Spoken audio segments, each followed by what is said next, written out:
Alright. Hang on. Oh, fuck. I forgot to do something. Once again.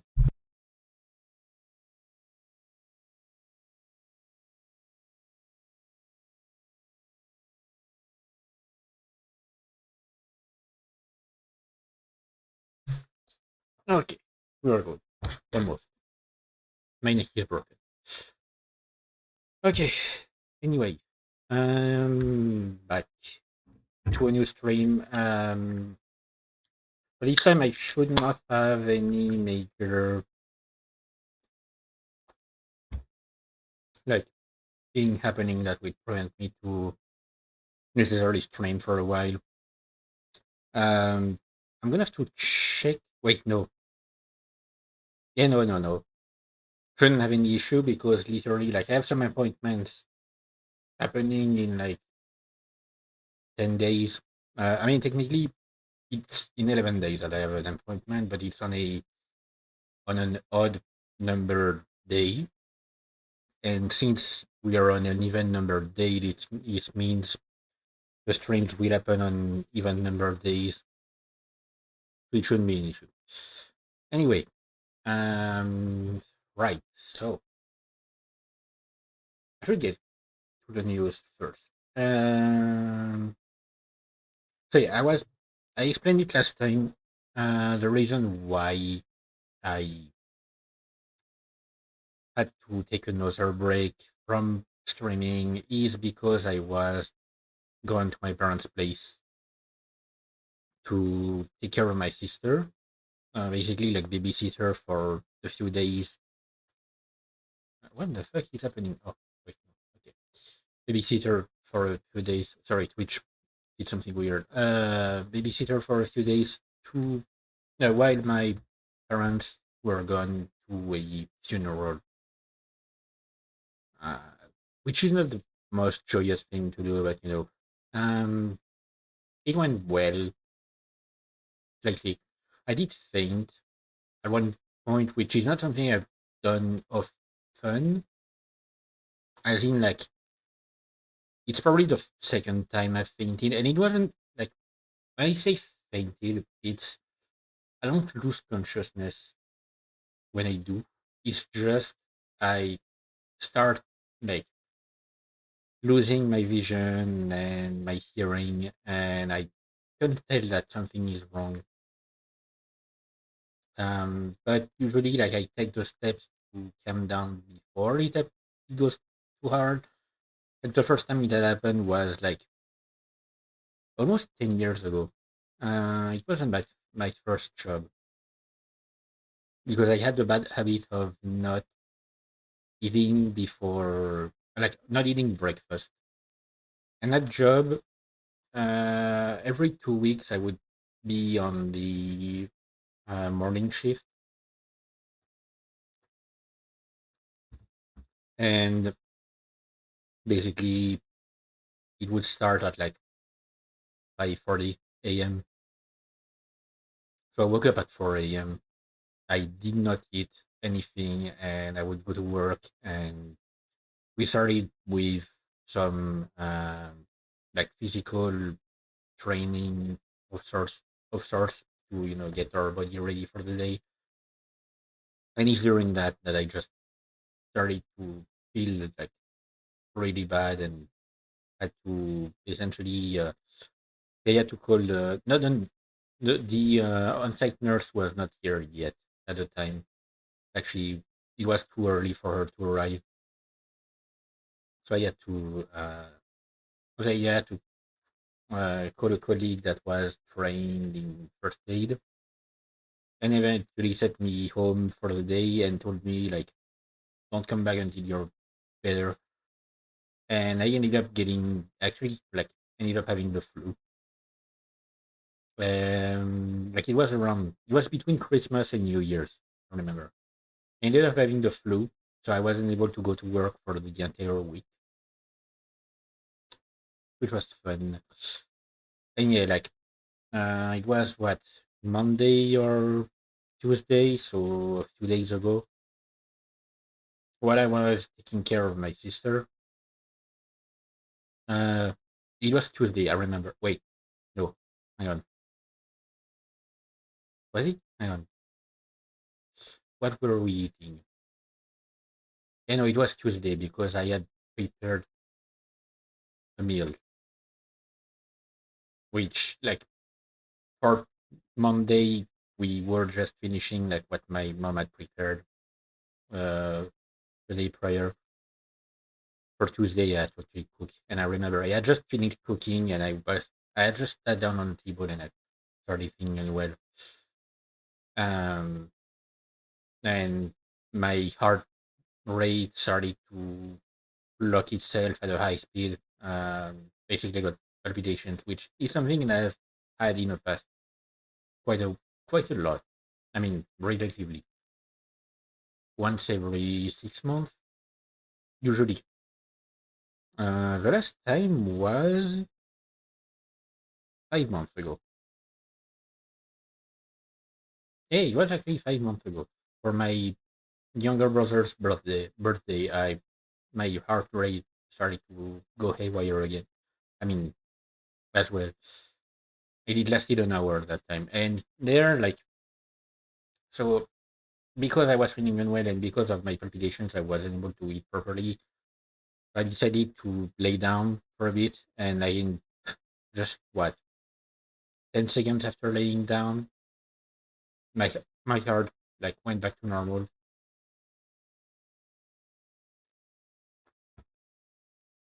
It was probably in part due to the heat because we are in the middle of our fifth heat wave for the year. Like, I'm not even saying for the summer because the heat wave started in May. It's currently our fifth, and probably not the last one of the year for now. Although hopefully it will become like more spaced out. They already have forecasted like a bunch of rain and storms for next week, so hopefully it will make it cooler. Because let me tell you, usually at night I close my no, I open my blinds and my windows because like I keep my blinds closed during the day because the sun will just like give into my house, and I mean into my apartment, and heat everything up. So I keep the blinds and the windows closed during the day, and I open them completely at night. Like when the sun goes down, I open my blinds and I open my windows. I close them around 3 a.m. No, wait, no. No, I closed them early this morning. I actually went to sleep with the windows open, which is something I don't usually do. Usually I close them before actually sleeping. Um, the temperature did not go down at all. Like in my apartment and outside, the temperature stayed really high, which is not fun. It is like insanely hot, so that's great. Um, but yeah, hopefully it will actually go down. The eclipse, right? So if you're not aware, so if you live like in Asia or in the US or any like country on the American continent,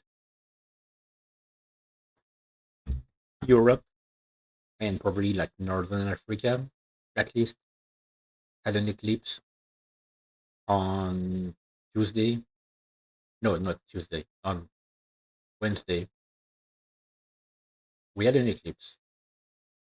It was almost total for us. We were at like 95% coverage where I am. I mean, where I was because I was at my parents' place, which is slightly lower south from where I live. So it should have had more coverage than where I live. I didn't really watch it. Like I did keep an eye out for like the progress and stuff. but I didn't watch the moment of the eclipse because we didn't have enough glasses for everyone. So I decided to let my parents enjoy the moment, even though they saw that one which was in 1999. And the next one that will hit my country at least. Mm, sorry. The next one is predicted to happen in 2081. Oh boy, I can't wait to be in 60 years,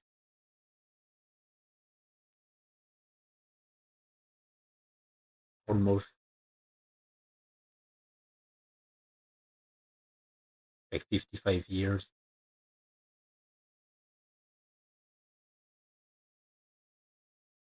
That's going to be great. Anyway, um,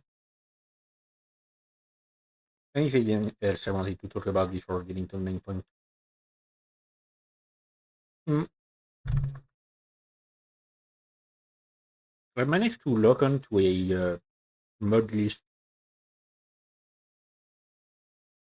that I'm kind of happy about. I mean, I'm kind of happy with for Skyrim.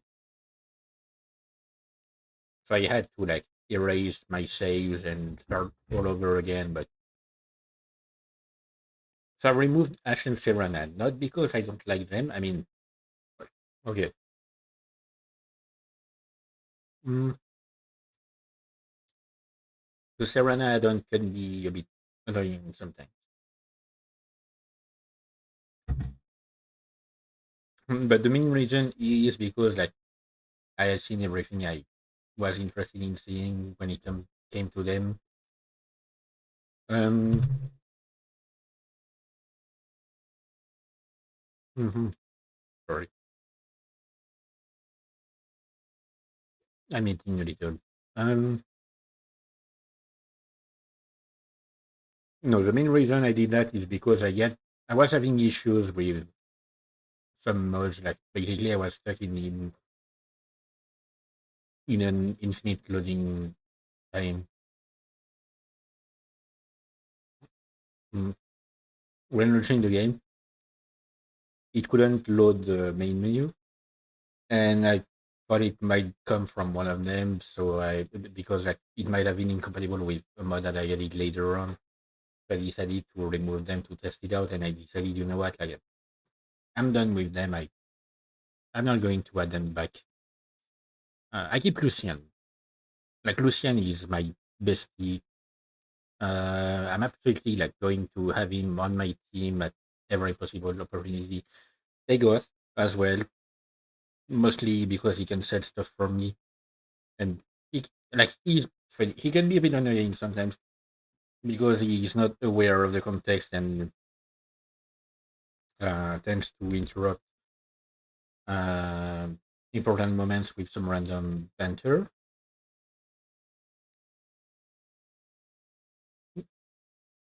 Otherwise, he's fun. Um, but yeah, it turns out the issue I was having was with a mod um, called Mod Apocalypse,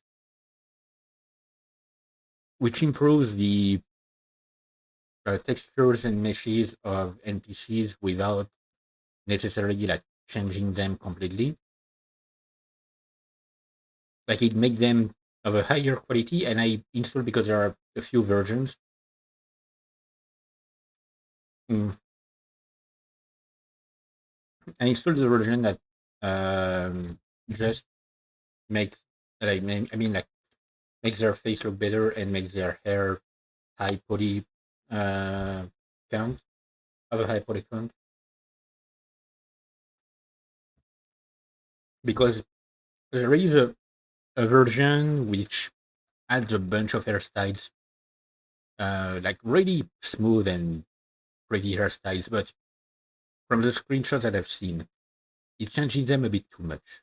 Like it basically like it gives some NPCs some hairstyles that do not fit them, in my opinion.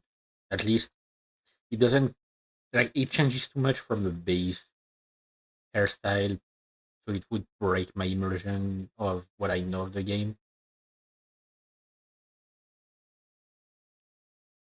Mm,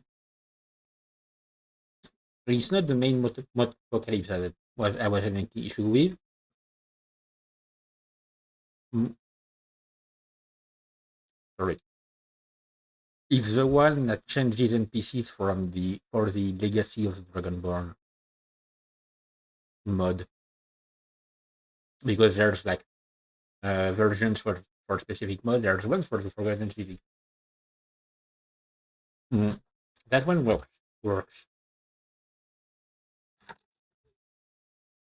but he was having issues with the Legacy of the Dragonborn because the patch was outdated um, in regards to the main mode. So mm,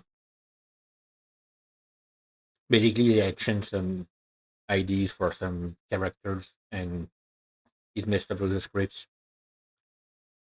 So I couldn't load the game. Speaking of, um, before I forget, sorry, gonna stop snacking for a second. Before I forget, speaking of like updating mods and stuff, mm, so Vortex finally released like their new version 2.5.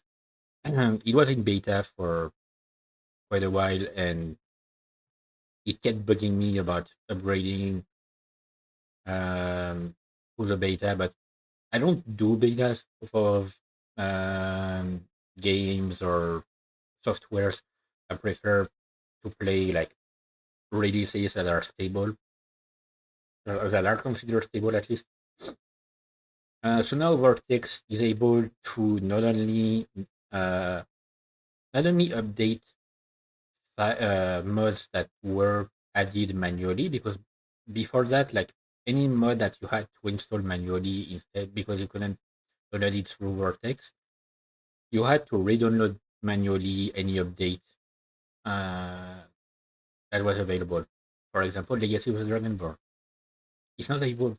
It's not available as a auto download through Vortex. Now it will be able. I will be able to update it if they release an update. I will be able to update it through Vortex.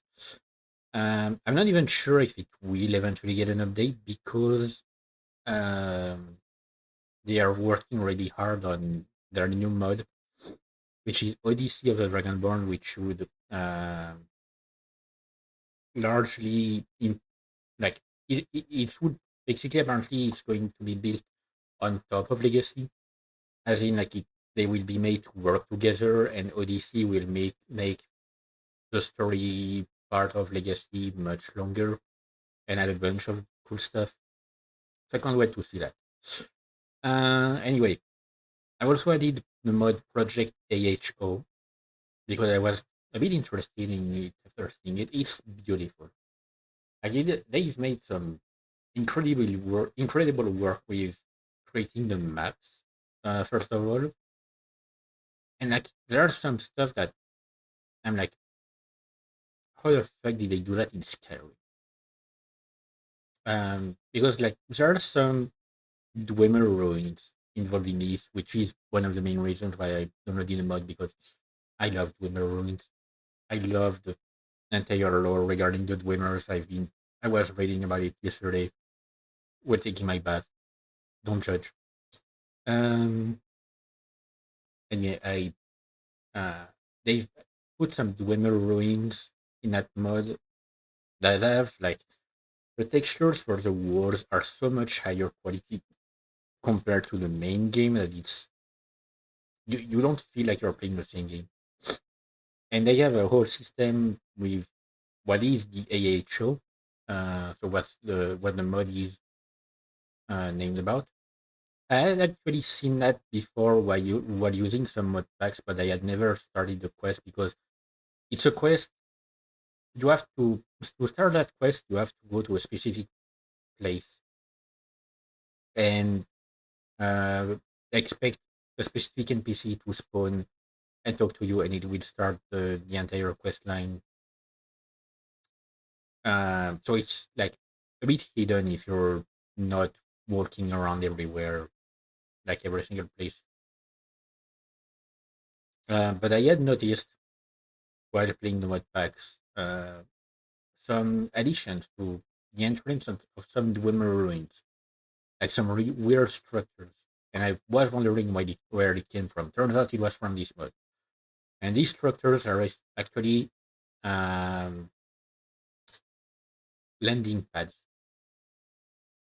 for the AHO, which is a sort of Dwemer ship of some kind that can teleport to specific places built for it. And the animation when it teleports, like when you're outside of it, I haven't actually tested teleporting, like getting inside of it and teleporting it somewhere else.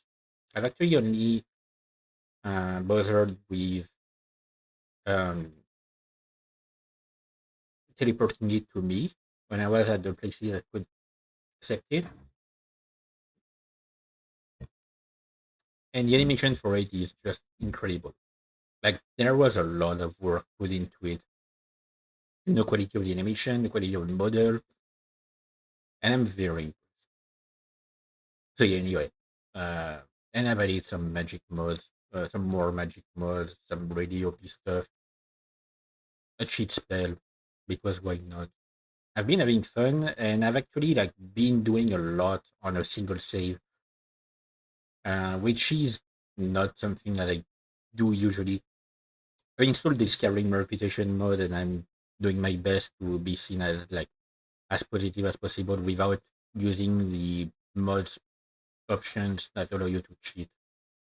Because the Skyrim reputation mode actually allows you to just change your reputation at will by paying an NPC in Solitude. So yeah. Um, Hang on, let me do something real quick. I hope it won't disturb the screen.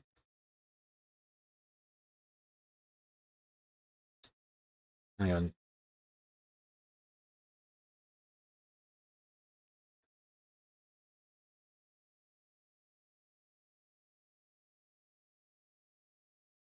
Okay, be good. Sorry. Um, I what I did was I unplugged my laptop and plugged it back in because it was not charging. The battery was not going down, but it wasn't charging either, even though it's plugged in. It's probably because it's currently like burning. It's really hot. Jesus Christ. And I barely have anything open. Um, but yeah, essentially, like I've been, I've spent the last few days, like since last stream, playing around with Skyrim a lot, in Skyrim a lot. I do have some cheat items and stuff like that, but you know, I'm having a fun in my way. I'm having fun in my way, and the fact that I'm actually willing to on that save that I'm doing to do like everything I can is proof that I'm actually having fun instead of scrolling. I actually spent the entirety of Monday. I'd meant to play the game, and I spent the entirety of the day scrolling through mods to find new mods to add. It was worth it, but I wasn't. I didn't play for the entire day. Anyway, so now let me prepare for the main dish. So I did watch one of the latest scary comps. Actually, I've watched it by proxy in a way, through a reaction video, and it was terrifying. But we are really far from it, so it doesn't matter right now. Let me just make sure that it loads the proper window. Right. Nice. So we were at version 63, apparently.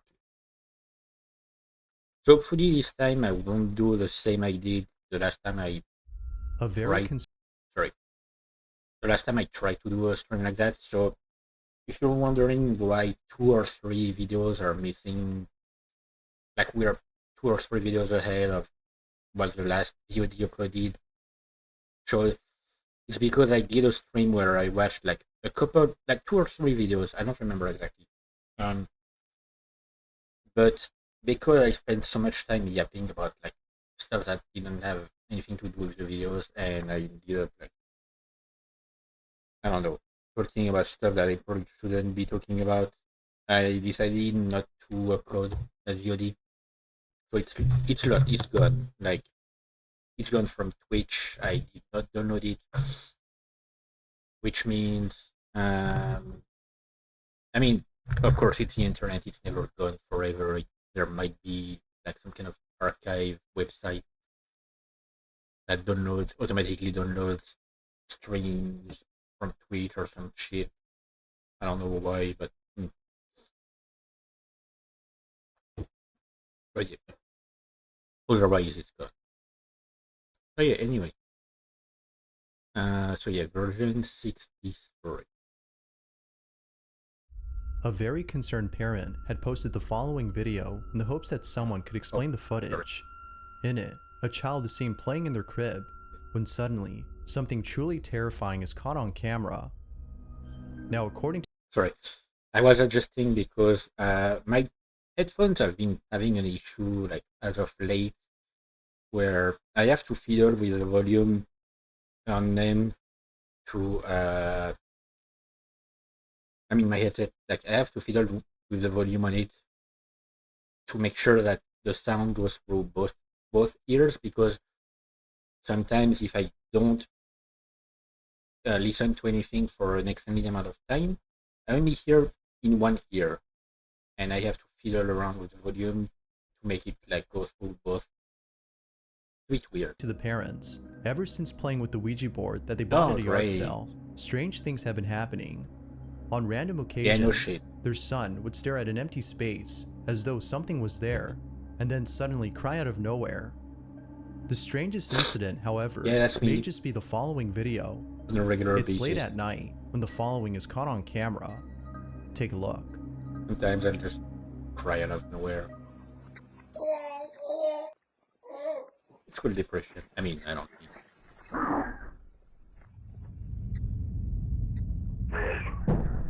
Oh shit! What the fuck?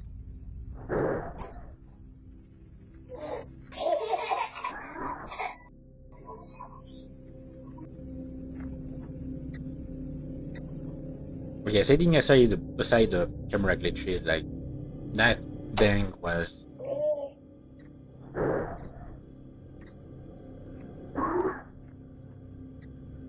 and these noises also are a bit concerning.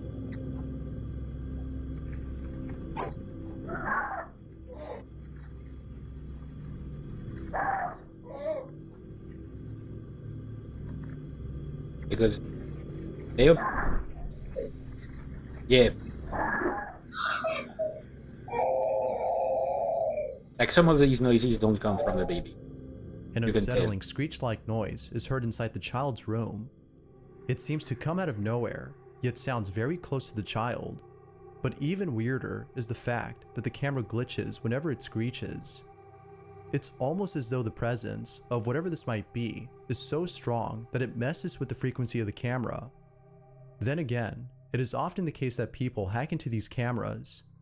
Perhaps this might be an instance of that, but that doesn't explain how the Yeah, camera of shook course. whenever a Yeah, loud banging noise occurred. of course. When you The hack into parents a camera, believe it that shakes. whatever was making that noise must be the supposed paranormal entity that is haunting their child. Now, there's not much info given on this clip, so forming a solid opinion might be hard to do, but nevertheless, it's up to you to decide if the video is real or not.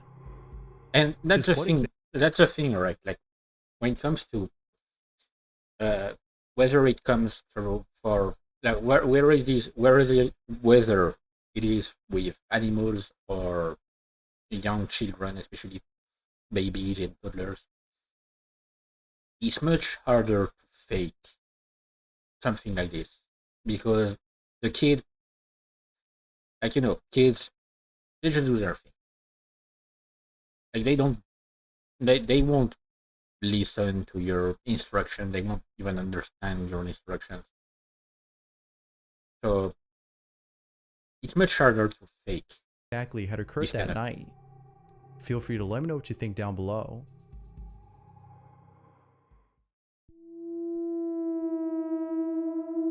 For the Oh, last 6 months, Matthew Waynes has been experiencing scary happenings in his house. Every so often, he would hear what sounds like clicking noises and whispers that seem to come out of nowhere. oh, great. Matthew knows that it's best to ignore these sounds, as people have told him that these odd occurrences would stop if he didn't give them any attention.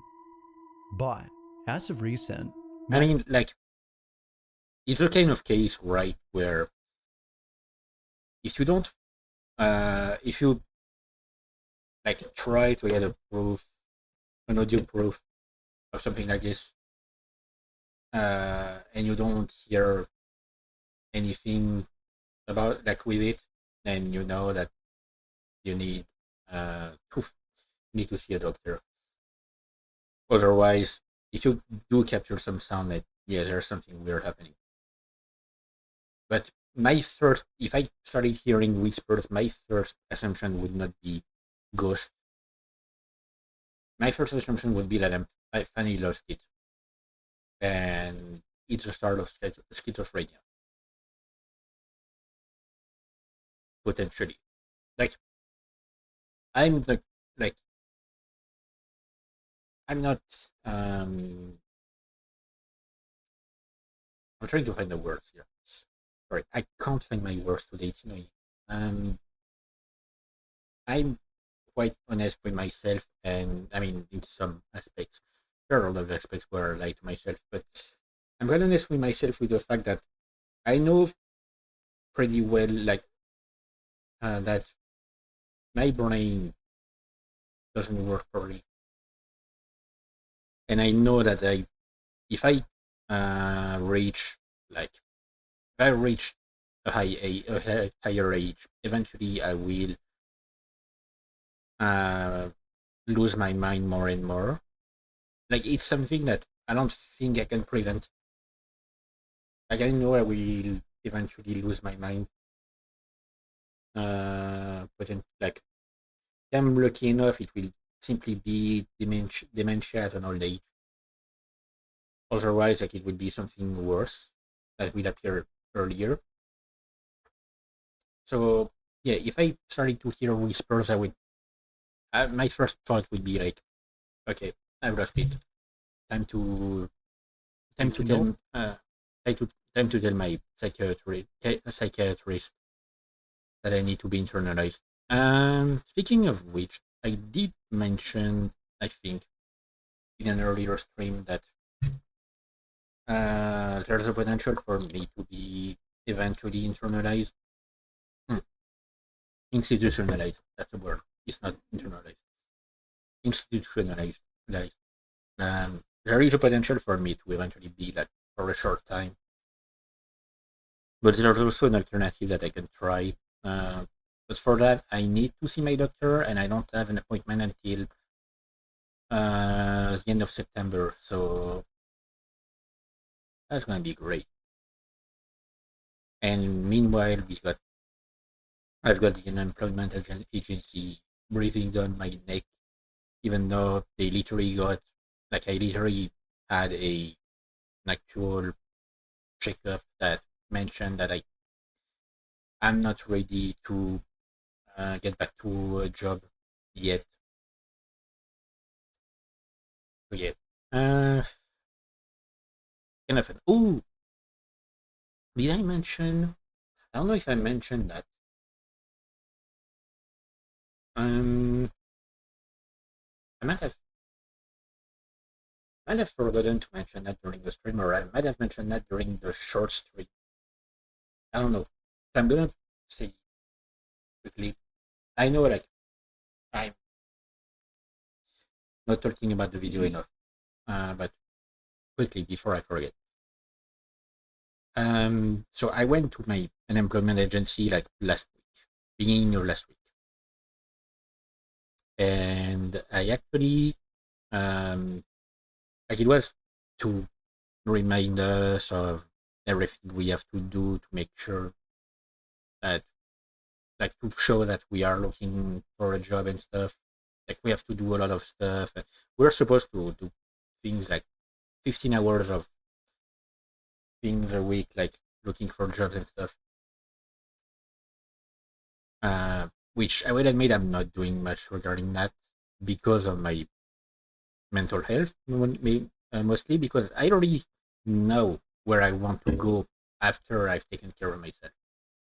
I don't have to make more work towards that goal. I just have to get better, and then I can like finish what I've decided on. Um, but so I went to that thing, and they asked at one moment they asked like who among here is um like disabled, considered disabled. I mean to have a disability, rather. And we were two to raise our hands. Turns out the other guy is the same reason for as me.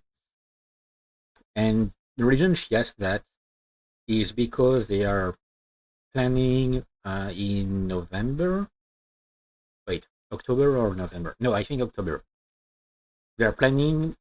There is like a week uh, for like awareness about disability in the workspace. I mean, disability at work, and they're planning like a sort of event where a bunch of disabled job seekers will do some stand-up comedy, like 5 minutes. I say like 5 minutes stops each. So some stand-up comedy in front of other job seekers and employers, um, to raise awareness about different disabilities. And I'm not the type to like. I'm really shy. I'm extremely introverted and extremely shy. I have a very low, like almost negative confidence in myself. So normally I would not accept, but I decided, you know what, I need to push myself. So I accepted to at least go to the meeting, telling us basically like what will happen there. It will be with the person that will train people to participate. And at that meeting, I will see whether or not I decide to do the thing or not. Like, but I feel like I need to push myself a bit. So I decided, you know what, like I might as well try, like give it a go. So it's possible that I might do some stand-up comedy, like some short stand-up comedy in October, which will be like a weird experience if I go through with it. But I feel like it's important, especially when it comes to me, because like my disability is considered what we call here invisible disabilities. So things that you can't see physically on a person because it's not something outside on the outside, it's something on the inside. So yeah, I uh, I feel like it's important to because I've heard so many times people tell me like, oh, you have depression, you just have to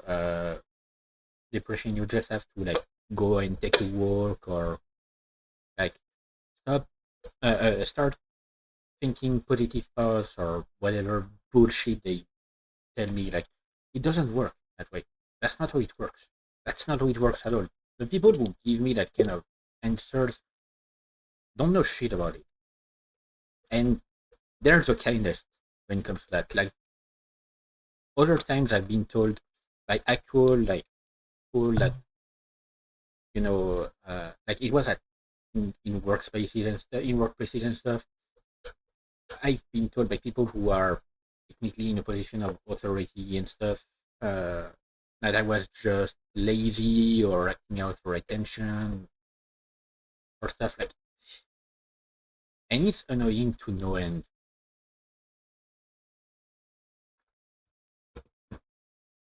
Like it is like so annoying. So I don't know. So I'm going to participate in that potentially, and hopefully make them understand that no, it's not a question of being lazy or acting out or just moving more. It's not that. It's literally my brain. It's literally my brain turning against me. It's not something I can control. It's not something I can just flip like a switch. It happens. Sometimes I will spend entire days looking at a wall because I'm stuck in an internal loop of bad thoughts, like of really dark thoughts, and like it overwhelms everything else. Or I just spend the entire day being lethargic because like my emotions are just gone. And when it happens, it's not pleasant at all. At all. Like today, I'm feeling well. Today, I'm feeling quite well. But there are times where I will be feeling quite well, actually, and suddenly, like in the middle of the day, in the middle of doing something I'm enjoying, there's a switch, but not a switch that I could control. There's a switch that happens, everything switches off. My emotions, my brain, my excitement for whatever I'm doing, my motivation, like it's like suddenly I my hormone levels just fall down and my brain stops producing anything. No more dopamine, no more serotonin, nothing. It's quite weird when it happens. It's also quite unpleasant. And it's not something that can be cured by simply thinking positive thoughts or whatever bullshit people like to tell me. So yeah. Anyway, back to the video. No longer ignore these noises. We were He talking about notices like that each scary time stuff they occur, he originally. gets more scared, and the more terrified he gets, the more persistent these noises become. It's almost Oh, as it though feeds these on noises are fear. feeding off his fear. Yep, that was good Because to of say. I this, mean, that was it. Matthew has been documenting these odd occurrences for the sole purpose of getting help. It's feeding on So one fear. night, while watching TV, he begins to hear the strange noises. He takes out his phone and begins to record. But what happens next has left him shook. This is what he captured. Okay. Okay. So I'm just sat here.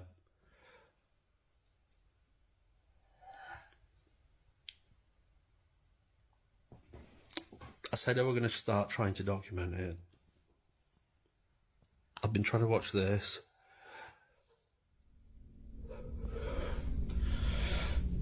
Literally. Oh, myself. It's literally just the corner of the sofa. Trying to watch this. I swear to God, I can hear like whispering. It's sending it's Right, I'm going to listen for a it's minute. sending chills down my spine right now. Uh,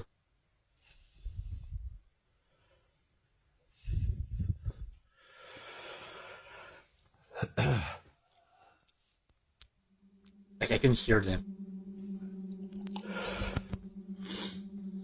I hate doing this. I don't know why. I'm just Oh, like. the chills are down my legs, man. So I'm sat just trying to watch TV.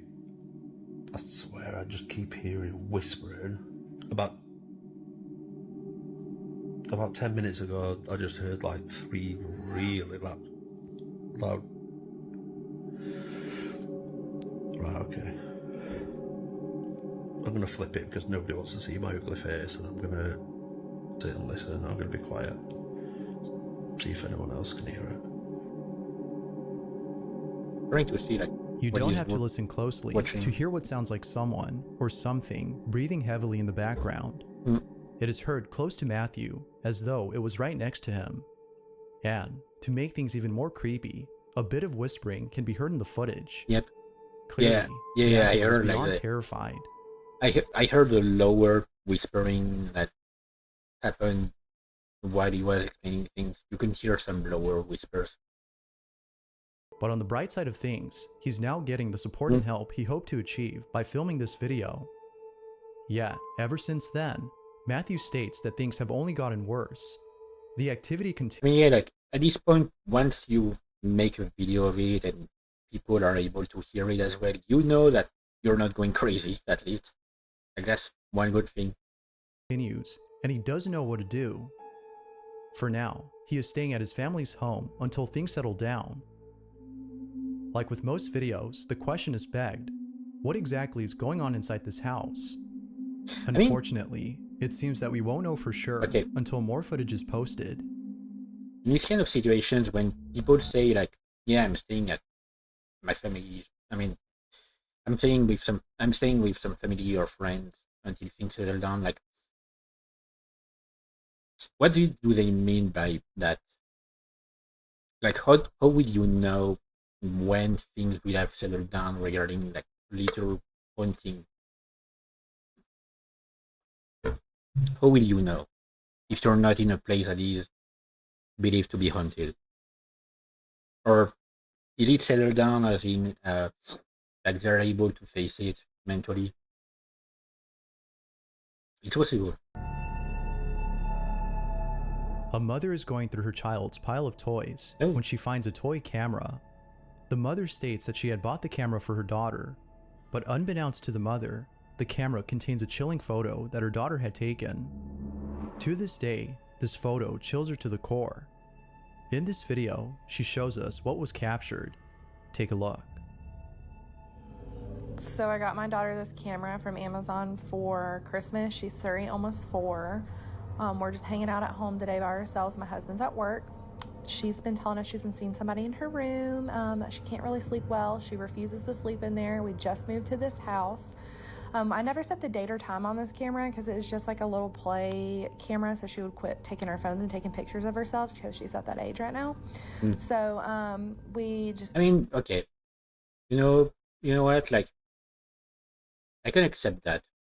Because at first I was thinking, like, isn't 3 or 4 like a bit young to have even a toy camera?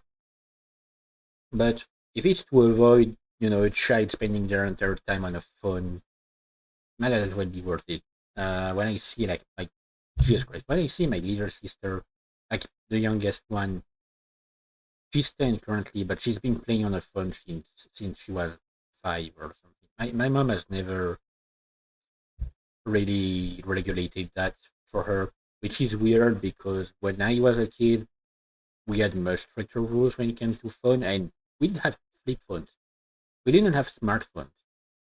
Like my first smartphone was when I became an adult, which here is 18. When I became 18, I was offered my first smartphone. Before that, I had flip phones, which were fun. I had a lot of fun with flip phones. Like never set the time, so she just took a picture and she says, "Mommy, look, there's a man in the photo." At one point, I even have the Nokia 3310. I said, "What?" She said, "There's a man in my photo." Oh, what? And I went like that real quick. Like, this just happened just like 5 minutes ago. Like, no one else is here. It's just us. Like, I'm gonna have to change the date and time so I can get more pictures for y'all. But look at that. In this new house, she says she's been seeing people. There appears to be a shadowy figure inside the family's house. The mom believes that this may have been the man that her daughter sees, but the fact that she's never seen this man herself, except in this photo, makes her think that something supernatural is haunting her daughter. But of course, it's not sure if that's the case. Yet it seems that most viewers believe this is genuine evidence of something otherworldly. But, as with all videos, you be the judge. Ghost or not? You let me know. Okay, I can't really judge on that because mm, she could very well have taken like a picture of one of her parents as they were working by and just like at a specific angle so that the light. I mean, like when she took the photo, the light just did something weird, or it could be something else. And I can't really tell. I'm not coding any bullshit regarding like might be doctored or whatever. Hmm. I don't like when people do that. But yeah, and that's when I can't tell.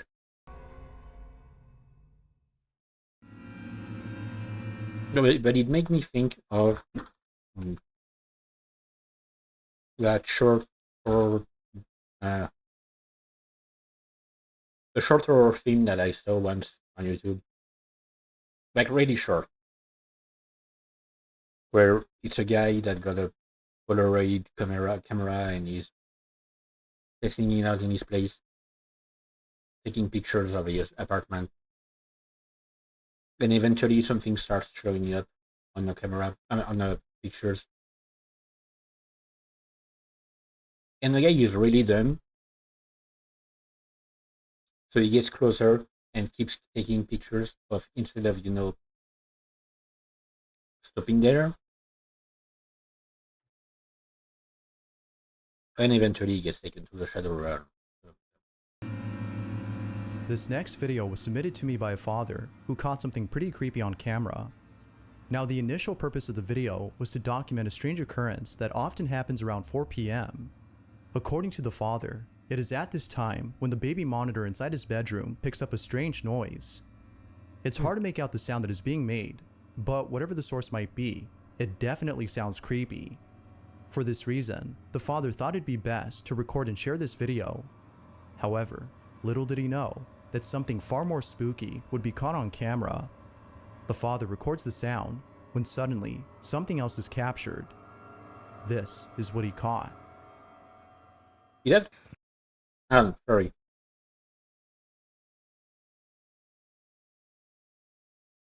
Look, I'm not going to bring up any kind of politics or anything, but is that a Ben Shapiro book? Really, my dude? You bought that? You bought a book from the guy that admitted live that he doesn't know how to please a woman. And it's not as a way to shame him that I say that, of course, because I wouldn't know either. I don't have any experience in the matter. But he literally like said that women can't enjoy that kind of thing, like it's a myth or something. It's weird. Sorry. Anyway, what I wanted to say initially was VTech. Anytime I see the name VTech, I get some flashbacks from my like really early childhood. My brother and I we had um, a VTech laptop. It was just like you know a fake laptop with some basic games on it. Like it was an LCD screen. Uh, it wasn't anything with an OS or anything.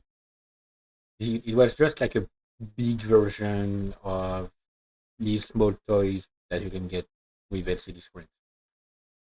We had a bunch of small games on it that I had a lot of fun with, like Hangman or that kind of stuff. Some music stuff as well. And also, one of my mom's friends had bought a VTech game console for her kids when they were young. And we used to go to her place a lot. Sometimes I even be I had we didn't manage to. Sometimes I even had to babysit her kids. Mind you, I wasn't that much older compared to them. Like I was 7 or 8. They were like 2 or 3 when I babysat them.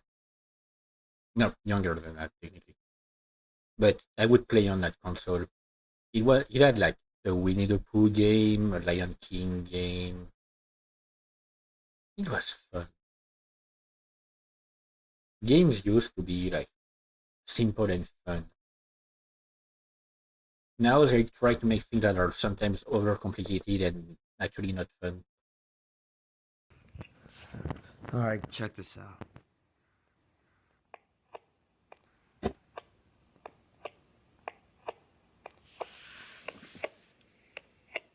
There's this noise coming from the bedroom. But my wife It sounds and my like a baby, heartbeat. they're not here. They're not in the bedroom. And if this noise happens every day at this exact time, Like, oh Jesus Christ!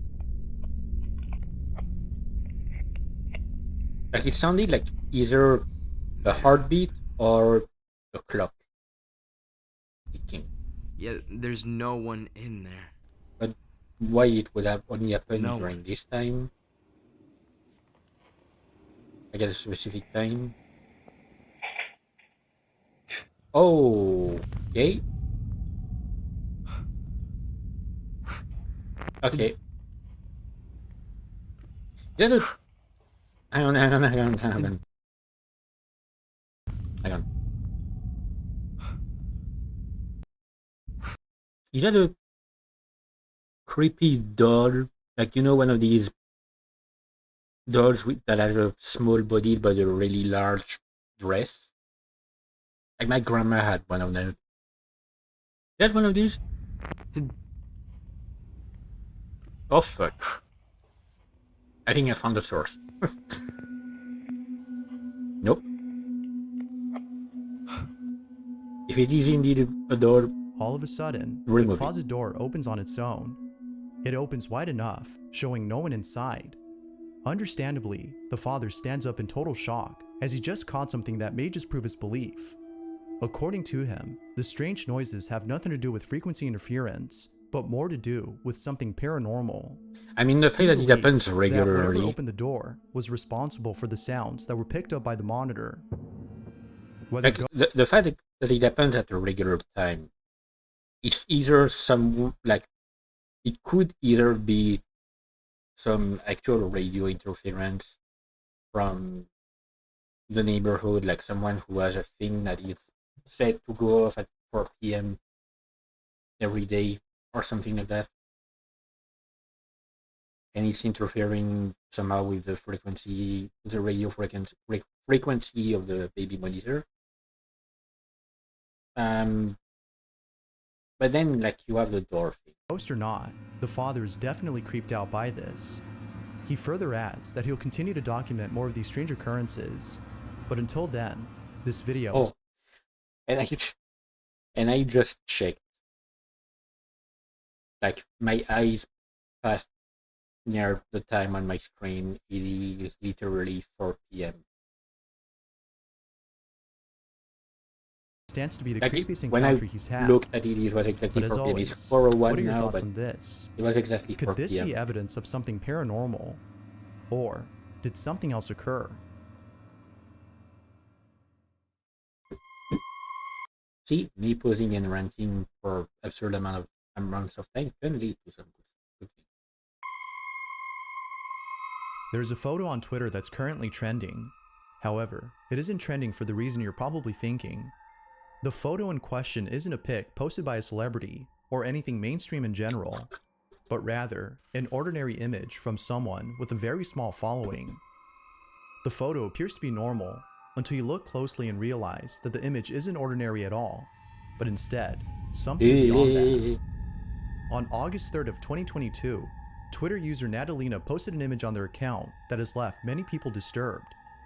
She didn't realize what she had captured until a friend of hers had seen the pic and told her about it. In a text conversation had with someone else, Natalina explains the photo. It's often the case with this kind of like picture-related things. Is like the person takes a picture, they post it online or send it to a friend, and then that person tell them, "Hey, there's something weird inside." Like She writes, "Hello, Adam. I went to take some pictures of my house that was under renovation last year. It's from my late father.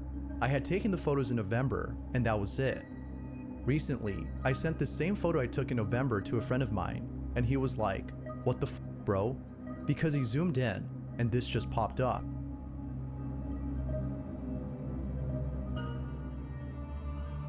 Is that behind her?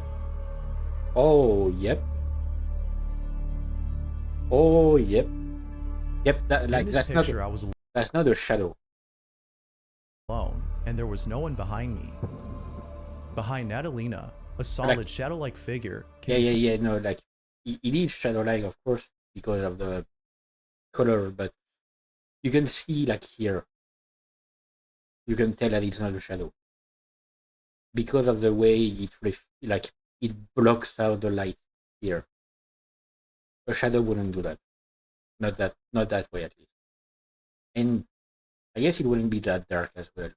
A natural shadow would be a bit brighter. Standing behind her.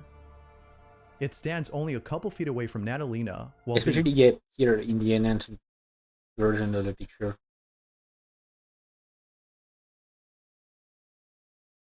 Like,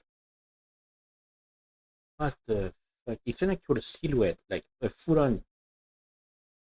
It's a full-on body with actual like legs and stuff, and the rest of the body, and a crooked head. I mean, like a sort of crooked neck. I feel like because it feels like the head is a bit misplaced compared to the rest of the body. And now it makes me think of the Crooked Man. Man, such a good game. hunched A over classic. and turned the other way, as though it's trying its best not to be seen. A classic. I highly Although it's recommend not it for clear as anyone to who what hasn't was played it. captured, Natalina If you don't mind RPGs Maker horror games. I mean, not the RPG Maker, it's Warfare RPG, but it's the same style. can't help but feel that a ghost or some other supernatural entity was caught on camera. Most viewers seem to agree with her, adding that perhaps this may have been her deceased father, who she mentions in the text conversation. Yet, like most comments, it is solely a belief and nothing certain. But yeah, there's also the fact that if it was a shadow, it would, like, the dark part of it would start at her feet. It's not attached to her in any capacity. It's behind her. But it's not like there's no part that is attached to her. The shadow what do you stays think? attached to you. Did Your own shadow. Natalina actually capture the ghost of her deceased father who once lived in this house? Or was something else captured? If you caught something creepy on And, like, camera, or even if there's any Even if you want to say like, oh, it's probably edited or something, it would be a really good edit. Like, it would be a really nice photo edit to manage to ghost videos you'd like me to check out have and something include in the like next that in the background compilation, that's you can send them that over feels to sort of worrying. scaryvideo444@gmail.com. That being said, let's get back to the video. I never take pictures. I've mentioned it before. I never take pictures. In this final clip, a man knows is how many woken up ghosts by I a could have mysterious captured. noise when something pretty terrifying is caught on camera. This video was posted about 9 months ago, I don't and like the taking person who pictures. recorded this states that while spending the night inside his aunt's house, which is very old, unusual events took place.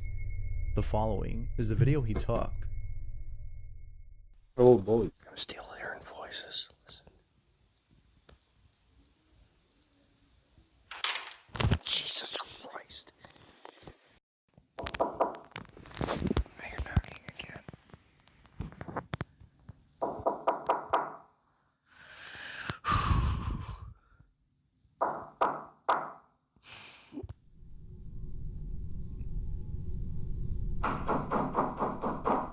Oh my God.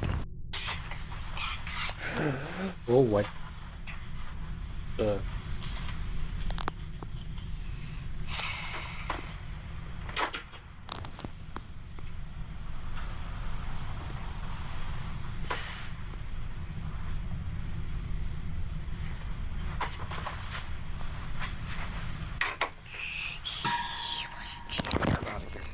no. Oh, yeah, nope, A nope, child's nope, voice is heard close to nope. the camera.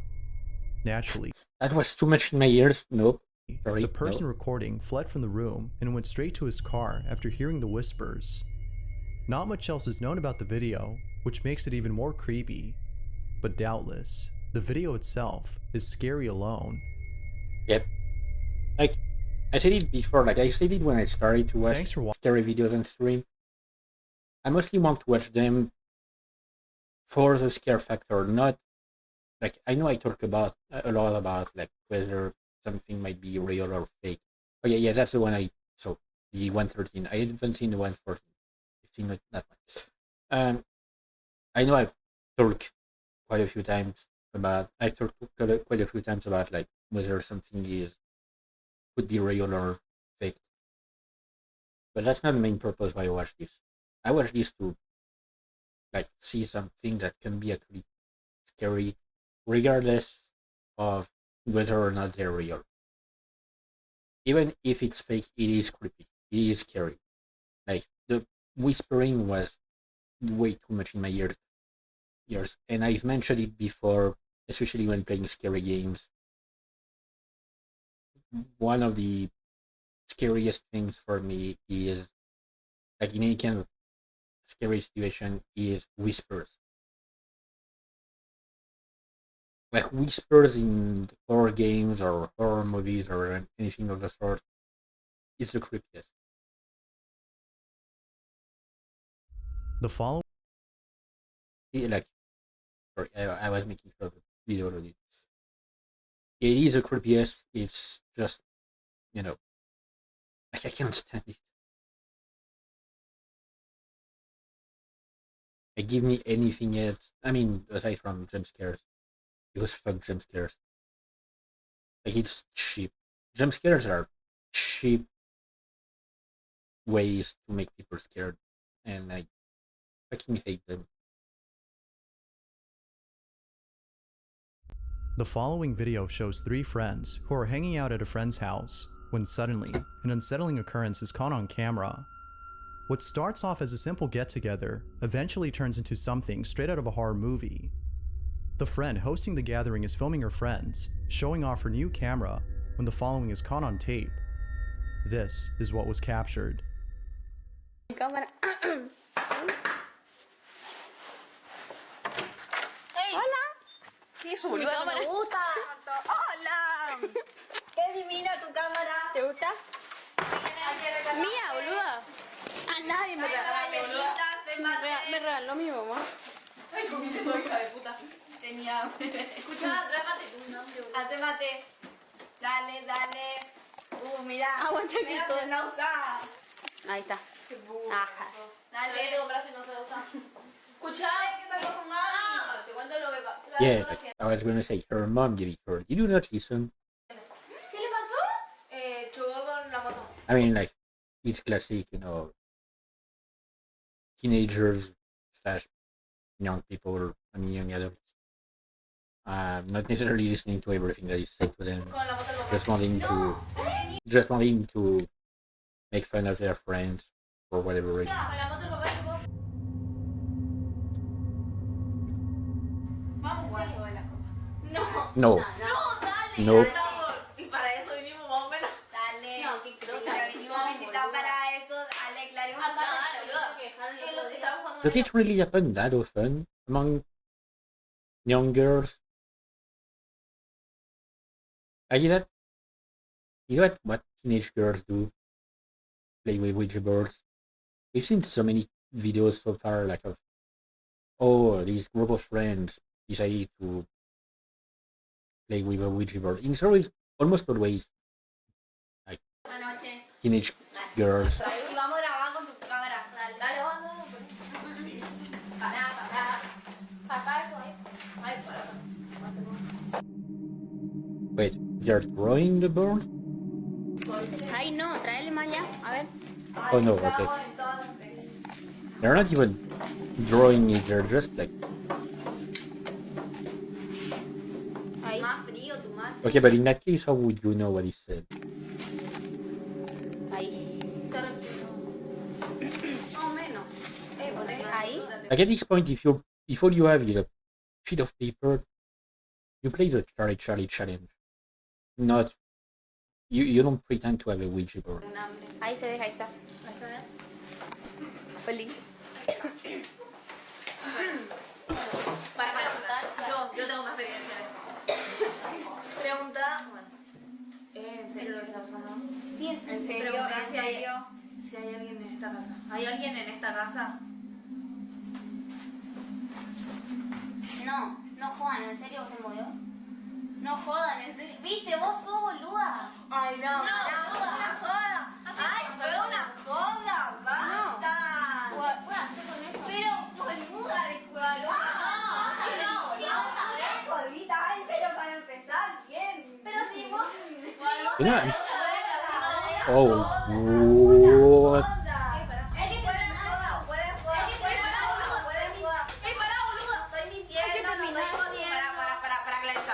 Eso se movió en serio. Sí. Hay que terminar. No, mira. Oh, No, dale, que tengo miedo, boluda. Now, in oh, case you missed it, towards the end of the video, moments before the lights yeah, go yeah, out, the the wine glass can be seen moving on its Yep. own once more before glass one of them moved again. notices. It was at this point that they realized that they probably shouldn't have played with the makeshift Ouija board, as they were deeply disturbed. Not much else is known about the video since the original source is unknown. But like always, I mean, like, I was starting to think here at the end, you know, it actually would make for some great found footage style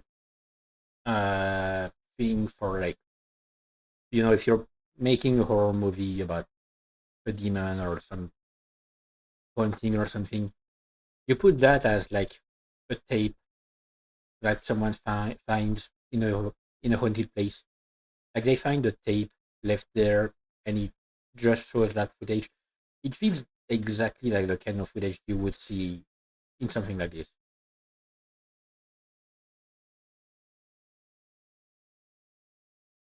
Like, because, you know, it makes it feel more authentic while keeping your low quality of that kind of camera. I mean, lower quality. It's not. It's not a shitty camera, at least in my opinion. But it's not, of course, like a high quality type of camera that you would get for a Netflix movie. But it did feel like some found footage type thing that you could put in a horror movie. you be the judge as to whether or not the video is real. Is this actual paranormal evidence or not? Feel free to let me know what you think down below. Like that actually like makes me think of some horror movies that I've seen in the past that use that kind of footage, This and next video comes from some non-horror movies. Like if you've ever seen Chronicle, one of the best found footage movies, in my opinion. Like it is like so great. The synopsis is basically like, so it's found footage like all the way through. All the camera angles you see are from the perspective of being filmed with a camera. So there are like cuts, like that can seem weird because it's like when someone would stop recording with a camera, and then they would spend some time without filming anything. And so like it's a group of friends, I think 3 of them. I think there are 3. Who like they go to a party in a barn in the middle of a field, and they go to the middle of the field during the night and stumble upon a weird sort of cave. on the ground, and like there's some high pitched noise that gives them all headaches and stuff. And they discover in like following days that they have uh, telekinetic powers. Like they can control matter. I mean, they can move objects and stuff with their mind. And it's basically like the whole movie is about watching them uh, discover their powers, discover what they can do with them, and like how it where it leads each of them. Like each of the characters, they each evolve in a different way. Two friends who caught something pretty creepy on camera. It's really interesting. The video takes place inside a friend's house where numerous unexplainable incidents have occurred. From hearing footsteps from the floor above to seeing things move on their own. Sorry, I was wondering where is my phone as I had my eyes like straight on it in front of me.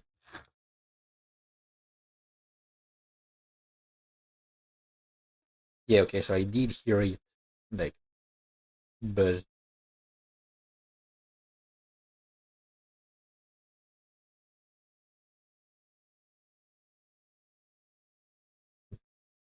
okay. But sorry. It was some stupid answer on Reddit.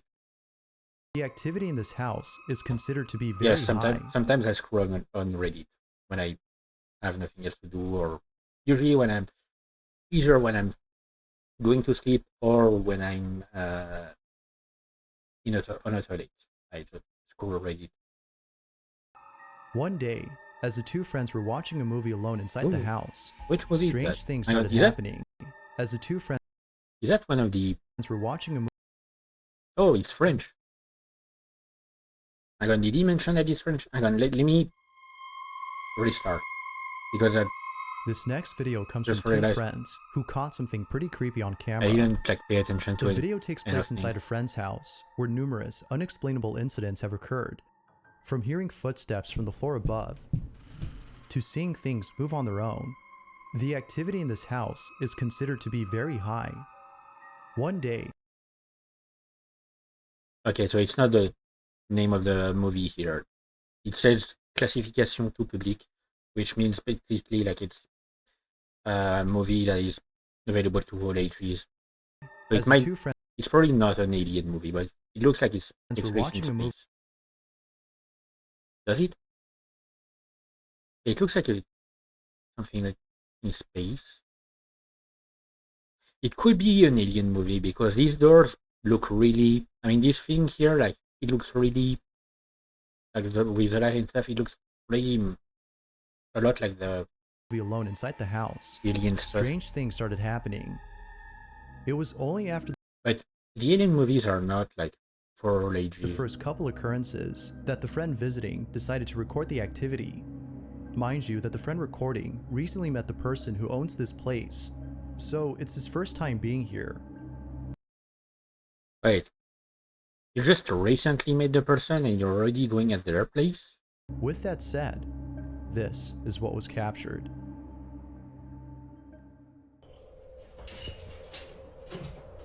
Oh. On vient de mettre pause au film, ça a couru à l'étage, et ça bouge de ouf.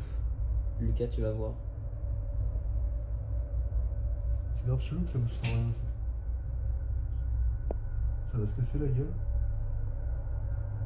C'est hyper flippant.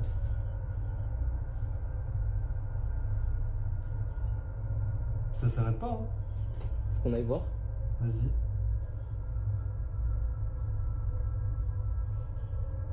Je t'attends en bas. Hein. Cool. Bah, viens avec moi. Oh, I'm getting a phone call. Hang on.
Sorry about that. It was just my mom asking me if I've seen. Okay, where is? Oh, it was just my mom asking me if I've seen like an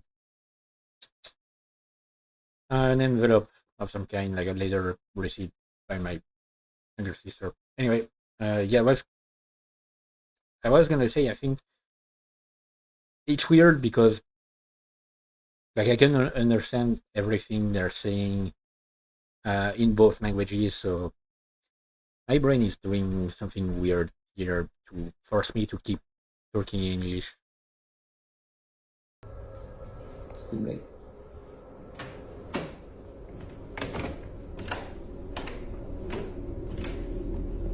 Merde, t'as changé. What is it? C'est déjà What bien is it? flippant. Why is it red? La chambre rouge. Yeah, the red room. Yeah. Why is it so red? Oh, They get to the room, but find no one there. just a A few cat. minutes pass, and A the friend kitty. recording tells us about the situation. The Donc kitty. là, il y a Mimi qui nous a rejoint. Nini. Oh, that's a cute name. Donc là, on est sur le reportage maison hantée. Je tiens à préciser qu'on a entendu quelqu'un littéralement courir à l'étage. C'était pas le chat, évidemment, il était vers nous. Et on n'a rien dans la chambre. Là, c'est quoi comme That's chambre? a. C'est la chambre d'amis. Mais on s'en sert quasiment pas. C'est hyper flippant. Ok, donc là, il y a littéralement une porte ouverte.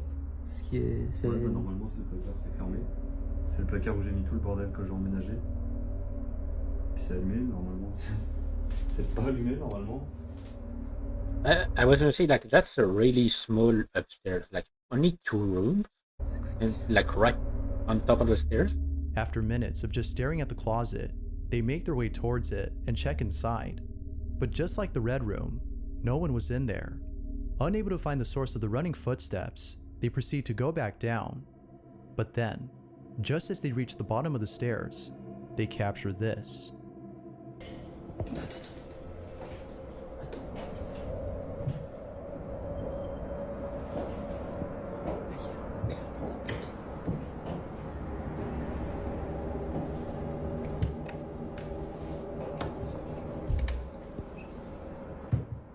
Footsteps are another scary thing.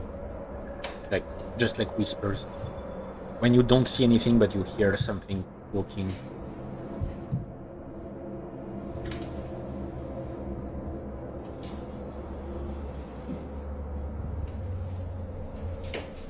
Like it's another thing that can be really scary.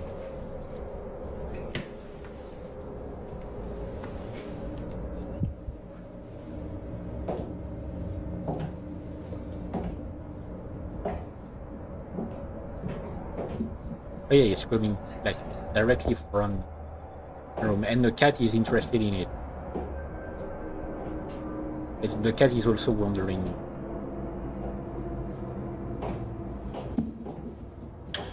Oh, fuck. Okay, he got scared. Oh.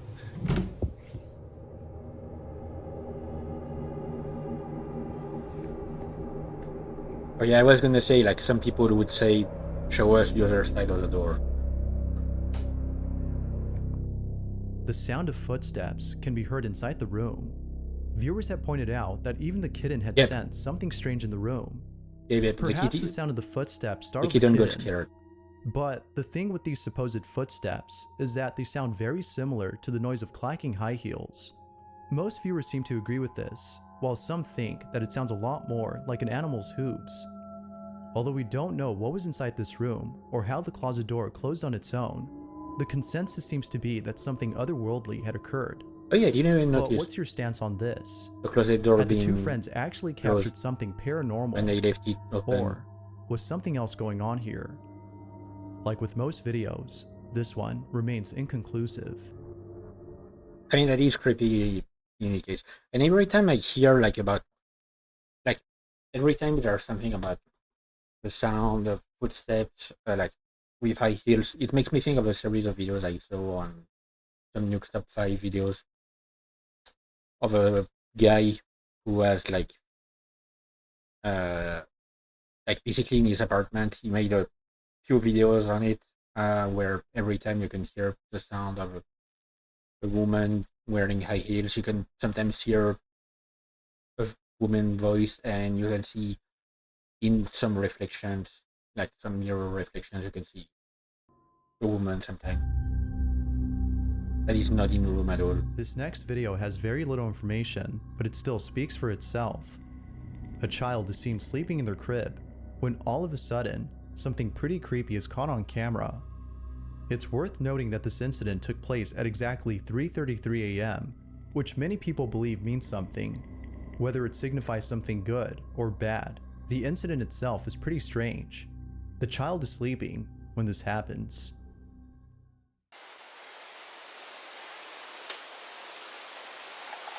And I used to sleep like that.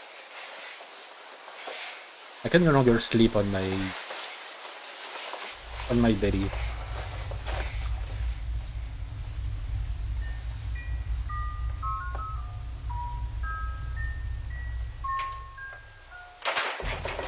Oh, what?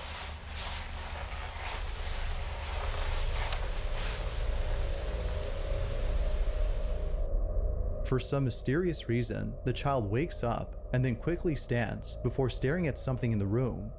They stare at whatever it is that's in the dark, when seconds later, a toy or some sort of music box goes off by itself. Then, without warning, the crib shakes on its own. No other information is given on this video. The music could be like a toy that is set to activate, like to be motion activated of some kind, you know, like make sure that the baby sleeps. I mean, And the original source is unknown, but I'll leave it to you to come up with your own conclusions on this footage. I do find one thing weird had occurred that night. I do find it weird is that when she falls down, she just stays there. Like no visible distress, no crying. She just stays there. A man named S. Like unless she was really sleepy, or I don't know, like I mean some kids, you know, they don't react much to scary stuff. Something that would be considered scary. I don't know. No, it's from Fourth Wall. Is exploring an abandoned location that is said to be haunted. The That's going to place be in good. question is a traveling lodge that went out of business many years ago. What is left of this place is nothing but dusted furniture and destroyed. Let me guess. It went out of business after the owner took their own life from the rooftop. That's usually the case with these kind of places, especially like However, in Japan there's and something about China this and place stuff. that makes S feel Like it's always a question of like they lose their owner for some reason and they decide to take their own life, and then the place becomes haunted. very unsettled. He can't put his finger on it, but he knows that it makes him feel spooked. Not sure what it is, he continues to explore the place. But when he gets to a certain room, something very strange happens. Take a look.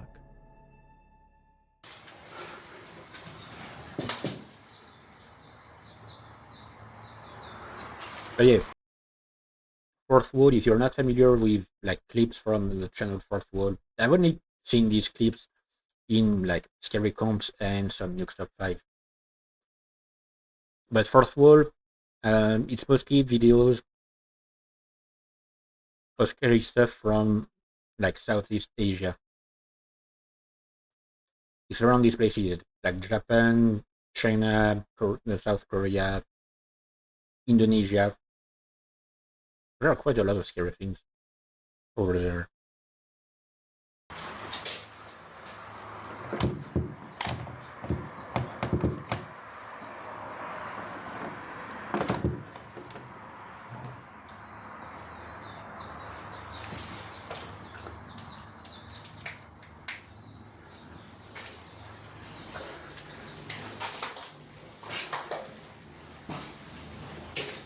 If it opens behind him,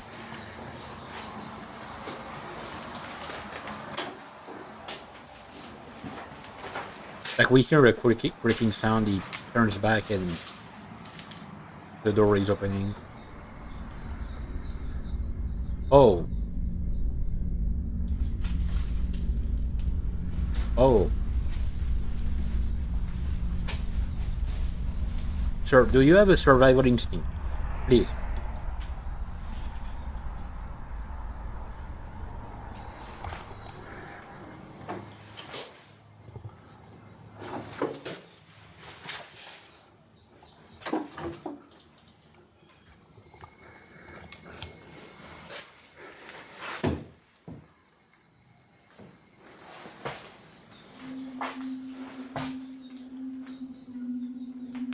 If we see the grudge in there, pretty good.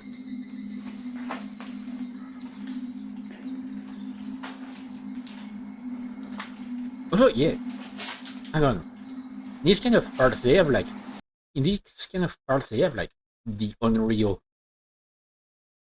Like, the Unreal is one of the scariest type of entities in like occult folklore and stuff, where so it's mostly like, especially in Japan. Like, I don't know if they have that in other Asian countries, where like an Onryo is essentially believed to be a vengeful spirit that inhabits a place. If you enter that place for any reason, you're fucked. Because it will become attached to you, and it will it will follow you around everywhere you go until you die.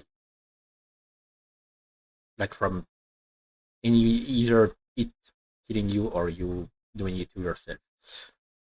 Like the Grudge is an Unreal, for example. There are like other examples in uh you know, in movies and stuff, but the Grudge is the best example of that, because the Grudge pursues anyone who has entered the house at any point.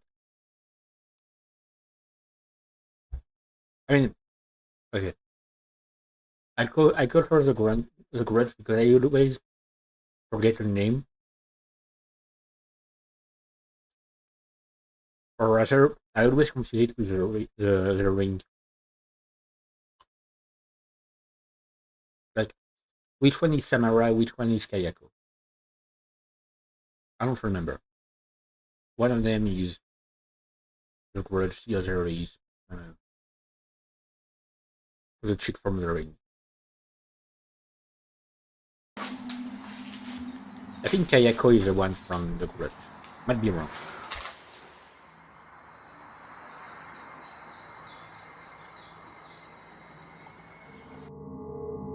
But yeah, like, if a door in such a place, if a door opens on its own when it was locked right before that, I'm not going in there. Like, for all you know, it could be an Unreal just inviting you in, tricking you into entering the place. But I got scared by the blankets. Or the foot. Out of all the rooms, there's something about this one that deeply unsettles S. For this reason, he leaves the camera behind in the hopes of capturing something as he continues to explore the rest of this place. Time passes, and not much happens. But then suddenly, after a few hours, this is captured.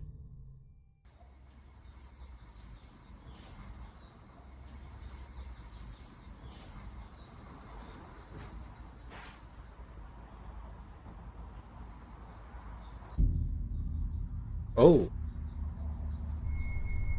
Someone just sat down in that chair. If you look closely, you can see the back cushion on the chair pressing up against the wooden frame as though someone were sitting down on the chair. As you can imagine, S was left completely baffled by this footage. He knew that there was something odd about this room, and this video confirms that his intuition was correct. I know people always make fun of the like arrows and stuff and circles in videos, pointing you to something to things that are often obvious. But for these kind of videos, it's always useful for me because I never know where. What are your thoughts on this? Might there be a possible explanation for this video?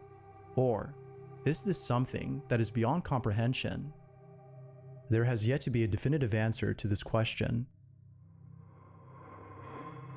For more videos of paranormal evidence, you can find them over on the channel Fourth Wall, where the full story on this one can be found. Really, this is a creepy place. If you caught something creepy on camera, or if there's any ghost videos you'd like me to check out and include in the next compilation, you can send them over to scaryvideos444@gmail.com. Don't worry, I'm almost That done being with my said, snacks. let's get back to the video. This last video comes from Simon Lockhart, who works at a hotel as a security guard. The hotel is believed to be haunted, as there have been multiple reports of paranormal sightings.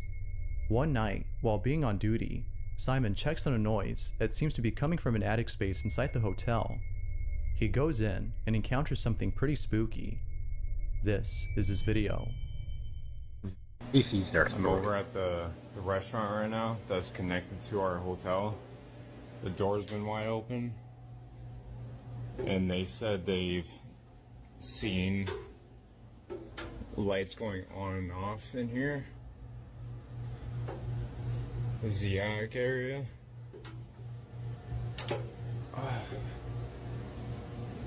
Very, very narrow stairs. I just smashed my head on this freaking pipe.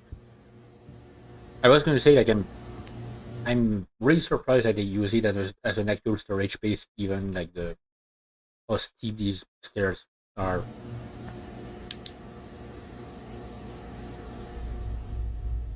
Hello? Okay, yep. God. Nope. I'm listening. Okay. He's a security guard. Of course, it's his job to... There's no one here. There's no one here. Nope. Nope. Okay. I'm out. Okay, yeah. Just leave me alone. Oh, fuck. Simon was immediately rushed to the hospital after falling from the attic. Oh, shit. He states that something had tugged on his shirt, but doesn't know what. Even more strange is that he heard a clear voice say "get out" as soon as he entered the attic. Viewers believe that a spirit dwells inside and was upset with Simon for invading its privacy, but it's not sure if that's the case. This video was taken over a year ago, and it seems that paranormal activity still occurs at this hotel. Yet, out of all paranormal experiences Simon has had, this one may just be the scariest. Yeah, and I mean, like, it's not a fun Thanks for footage watching, and I hope you enjoyed. where the person was actually like affected in that way. Like, I don't think we've had a single clip so far where someone was actually hurt from something happening like this.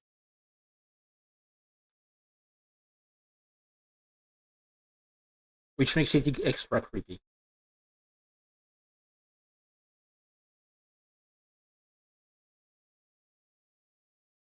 But if the guy was really rushed to the hospital, Jesus Christ.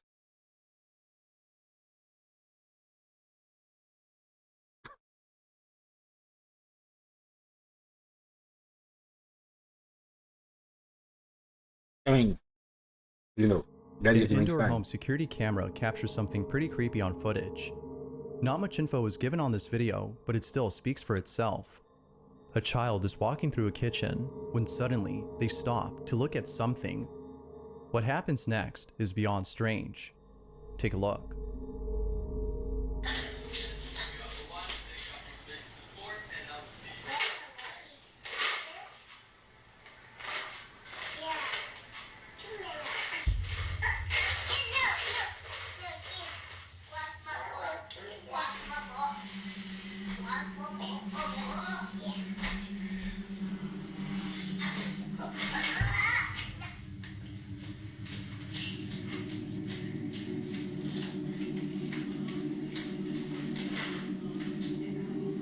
Okay, either she's a great actress at her age, or something really pulled on this. The child, without warning, stops in their tracks and stares at something as though someone were blocking their path. They then have a conversation with who or whatever it was that they were seeing. Like, if it was just the conversation part, I could have said, yeah, no, it's just a kid playing around. Like, I've done that as a kid. My friend, and I do that sometimes as an adult. I pretend like I'm talking to someone when no one is here. Just because. Don't ask. It's my brain. But the pool, like, it really does seem like something is putting on the thing. It could also very well be her pretending that something is putting on it, but I don't know. At that age, I'm not sure she could pull it off. Now, the possibility of this being a child with an overactive imagination isn't ruled out, but the way in which they interact with this supposed imaginary friend is what frightens the mother of this child. Rosie B., the mother in question, thinks that this may have been a ghost or some otherworldly entity that was forcibly especially trying to that. take away her daughter's toys. Like that, But that box there, especially like you see the way it's raised, like that. Like unless she's got a lot of what she call it, that part, the wrist. Unless she's got a lot of wrist strength at her age to hold the box like this, because it seems quite heavy for her. So unless she's got a lot of wrist strength to hold it in that at that angle, something was pulling on it. Otherworldly entity that was forcefully trying to take away her daughter's toys. Like it But the way even she holds it through the entire thing, it looks quite heavy for her. More unsettling is the fact that when Rosie asked her daughter as to who she was talking to, And she things responded couldn't by be saying that it was a heavy. little girl and a little boy. Overall though, this video is quite strange. The mother has yet to find out the history of her home, as she thinks this might explain this odd occurrence. But until then, this video remains a mystery.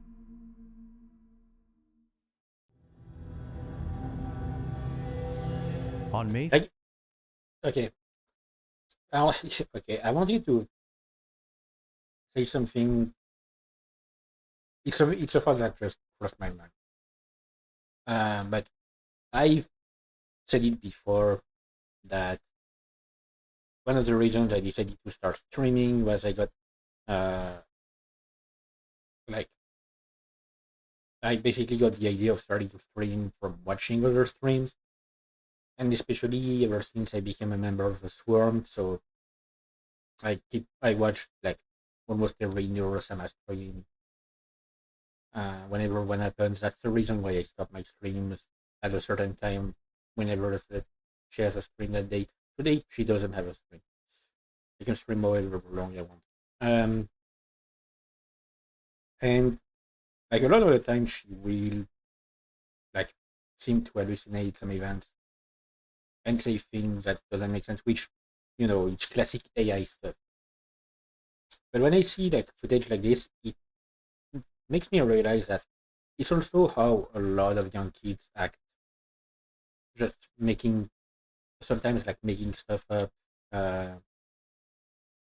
like making up stories and stuff about like imaginary friends or events that they could have lived when they have an overactive imagination. It's kind of just thing. It's interesting. 30th of 2016, a single car accident had occurred on a Brazilian highway known as BR-262. The driver of this vehicle lost control of his wheel, causing him to veer off the road and crash his car. Unfortunately, he did not survive this accident. Upon hearing about this, a TV news crew was sent out to report this incident. They arrived on the scene and began to report, but after filming the incident and showing it to audiences, people noticed that something very strange appeared in the footage. The following is the video that was taken. Parente das vítimas que seguia em outro veículo viu pelo retrovisor o momento em que a caminhonete capotou. A suspeita é que a motorista tenha tentado desviar de animal que cruzou a pista. No local onde há muito mato em volta da rodovia,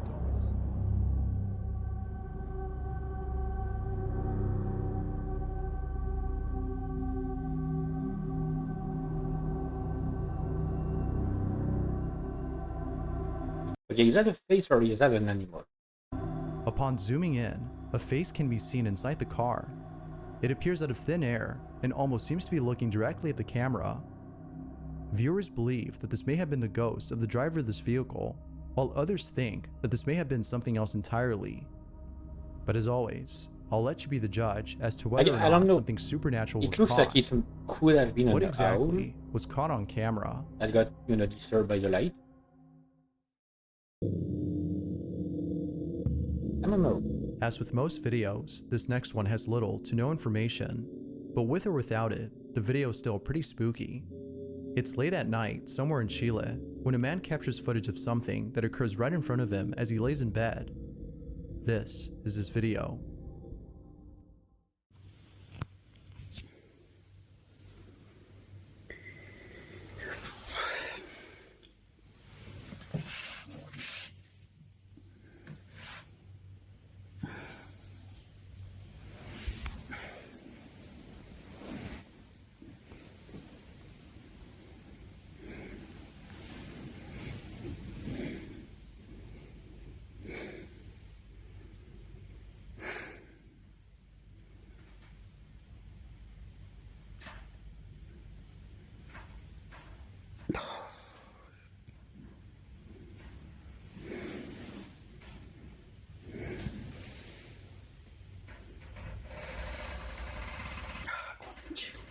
That's a loud creak.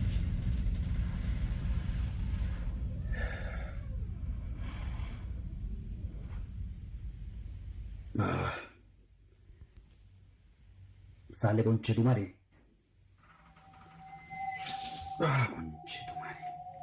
Hey, he was taking a shit. Like, don't bother the ghost when he's taking a shit. Okay, yeah. At first, I was gonna talk about my usual like air draft kind of idea, but no, that wouldn't be the case here. Not in a bathroom.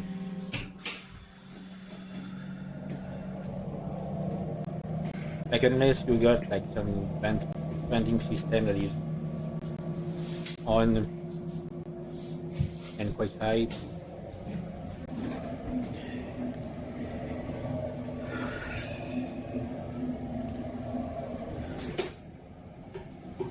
There's something in the shower at first. Yeah, that's the kind of shower that I like. With doors, with actual doors, not one with curtains, because I'm afraid of water going like pushing through the curtains and just falling to the floor. But when I lived with my grandma, she had one of these showers. They're so good.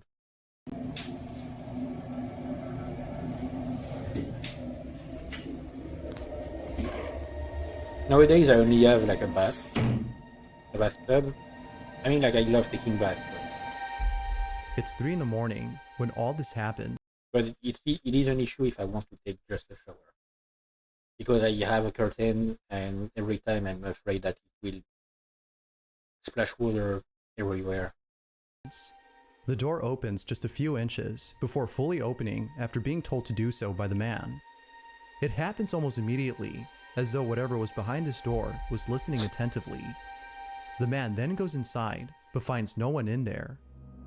Naturally, he was shaken to his core upon realizing that something paranormal had occurred. I mean, the man believes this, as do most viewers of the video. But of course, you be the judge as to whether or not that's the case. I mean, okay, there is one other possibility that has just sparked in my head. Given the creaking sound that the door made, it means that it's not like, because it's not the creak of some hinges that need some WD-40. Like, it's a creaking of wood that doesn't have enough space to move. So could it be that the door was not locked properly, like was not closed all the way through when he went to sleep? And like how at night in a lot of houses that have wood, it will, like, depending on the temperature, the changes in temperature, it will expand or sometimes contract. Is it possible that the door was not closed all the way through when he went to sleep, and the wood from the door frame started to expand and push against the door itself, forcing it to move because it didn't have enough space. It could explain the creaking sound in that way as well, because like it would be the sound of the wood just brushing against itself to allow for more space. And the sound just happened to wake him up. Like that's one possibility that I'm thinking of here. And the door opening all the way through when he asked for it could be just a coincidence. Was the door opening on its own something paranormal? Or was it something else? But yeah, like I'm leaning more towards like a normal explanation of wood expansion in that kind of case. The following video comes. I'm not, once again, when I call these type of things, like when I give these type of ideas for what I think it is, I'm not calling the video fake. I'm not like calling the reaction fake. It is genuine to me. Like it looks like a genuine video from someone who's genuinely scared of what happened. It doesn't mean that the explanation is necessarily paranormal. So it can be a very natural phenomenon that the person could not explain at the time, could not like they didn't think of any other explanation. So they genuinely believe that something paranormal occurred. But just because someone believes something in either way doesn't mean it's true, of course. So they could still believe that it's paranormal, but it could have a very logical explanation. I'm calling the video as explainable, not as fake. From Simon Newcomb, who states that a friend of his daughter's was walking through a wooded area that is believed to be extremely haunted. Westminster Woods is a forest in England where many people have reported paranormal encounters, from small shadowy figures that lurk behind trees. That's what's the name? Fuck. What's her name? Hang on. Is it in I think it's in Mario 64? Is it Mario 64 or Super Mario Galaxy? Because I remember, or at least the second one, I remember a level in Super Mario Galaxy 2. Though I think the two games share some levels. Maybe the two of them. Okay, wait. Why is it? Okay, I don't know why Google opened on a search about an accident that happened apparently between a bus and a car. I didn't click on anything. Hang on, I'm looking on my phone.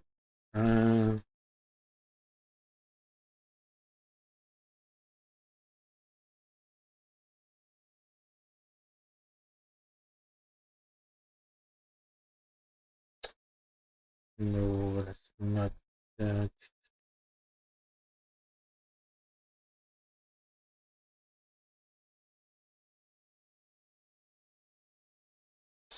What was it?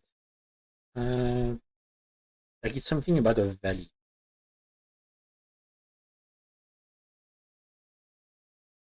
No.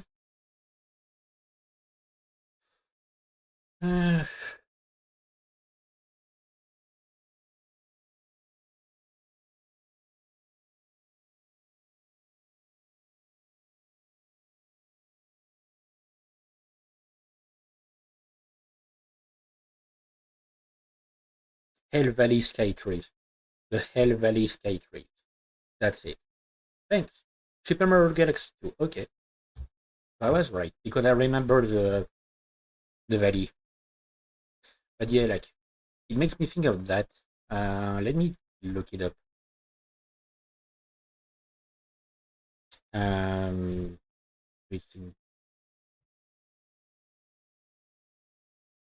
Valley Sky Trees. These.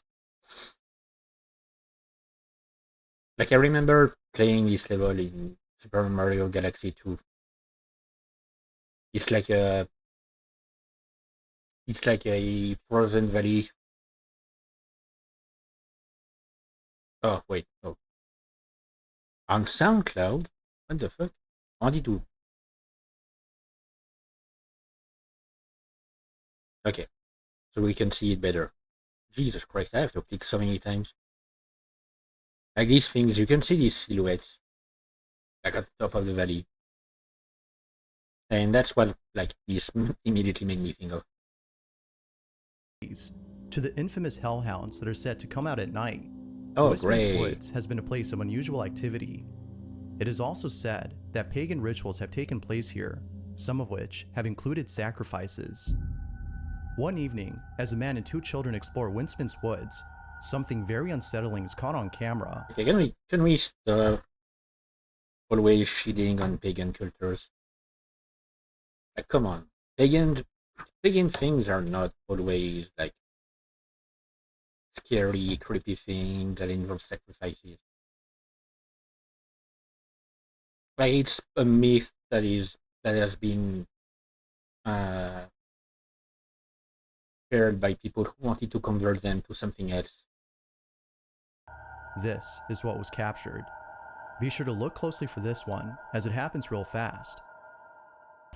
Like, a lot of pagan things are actually pretty chill, or just led to some other things, like Easter. Easter was originally a pagan celebration. Halloween, or rather All Hallows Eve, was originally a pagan celebration that involved turnips instead of pumpkins. The pumpkin stuff comes from the US, where turnips were not as available, so people instead used pumpkins.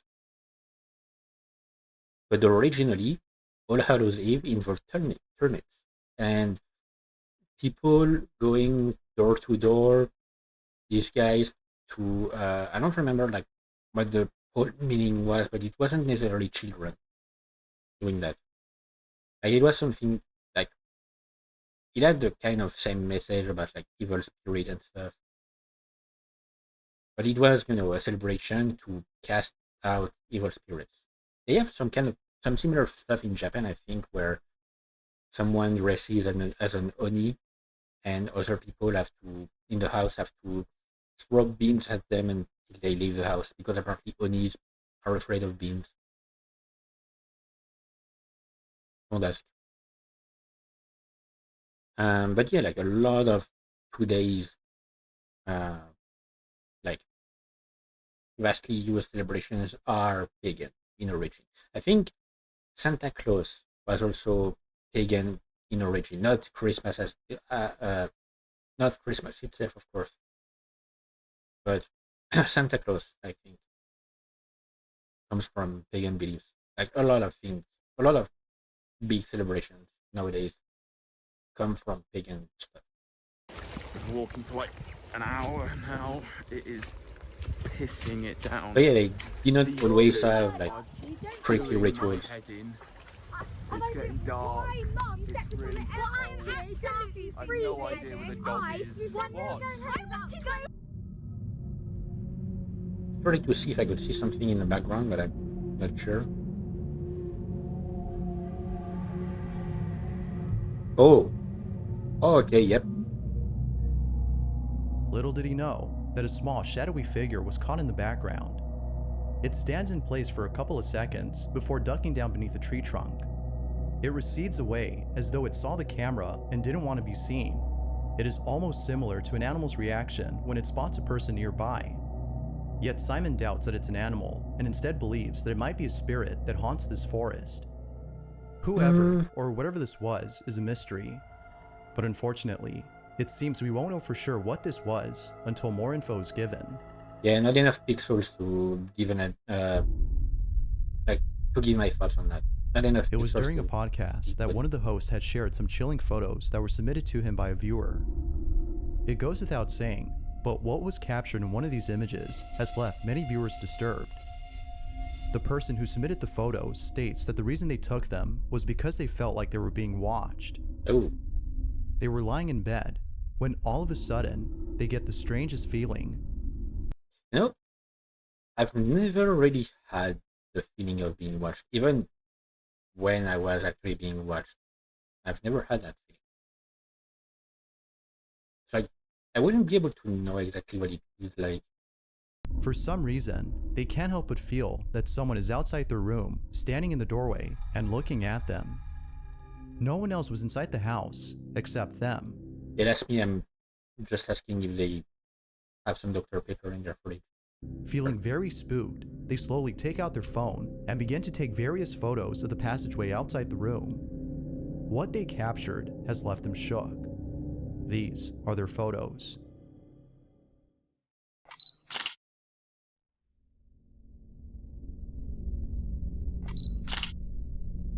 But yeah, I do appreciate the addition of the sound effects.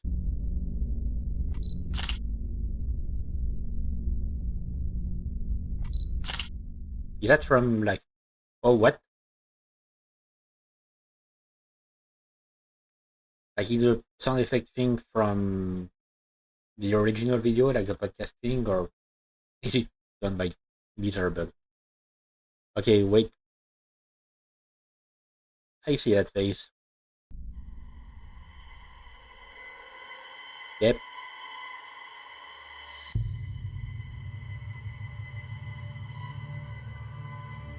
And that's not pareidolia. In the distance, there appears to be a face peeking at the person inside the room. It wasn't until zooming in on the photo that the person who took it saw the mysterious figure. Although pretty creepy, they're somewhat glad that they caught this, as it reassures them that they're not losing their mind and that there is in fact something very strange going on inside their house. Now, it's worth mentioning that the person who submitted these photos states that he played with the Ouija board prior to this incident and believes it's the reason why strange things are happening. But what do you think? Did this— I swear to God. Stop playing with these things already. Or do it responsibly. Like, I don't know. This person actually capture something paranormal? Or was something else captured? Like, these things need to be regulated somehow. I don't know, like.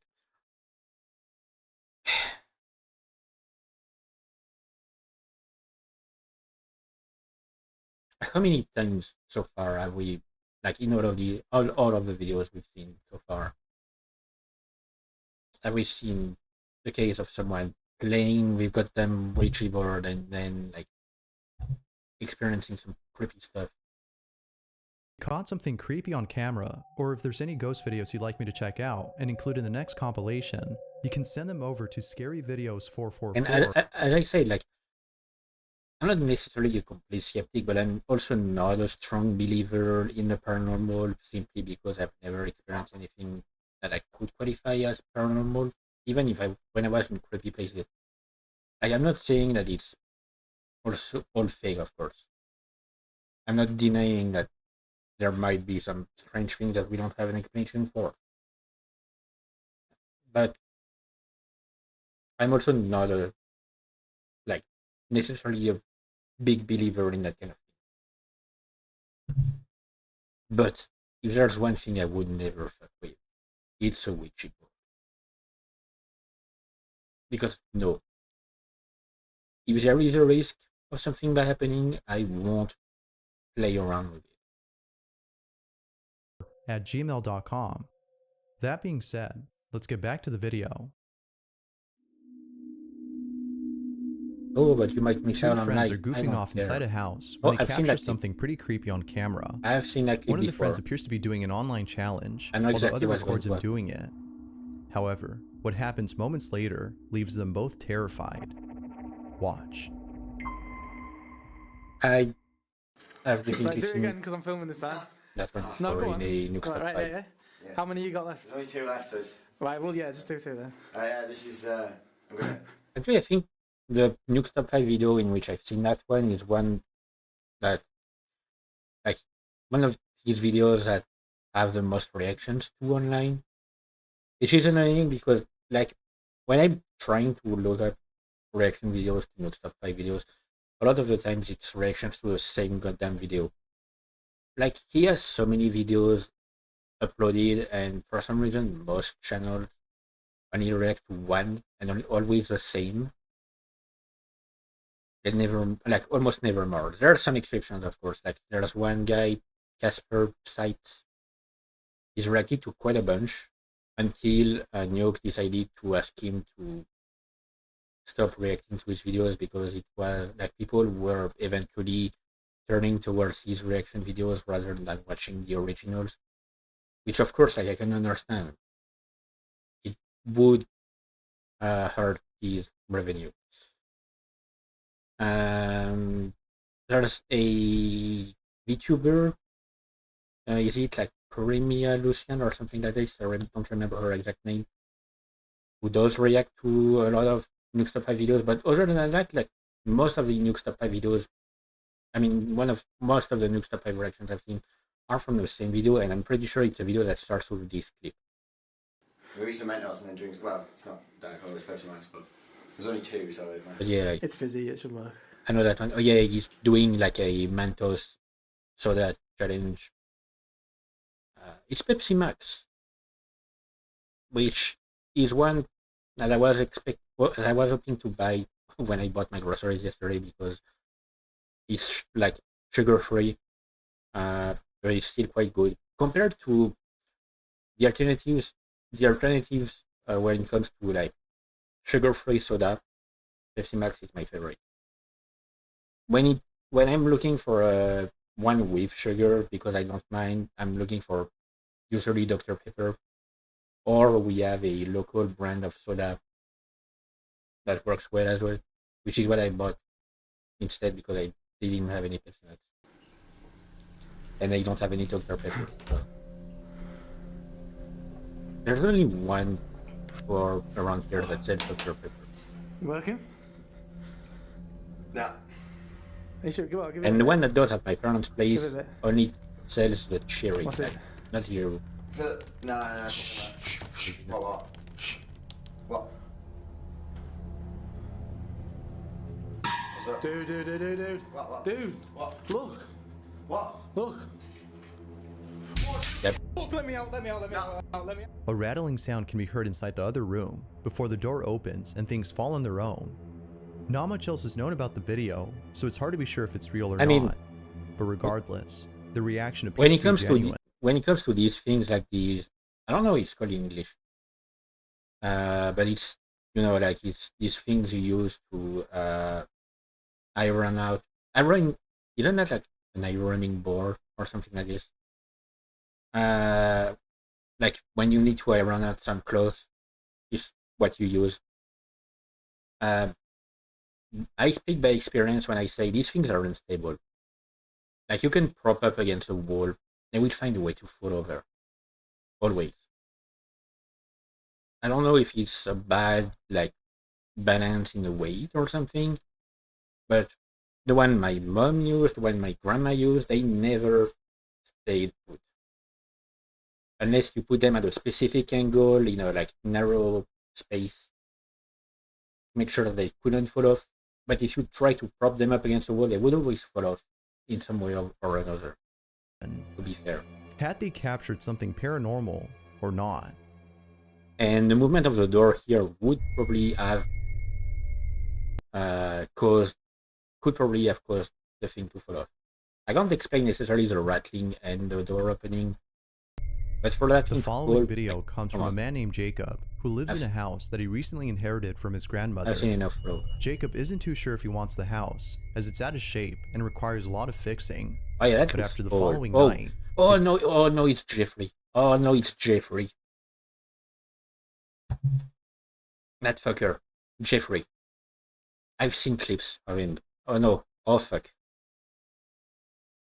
Yeah, that is one of the clips of all the clips that I've seen in videos, like in these kind of videos.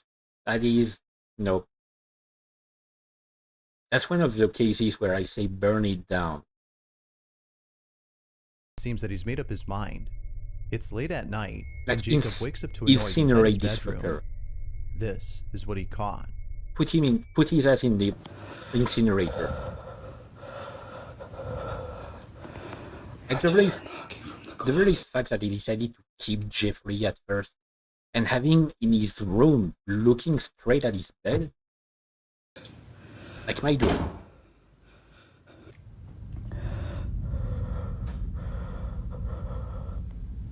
Like no.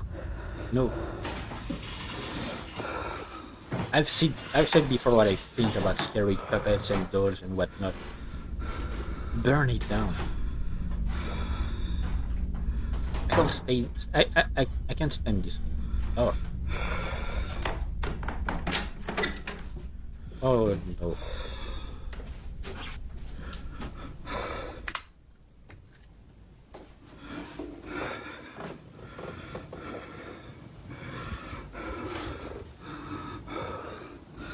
I know what's going to happen because I've seen the clips with Jeffrey. All of them, I think. See?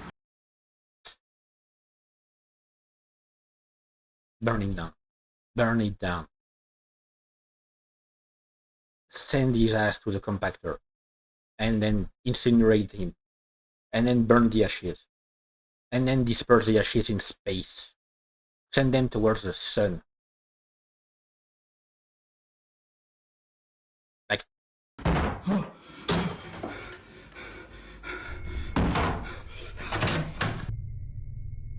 A knocking sound can be heard coming from his closet. Like, fuck you, Jeffrey. However, nothing is inside when he checks. I hate you. But then moments later after checking, loud banging can be heard from the other side of the room.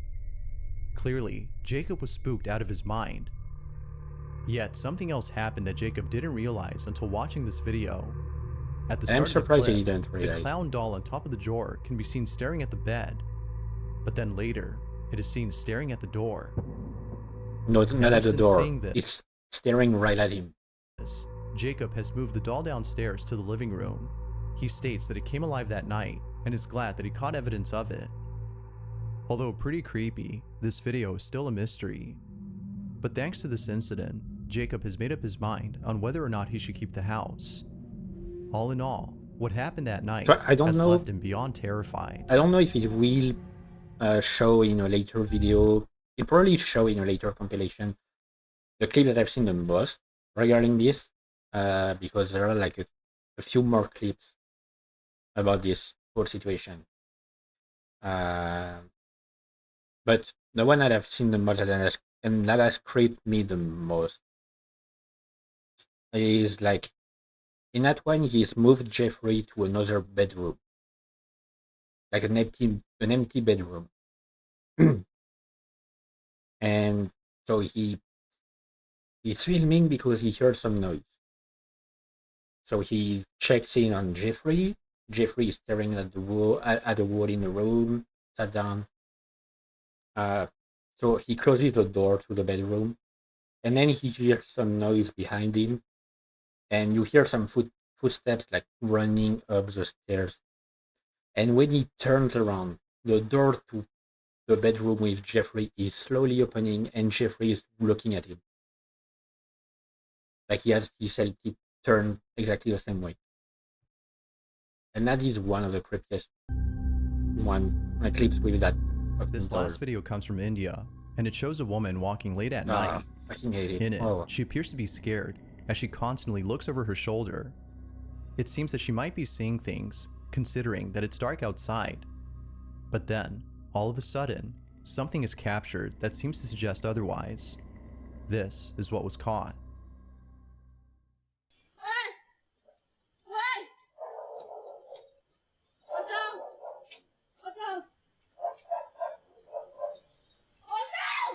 Oh, what?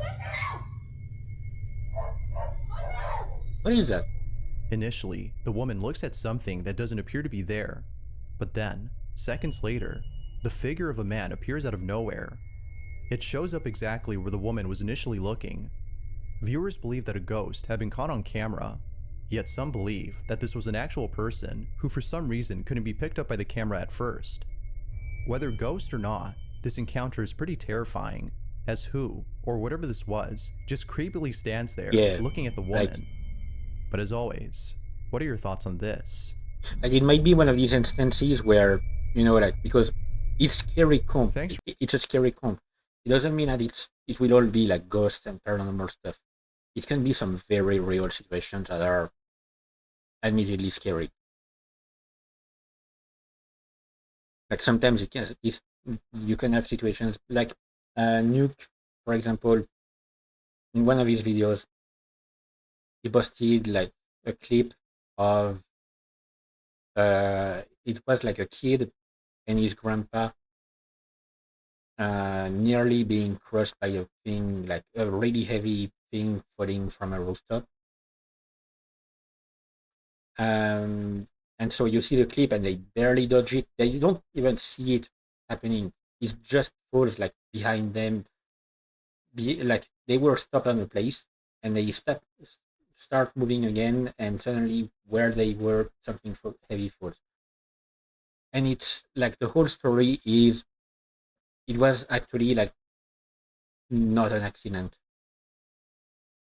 It was something done on purpose. Some teenagers on the rooftop of a building thought it would be funny to drop something on them. They actually tried to crush them. And like it's that this kind of situation that would piss anyone off for good reasons. And like it was included in a compilation that where the other clips were all supernatural things, like or ghost stuff rather. But this one, like, because it's it's still a scary thing. It could be one of these situations where it's an actual creep. It would still have its place in a scary count because a video was uploaded. It is scary. Hang on, I need to grab a drink.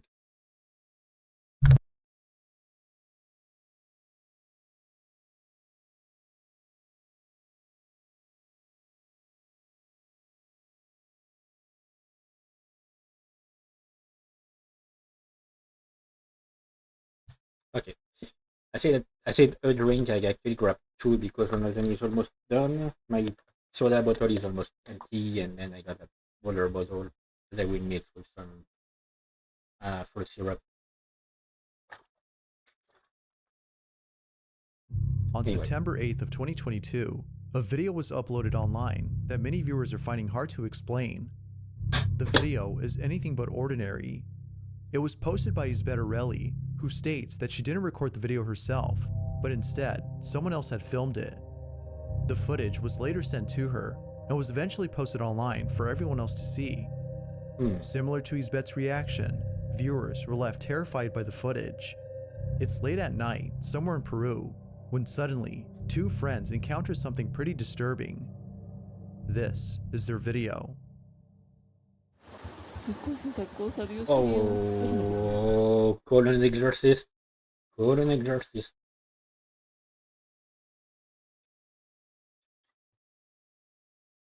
Call an exorcist.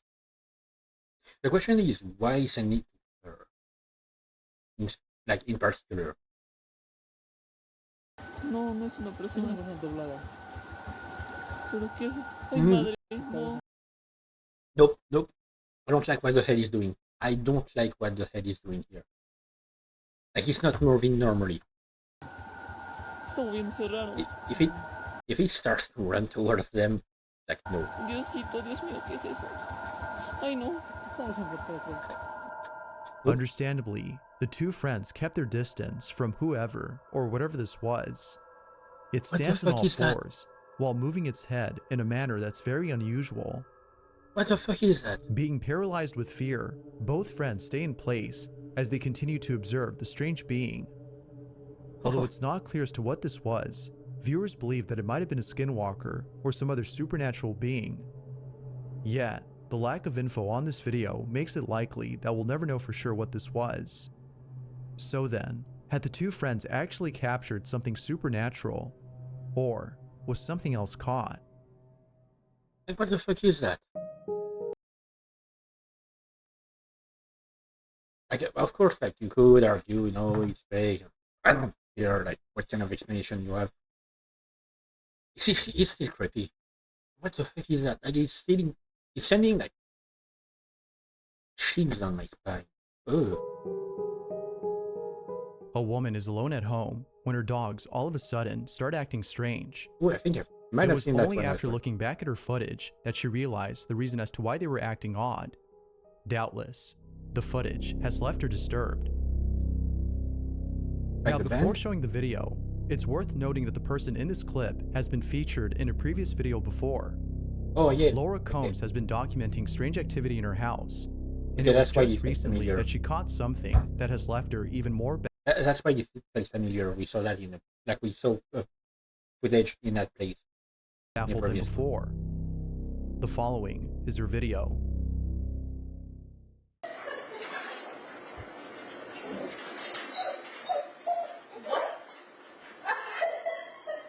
Hang on.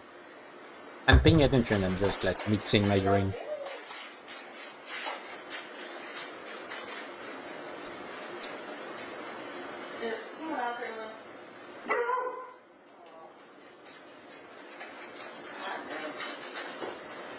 Yeah, no, I didn't see the clip of the dog.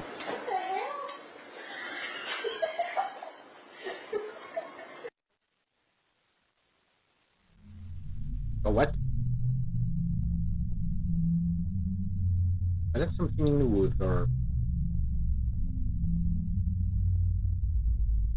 That's something moving fast. Like behind these trees. Like what? Are my eyes like playing a trick on me? It might be. Okay, yeah, no, I saw that one. And like it moves really quickly. But for some reason, like it felt like it seemed to Strangely me like enough, my mouse cursor might be playing tricks on me, but no. around the same time her dogs start to act up, a mysterious figure appears in her backyard. However, there is something very odd about this figure. It moves in such a way that seems to suggest it's something other than a human. Laura believes that it might be a supernatural entity, considering all that's happened in her home and the strange behavior exhibited by her dogs. Now, viewers also agree, but it's not certain if that's the case. Given what's happened, could it be that Laura's dogs were sensing a supernatural presence, which happened to be outside? Or might there be another explanation for this odd occurrence? Sorry, I almost Feel free put to my let me know what you bottle think on the down ground below. and then I realized, wait, no, the ground is the floor. Well, the floor is already hot. There's a podcast on I'd rather YouTube by the name of Twisted Chamber, whose hosts consist of two people, Natasha and Kat. A few years ago, they received a strange video from a friend of theirs, who still, to this day, has no idea as to what was captured in it. They were deeply unsettled by the footage, and are looking for answers to explain what was captured. The story goes that the friend was visiting her sick daughter at the hospital late at night, when out of nowhere, something downright creepy is caught in the background. They were sure that nobody else was around, as they were the only ones on this floor. Needless to say, the video is pretty creepy. This is what they caught.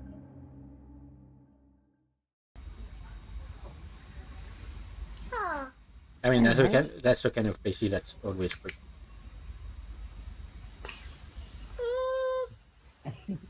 Very gorgeous. Like, I had to visit my grandma at the hospital twice last week. I mean, like, not the same hospital each time, because I first had to visit her because she was visiting a hospital, and then she was placed in a hospital like she was hospitalized very much closer to her home and to my mom's place.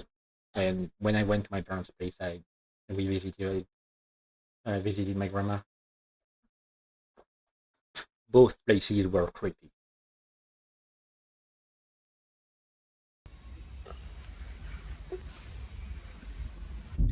Oh, what? Okay, yeah, that was fast. That's way too fast. It is only after a couple of seconds that we see a shadow-like figure zoom by. The speed at which they travel seems to be extremely fast, which makes it seem very uncanny. But even more strange is that the figure doesn't appear to be running, but rather standing completely straight while moving at a speed beyond human capacity. I mean, the friend who caught this doubts that it was one of the nurses or anyone else in general, as they are totally certain that she and her daughter had the floor to themselves. Oh, okay, yeah. So then, because I was gonna say, like, so if it's the part of the hospital that as children, like pediatry. I think it's the same word as in French, English. If it's that part of the hospital, then it could simply be like a kid maybe visiting their sibling and running around the place. But why would they go to another floor in that case? I mean, you never know. Like some kids are weird. It could have been a kid actually just running in the hallway. If no one else had been on the floor, who or what was this? Like running really fast. There is yet to be a clear answer to this question. But like with most videos, it seems that we won't know for sure until more evidence is given. Like, trust me as a certified expert in going to the hospital as a kid. Like, yeah, sometimes you will come across some kids that are not properly watched by their parents and will just be running around the place. I used to spend a lot of time at the hospital as a kid. For different reasons. Like, it wasn't even like, I'm not talking about some chronic illness or whatever. It's just that I hurt myself a lot. Sometimes it was my fault, sometimes it was not my fault at all. I was very reckless as a kid. This next video was suggested by Armando Caesar, who says he has no idea where this video originally came from. Ooh, they've started to have actual chapters. The chapter system on YouTube is a bit weird because sometimes it's manual, sometimes it's automatic. Usually when it's manual, let me check if it's the case here. Yep, no. Okay, so that's, yeah, no, that's manual, but like made from the actual like YouTube studio. But a good way to do it without having to do that, if you like, it's just a quick lesson on the way YouTube works. If you plan on one day publishing a video and have some actual chapters like this, so the best way to do it without having to bother with editing manually the stuff in YouTube Studio is in the description of the video you put timestamps. And the important part is to always start, like, you put timestamps on top of each other. Like, don't put them in the same line, it won't work. You put them on top of each other. You just have to put like the number for the time. So for example, at 6:23, 6 minutes and 23 seconds, you put 2.23. But always start with 2.00. If you want it to work, you have to start with the 0.00. Even if your video starts with something that doesn't necessarily need to have its own chapter, you need to start with that.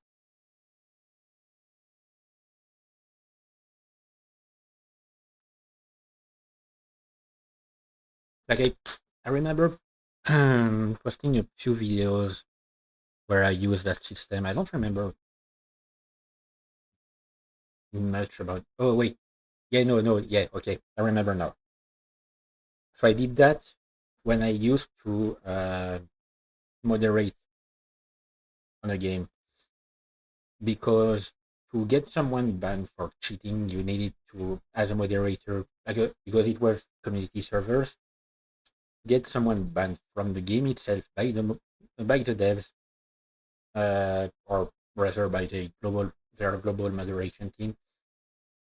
So as a server moderator, you had to record the person cheating, like record an actual case of them using a cheat, and then like get an ID that you could, like a special ID that you could only get through the admin panel on the same video, and then you could send, like, post the video online. I mean online. I would put it on private, or private or unlisted. I think unlisted rather on YouTube, I had a bunch of them. Like I've deleted all of them, I think, on my channel since then. But I had a bunch of unlisted videos of cheats, like people cheating, and I would use that system of chapters to help the moderator, the global moderators, to see each part of the video. So the moment where the person cheats, and the moment where I show the ID, so that they wouldn't have to watch, like if the video was really long, sometimes it could be very long, they wouldn't have to bother with it. And then, so yeah, once it was posted online, send an actual report using a bot, a Discord bot, and then they would like answer through Discord, through the Discord bot. They would give you an answer as to accept it or not. Most of the time, it was accepted because we had enough proof, like enough evidence. We had a like I've had uh, I've had so many players globally banned from that game, and that's like equivalent to a VAC ban, so to a Valve cheat ban. It counts as something similar. So it's actually like shown on the Steam profile. The source is unknown. However, after doing a bit of research, he was able to gather some info on the footage. According to Armando, the woman in this video is a house cleaner who's been cleaning an extremely old house for years. She usually comes at night to clean the place, and almost every night while being there, she swears that she can hear voices and footsteps from the floor above, even though no one else is inside the house. One night, the cleaning lady's friends dare her to clean the house, but with the lights off and to record whatever happens. Although hesitant at first, with the lights off, ready. Come on. Jesus Christ, it's 38 degrees. Thanks, my phone. Oh, hang on, I'm checking. Hang on.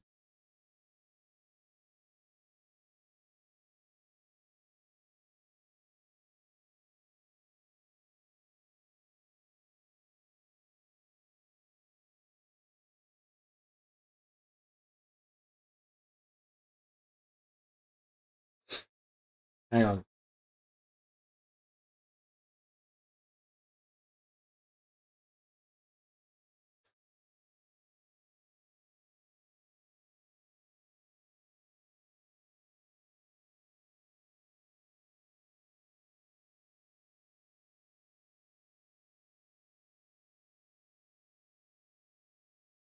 Oh. Okay, sorry. It's like my phone sometimes sends me like news articles if it feels like it's something that might be interesting to me.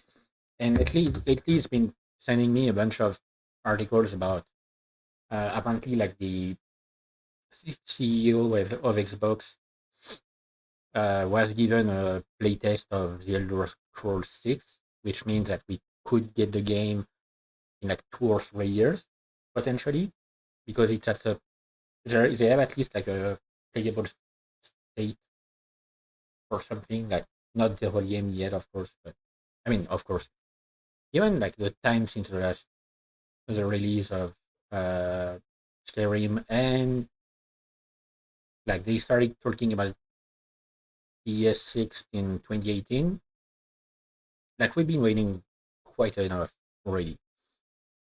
But yeah, like, and apparently, like, there was an article about how they had put an inflatable giant rat in front of the building because to contest the layoffs done by Microsoft in many studios.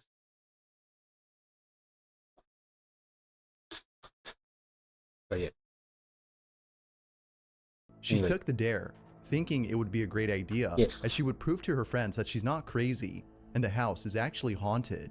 In the dark, like, but come on. Little did she know that this would be one of the biggest mistakes she's ever made. It's late at night, the lights are off, and the woman is at this place. This is what was captured.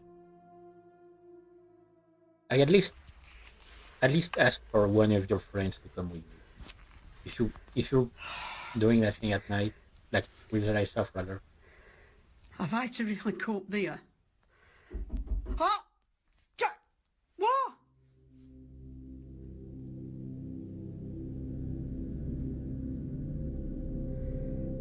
God. You can't scare me, you bastard. I'm coming. Over accent. For Alan. To prove that it is top at banister. Hello, Pauline, I'm shitting myself. Sounds like there's something in that bedroom.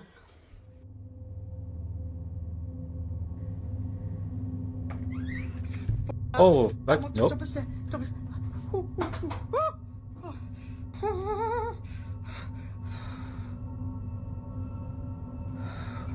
Ah!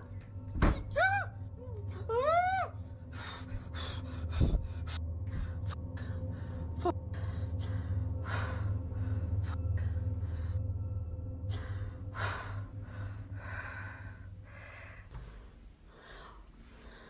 Oh. I can hear a noise in the background, but it's in that cupboard, and it is the airing cupboard. So that's where the boiler is, and it sounds like it's just, someone's just come up at the back of me. F***ing door. Bollocks. Bollocks.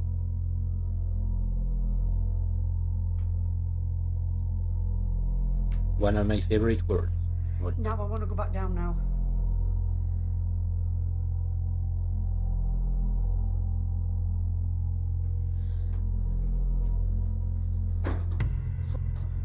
Right, I've just shut door. I've just shut door.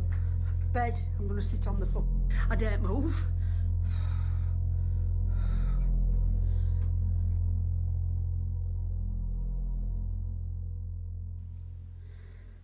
Do you know if I weren't shitting myself? Oh. Ah! There's something on the ground? I want to go down. Normally, anyone who encounters something like this would flee from the house immediately. Yep. But it seems that the cleaning lady was feeling pretty brave that night. However, if it wasn't for the following incident, this video would have been a lot longer.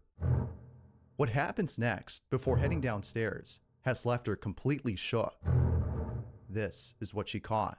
Stop with that noise, sound effect. Open the door for me, please.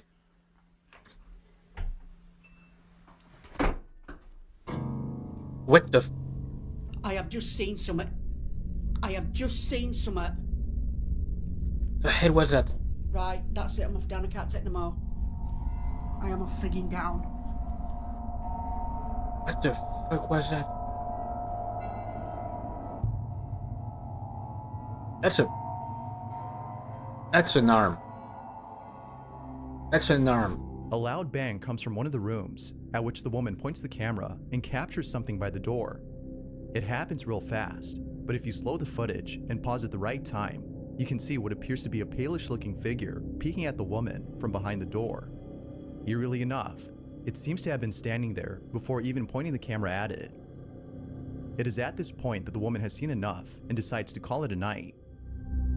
Now, with all that's happened in this video, one can't help but think if something paranormal had truly occurred. If so, then the dare she took proved to be successful. Yet not much info was given on the video to prove that it's either real or fake, so it's up to you to come up with your own conclusion. As is often the case with videos like this, what happened that night remains a total mystery. I would, at that point, I would just say, like, find yourself another cleaning person. The following video comes from Ryan Godoy, who while using a public restroom, heard strange noises coming from the stall next to his. Curious as to... Oh, but... Okay. That's gonna make me think of... the thing I saw, like, what was it? Was it a game? Like, was it a scary game or a... Oh, wait, no. Yeah, no, okay. Yeah, it was like a... so I saw a series of animations of creepypastas. um, and stuff like that, like short horror stories. But animated, usually in SFM, but sometimes in other stuff. And there was one where, like, the person looks under a stool, like looks like that under the stools, and you can see, like, at first you can just see a pair of legs in one of the stools, and then when they look down again, the legs are one stool closer, and there is a head looking at them, but at an angle that doesn't make sense. Like, that's what it's making Kuruwa was making those noises. He takes out his phone to record the strange occurrence. He knew for a fact that nobody else was inside the restroom, so it didn't make sense that all of a sudden, somebody was in the stall next to his. He begins to record, and ends up capturing something pretty terrifying. Take a look.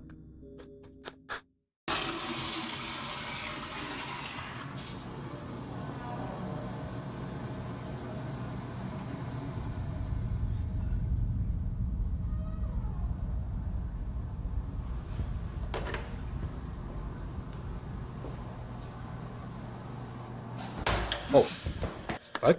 Wait, did I see? Without warning, the stall suddenly slams on its own. Okay, no. Naturally, I thought I Ryan saw a runs away from the silhouette for a restroom, second, fearing that whatever had slammed the door is most likely capable of causing serious harm. Now, unfortunately, the video lacks enough info to determine if it's real or not. But regardless, the sudden movement of the door closing is definitely scary on its own. Yeah. But as always, what are your thoughts on this? Ghost or something else? Maybe it was like a wizard going to work at the Ministry of Magic. More often than not, most videos on the paranormal have very little information or not enough context, but it's usually these that tend to be the creepiest. Therefore, this next video is no exception to this notion. The following footage takes place inside a mine somewhere in Chile. The people in this video appear to be workers for a mining company, and it seems that one of the workers is filming the inside of this mine. They pan the camera all around the space, when suddenly, something very unusual is caught in the footage. With that said, be sure to look closely, as you might miss it the first time. Take a look.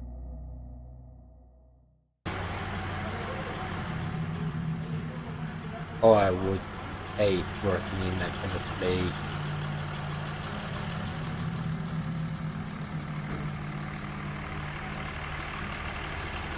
I mean, at least, like, it's not one person alone. That's good. What? What? Double what?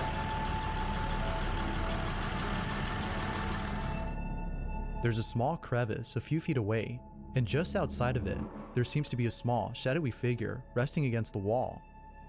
It is only seen momentarily before the camera pans away and then pans back to find nothing there. Now there's plenty of theories as to what this could have been. Like, okay, I'm sorry. The first thought that crossed my brain when I saw that silhouette, it's that meme of like a squatting Russian guy in, a complete Adidas getup.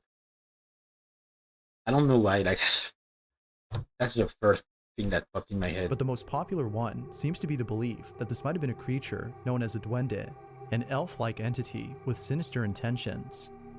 Yet, like most theories, it is not a fact, but simply a belief. So, whatever this was is currently unknown. But of course, you be the judge as to whether or not something paranormal was captured. What exactly was caught in this video? Yeah, I always have like a problem with this kind of myth regarding some creatures and stuff, like the fact that you could have some creatures with ill intentions, like playing around with people and stuff. Because if we had like, if there were some creatures of that kind, wouldn't they potentially be, I don't know, like strong enough to take over the world and you know, kick us off the top place of the species.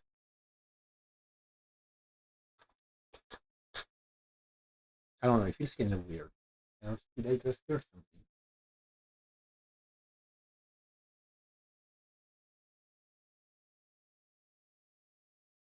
I don't know if I heard the noise or if it's just my imagination playing a trick on me.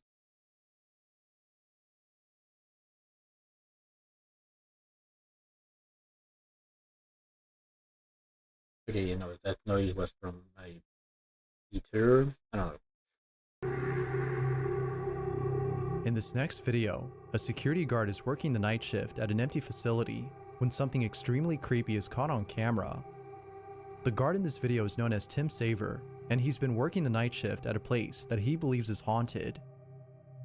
From strange noises that seemingly come out of nowhere, to the odd feeling that someone else is inside the building, Tim has plenty of reasons to explain why he films during his shift. Now, there have been plenty of unexplainable things caught on camera, but a particular video has left many viewers unsettled. In this video, Tim hears a noise coming from a space near the ceiling. He proceeds to check out the noise, but when he gets there, something is captured that Tim hadn't noticed until looking back at the footage. Yeah, I know that one. When he saw what was caught, he was left speechless. I know that one. This is what he captured. Yeah, so this guy, like, so I saw like clips from that guy as well. So I think he posted like 2 clips of weird things happening in his workplace. 2 or 3. No, 3. That's the first. There's the second one with some other creepy shit happening. And the third one with like the creepiest shit. And after that he left the place. And for security reasons he could not tell where he works. Or where he worked. But he stopped working after the third clip. He's like he resigned.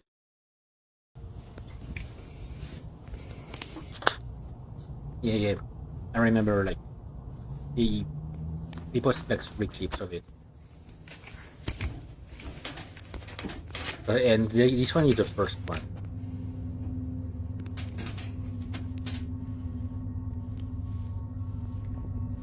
Like see here.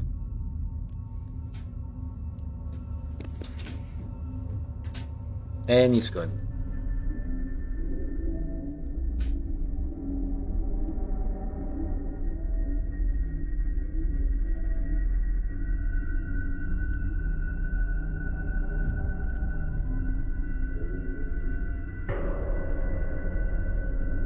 And I think you can actually see, like, in Nuke's videos there was like an edit After where you zooming could actually in see and brightening the footage, yeah, you can see what brightening. appears to be a hand grasping at an object inside the space. I think like you can actually After see a the few hand seconds, it move. then disappears. Tim is sure that what he captured is something paranormal. However, some viewers believe that it might have been someone hiding inside the building. Nevertheless, the footage remains a mystery. But it seems that Tim will soon be posting more to explain this video. For now, Okay, the question remains, he posted 2 other clips who at least. or what was captured? But I saw 2 other clips and I didn't. If you caught something creepy on camera, or They're if there's creepy. any ghost videos you'd like me to check out and include in the next compilation, you Like, can send them there- over to they are some of the scaryvideos444@gmail.com. most That being said, plausible let's get back to the proofs video. of paranormal activity. This last video comes from someone who works the night shift at a department store inside a mall. For some reason, almost every night, strange noises are heard inside the store. Although the person who works there isn't sure what exactly is going on, a video of theirs has left viewers wondering if the store might be dealing with something paranormal. It's close to midnight, the employee is all alone, and the following is caught on camera. This is what was captured. I might have seen that one as well, but What's I going don't on, remember guys? what Making a video. It's been a couple days since I made the was last it. one. I'm feeling good. That was yo. Hello.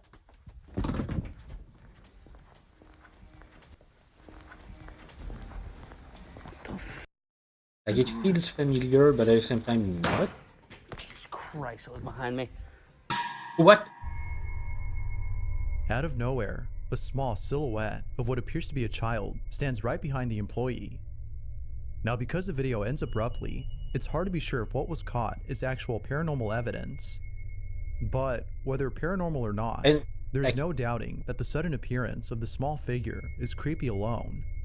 like it doesn't look like an actual child, but like, you know, a mannequin or like one of these mannequins. As always, what are your thoughts on this? Paranormal or not? Oh, okay. I actually like.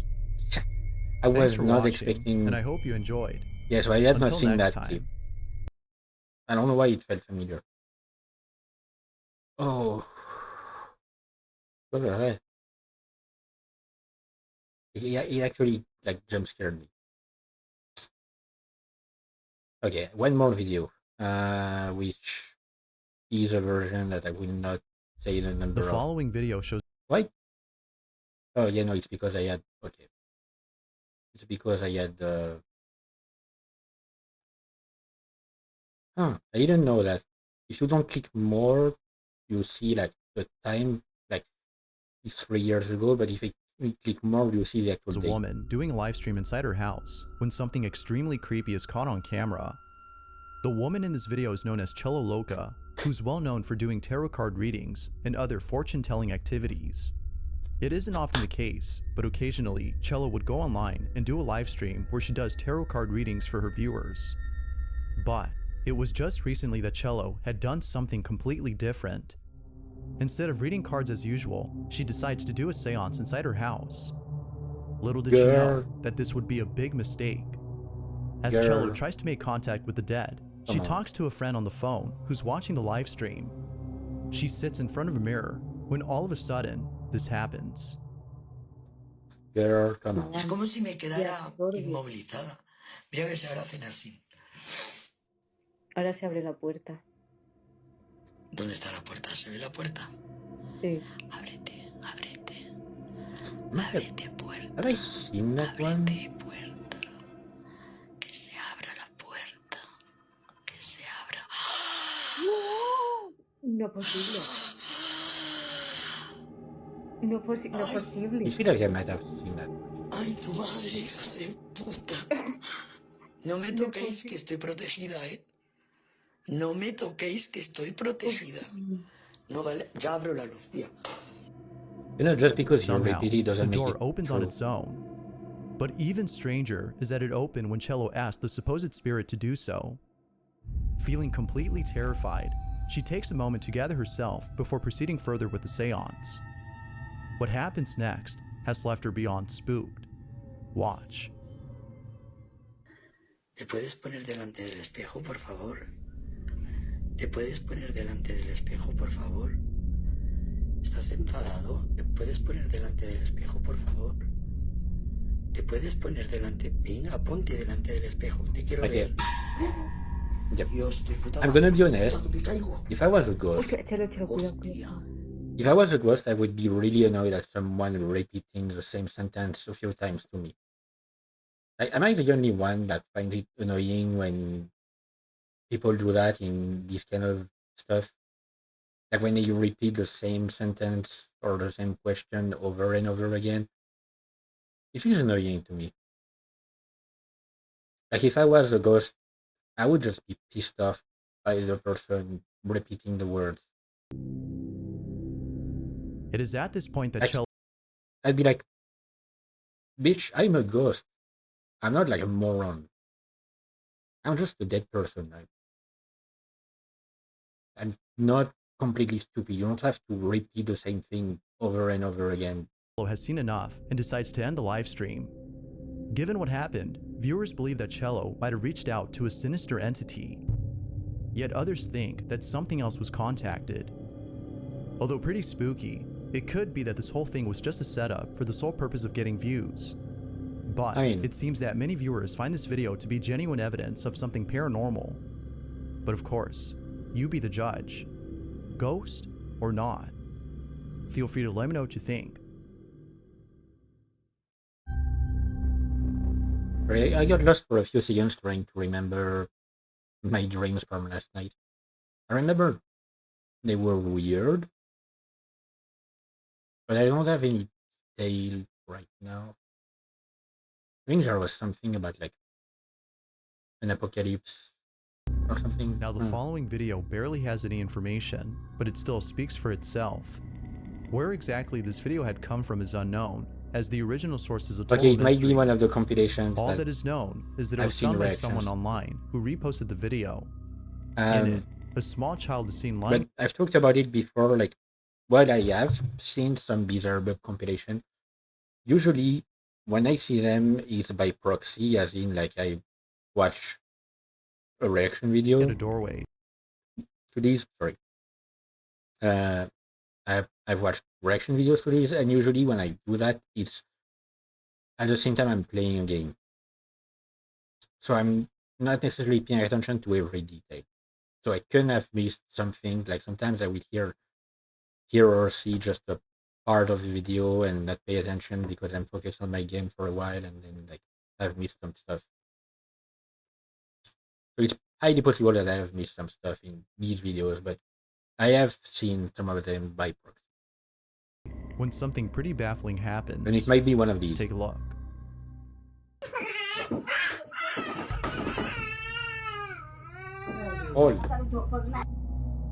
According to viewers, it seems that the child was either kicked or pushed by an unseen force. Even before it happens, they seem to be scared of something, as though they are trying to get away from whoever or whatever is inside this room. To me, it's not like they are the lack of pushed. info. It's like something is trying to pull them. I mean, put him. To me, it seems like something is trying to pull his legs, and he's trying to escape. And the unknown source of this video makes it hard to determine if it's paranormal or not. For now, it remains a mystery until more info is brought forth. Like it could be just a case of a toddler like having poor motor control. Now, this next video was posted in September of this year, but for some reason was taken down a few days later. Some believe that the video was removed because the person in it is so traumatized by this incident that they don't want to be reminded of what occurred. Although it's not clear what the reason might be, the owner of the footage has reposted the video for those interested in seeing it before taking it down again. It goes without saying, but the video is pretty creepy to say the least. In it, a security guard is working the night shift inside a private building somewhere in Colombia when something very strange happens. The guard is on duty, patrolling the area, when out of nowhere, someone greets him. Or so it seems. Take a look.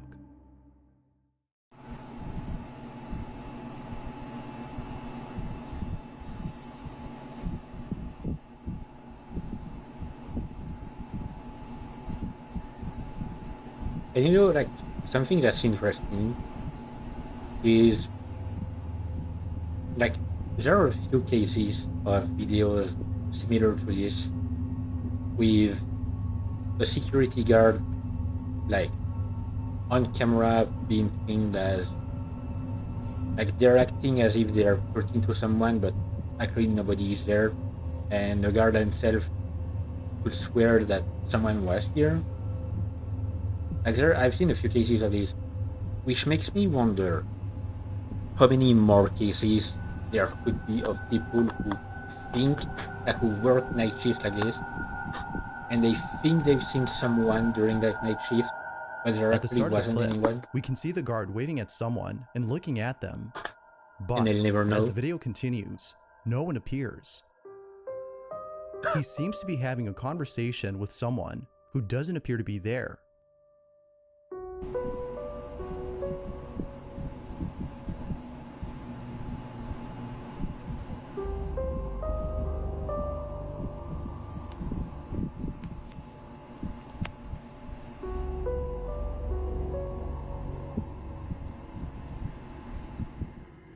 Although pretty strange, it's the following piece of information that makes this video a whole lot creepy. As it turns out, the security guard in this footage says that he was talking to someone who was in need of assistance.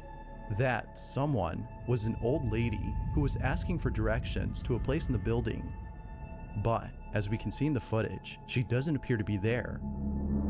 A few minutes pass, and the guard is still chatting with whoever it might be that we can't see on camera. But then, after conversating for a while, he is radioed by his coworker, who tells him something that suddenly makes his blood run cold. Watch. And okay, I talked about like we've seen a bunch of security guards doing that. There are also cases that do not involve security guards, but other things, and not always at night. Like there's one case of a guy at a car repair shop, and basically like so they had just received a car from an accident uh, that happened the day prior, and you can see on the security footage like one of the employees acting as if he's talking to someone, and when he's radioed by the owner, he says like, "Yeah, I'm with Mister." I don't remember the name he gives, but like they're asking me for repair time regarding the car and stuff. Like just the car that they had received, and then the owner tells him like, "Dude, the people, the people who were in that accident died. None of them survived." And like the name was actually the name of one of the people in that car.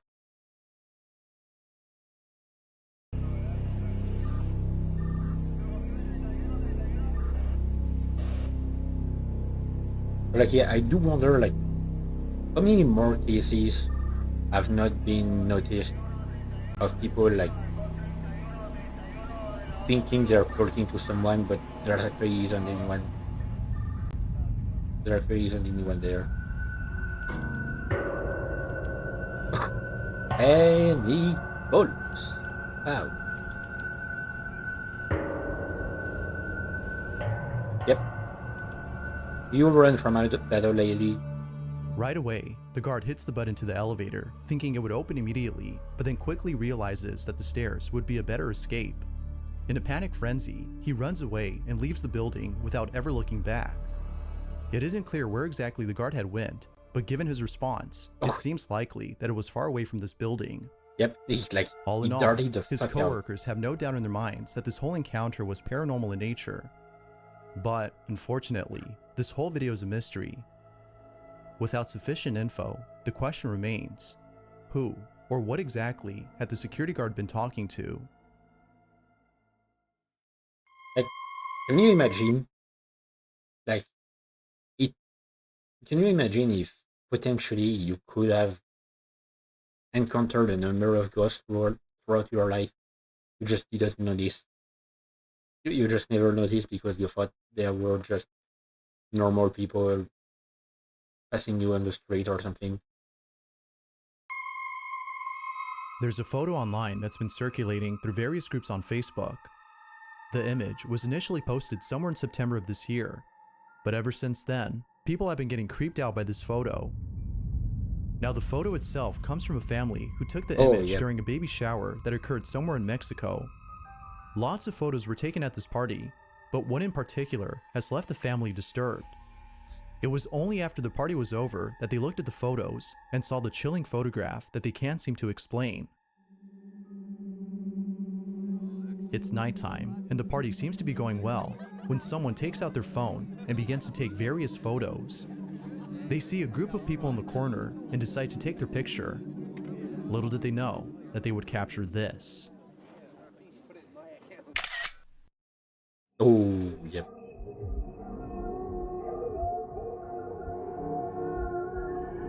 Come on. She just wants to be a part of the picture. Let her be there. The family was left shaken up after seeing this. According to them, nobody was next to this woman when they took the pic. They further mentioned that its facial appearance is unlike anything they've ever seen. Although some people think that this might have been a case of pareidolia, as the rocks in the background could have been mistaken for a face, the family is certain that this wasn't a rock or something pareidolic. They've taken photos of the same area where the pic was taken, and none of them show the figure that was captured.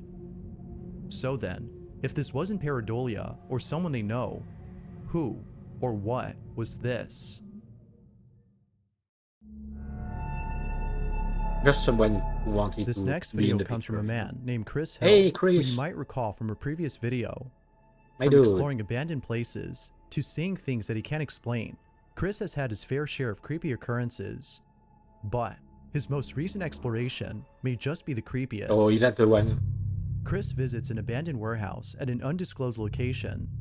Inside, he finds a lot of empty crates and mountains of debris. Spiders. Although mostly empty, why not? he can't help but feel a certain presence inside this building. Speaking of spiders, actually, like, bought a piece of meat because, like, at my parents, like, in the village my parents live in, it's a very small village. Like, we're talking 500 inhabitants dispersed over a really large area, so they're like a village proper and a lot of hamlets dispersed all over the place. But they live like in a village itself. It has one store, and that store works directly with the local slaughterhouse that is like a few kilometers away. Like, that slaughterhouse has been there for as long as I can remember. I grew up like not far from it. And yeah, so that store has been open for like a few years now, and they work directly. So they source their meat so that it's really cheap. So I decided to go and take a look when I was at my parents' place. Got myself some piece of meat that we call spider. Like, it's a part of the it's pork meat. I don't know exactly which part of the pork it is. It's currently sitting in my freezer. I'm gonna eat that with some fries, probably. I don't know why I started to talk about it because I started thinking with spiders. But it's a really good piece of meat, and since it's locally sourced, like, and stuff, it was really cheap. I guess what, 100 grams for €2. That's really cheap when compared to like what I would get in a store. Small critters might have made this place their home, but to But yeah, Chris, it seems that something else coming is back to living the here. video, yeah, this Feeling is a little the video, terrified, he searches all around and finds nothing. like the clip of the first clip I saw of Arbex Hill. Here's where things start to get really And creepy. the creepiest. As Chris continues to explore the place, he finds a small staircase that leads him to the floor below. Oh wait, no, hang on. It might be his first exploration of the place, so it wouldn't be that one. If it's his first exploration of the place, I think because the creepiest is when it comes back. Like, at first, because once he experiences something creepy, he decides not to go back, but his viewers convince him to go back, and he goes back, and then like that's where he takes thing it I remember and the finds most. a room with many doorways. One of them, however, leads to a narrow passage that It's seemingly like- has no end. Yep, that's what I Chris remember enters the the most passage of this and piece. immediately notices something strange. Like, it's that hallway. Like, that looks like something straight up out of the back rooms. You know, the level with the pipes, or maybe even the level with the generators, like the electrical plant level of the back rooms. Whoa. If you're familiar with the It's concept. noticeably colder in here. Speaking of which, I highly recommend, if you haven't yet, I highly recommend you go watch the Backrooms movie. Like, I've seen it, the one that recently released. I've seen it. It is like, honestly, they've done a really good job. Like, compared to what you could sometimes expect. I mean, it's probably because they work with the actual like person who made the Backrooms known in the first place. I don't remember. I don't think he's the one that invented the concept of backrooms, but he's definitely the one that made them famous. At least I think so. Wait, hang on. I'm gonna look it up. I don't think he's the one who invented them. I don't remember his name, sorry.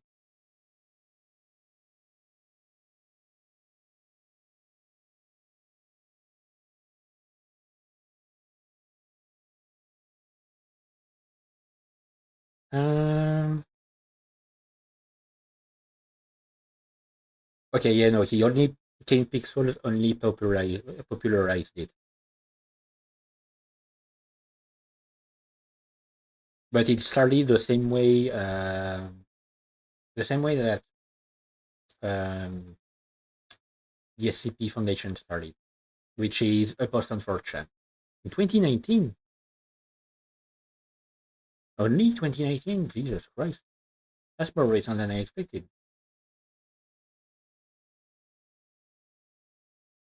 But yeah, Ken Pixels made them popular.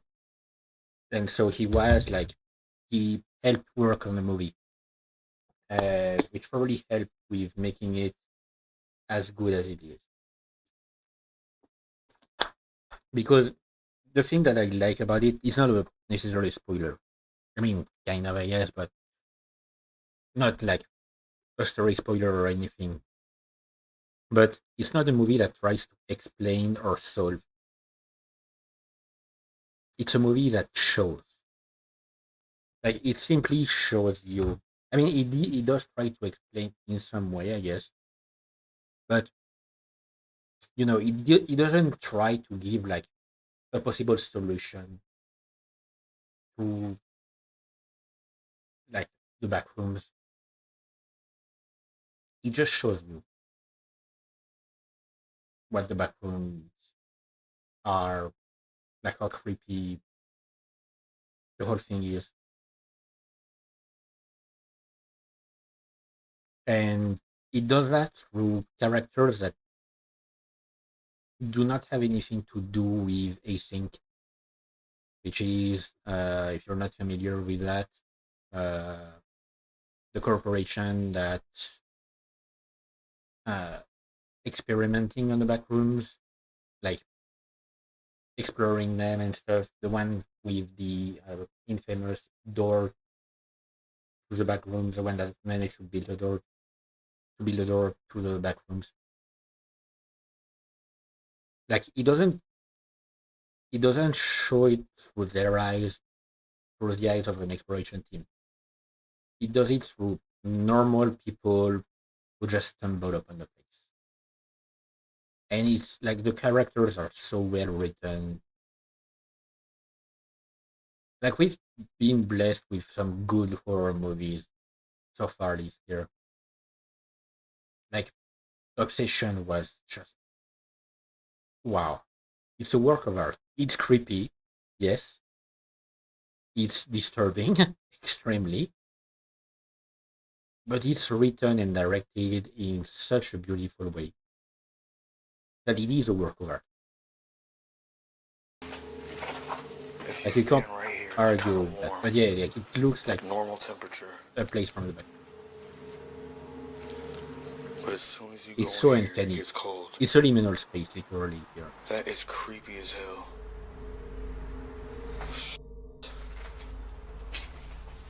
Whoa, that is weird. That is weird. Like, I'm not joking.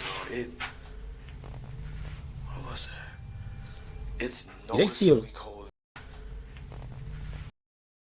No, that's not. Okay, I thought at first it was a silhouette here, but no, it's from writing on the wall. It's noticeably colder in here.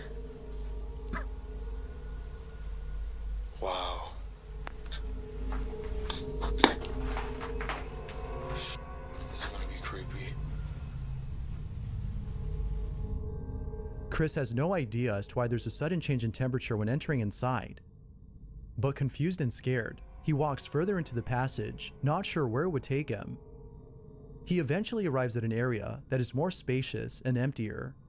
However, Of course, it is at this point when things take a dark turn. Come on. He goes in and sets up a few cameras before exploring the whole space. Some edgy One teens camera were in here particular before. is an infrared camera that records in real time. When he's done setting up all cameras, he continues to explore the site. But unbeknownst to him, this is captured.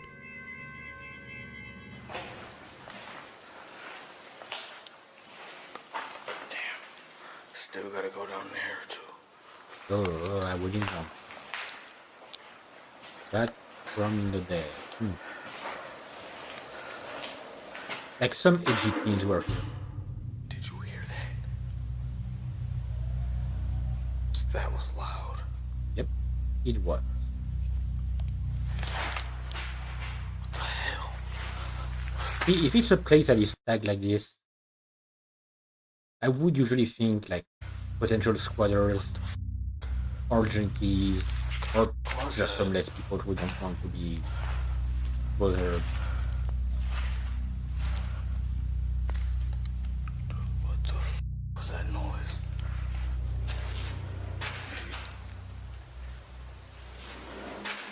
Sounded I mean, like something fell. Yeah, clearly it was something heavy that fell.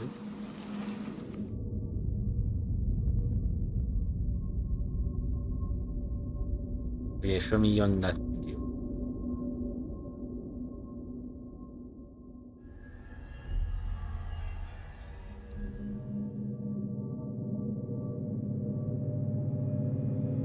Oh, now I see. Okay, I couldn't see at first. What the hell? What the Oh. Oh.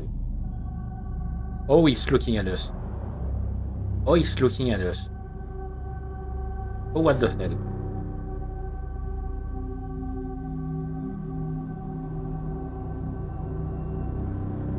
Oh, that is. Okay, yeah. Had it not been for the second camera, this would have been missed. A mist-like figure can be seen approaching Chris from a distance before not reaching remember him. this part. Eerily enough, Chris turns around as soon as the figure gets to him. As I said, I've as seen if that wasn't the creepy second enough, a strange-like figure in the corner can be second seen peeking at the camera. Chris has no clue as to what this could have been, but viewers can't help but think that this might have been some supernatural creature that was spying on Chris. Whatever it might have been, he is certain that he won't be coming back to this place, as he's definitely spooked. But as always, what are your thoughts on this? He ended up paranormal or not? So it will probably like show up in a later compilation. If you caught something creepy on camera, or if there's any ghost videos you'd like me to check out and include in the next compilation, you can send them over to scaryvideos444@gmail.com. That being said, let's get back to the video. This last video shows a woman who appears to be very sick. The person recording claims that she might be on her deathbed. If that's so, then this video just got a whole lot interesting. A friend or relative is watching the woman on the monitor when they notice something odd about the footage. Upon looking closely, they see the following. What the f is that? It's like something touching her.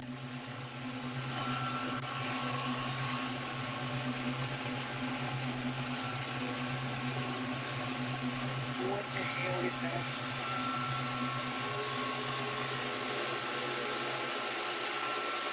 Touching her or reaching out for her?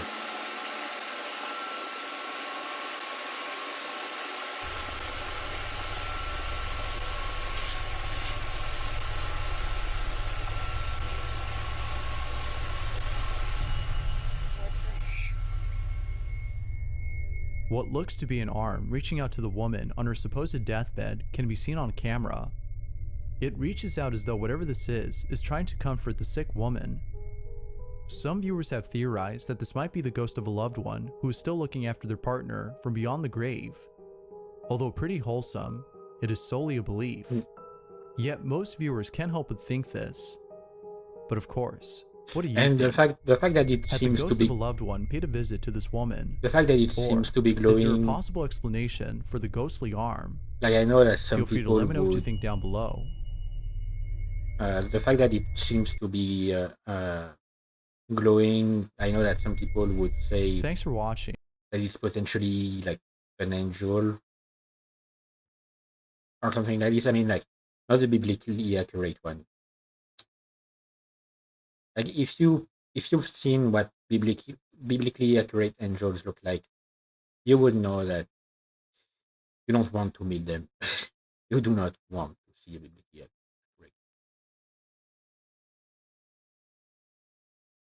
But yeah, I'm not gonna watch it. I just want to load it.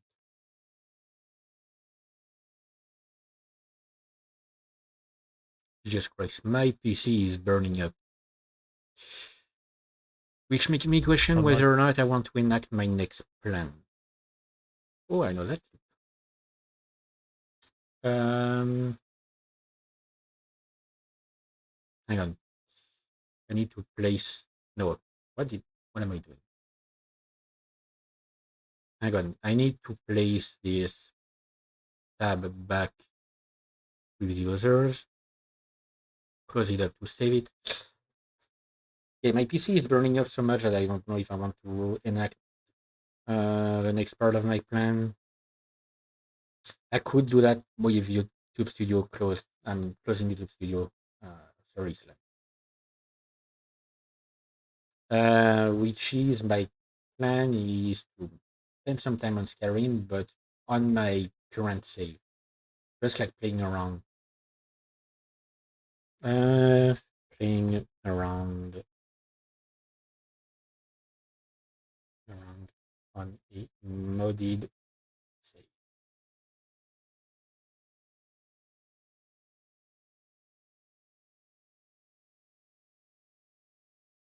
Okay. I might have changed more things that I mentioned at the start. So I'm going to check out through my mods. I'm actually going to do that. You know what? Oh, wait, no. I just remember the name of some of the mods. I'm not going to show that. Like, I was thinking about showing my Vortex window, but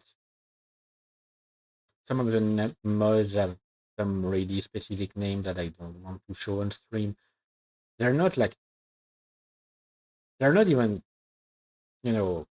weird types of mods. They're literally just UI enhancement mods. But they decided to give them some very specific name. It's the Skyrim community. Don't ask. So I'm gonna look through my did I have Edric spells and powers already? I think I did. Did I? I might not have had back then Edric spells and power. Let me check the page on that one.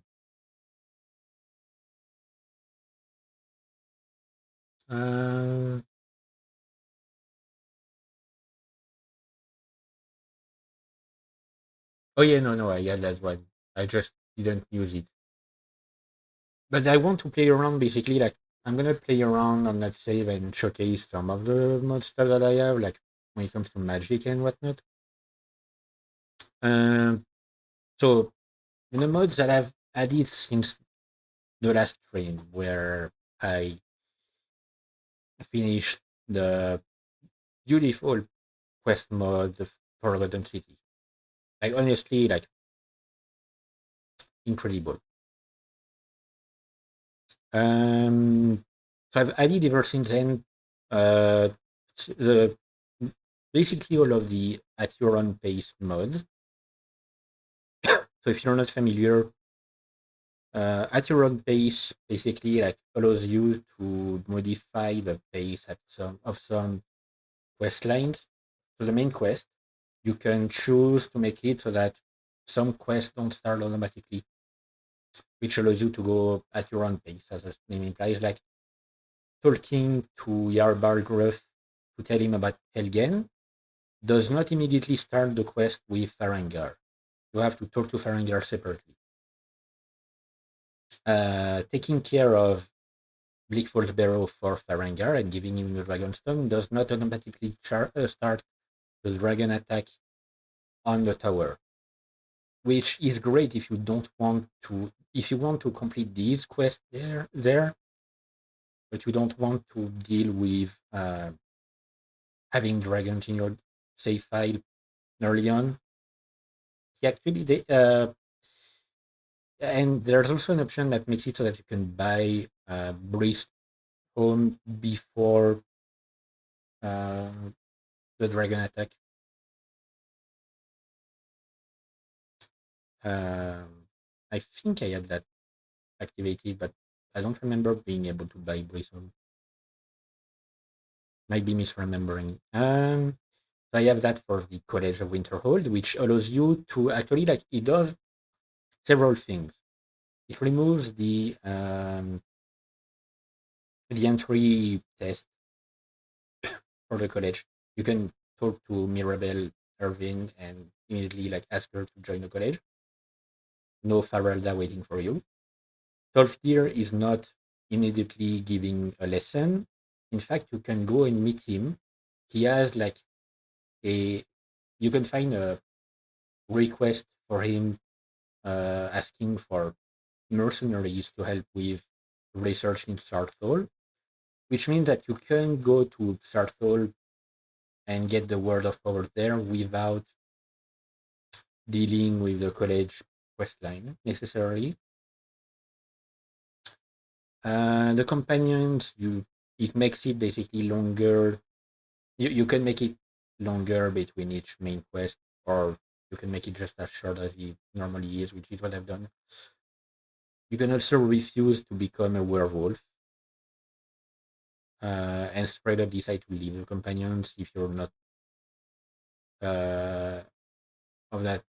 If you're not okay with it, you can also simply help Kodlak and take care of the witches directly, without being a part of the companions. The Dark Brotherhood. I don't remember the details about what it does because I haven't done that on my current quest because I'm playing a lawful good character. I'm not doing the Dark Brotherhood on that one. I'll do that on another one where I play a chaotic character. Dawnguard, it allows you to start the quest line by going immediately to Dim Holocrete, which allows you to become a vampire lord without interacting with the Dawnguard itself. Or, as it's done for me, you join the Dawnguard, they tell you about Dim Holocrete, but it doesn't become an objective on your map or in your journal. You go there when you want to. Dragonborn, I don't remember the details because I haven't done that yet. Miscellaneous, so some small quests are impacted as well. Sane overall, which makes it so that it's still at your own pace, allows you to change the requirements to become Thane. On that save, I've set them to the minimum, helping one person in the place to make it easier on me. You can also change the price of houses. By default, it's set to a really high number by the mod, so that the total price of every house you can buy in the places, at least like normal houses from the special edition, the total price goes to 1 million. That's a lot. The Thieves Guild, it's changed some requirements and the ability to do some quests in a nice way. Like when you have to shake down some merchants when you join the guild first. Well, you can choose to actually just not take their money and just pay Brainiolf yourself by laying to him, giving him your own money. That way you don't alienate the merchants. What else did I add ever since then? Colorful Magic, which is a bunch of new spells and stuff, and some new shouts, or some of them are enhanced version of vanilla shouts, but some of them are also brand new. There's one of them that I tried earlier today, and it's Jesus Christ, it's powerful. I'm gonna need to find a nice place to test out these mods, these attacks and stuff. cosmic spells, I already had that. I don't remember which spells it had, but I had that. Dark Hierophant, I had that. Dragon Claws auto unlock. Basically makes it so that I don't have to bother with solving puzzles for Dragon Claws doors because I can't be bothered with doing that for the upteenth time. I've done that more than enough. Forbidden Death Magic. For that one, like there's a specific story about that one. It's one that is because it is gory. It's one that to find it, I had to look for because usually when I look for mods, I choose to hide adult content. I had to show adult content for that one and scroll through a good number of NSFW mods because Jesus Christ, people are horny on that game to find a magic mod that has some cool spells but are quite violent.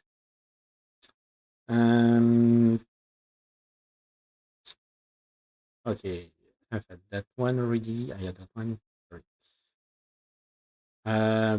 Mod to enhance the facial animation. I'm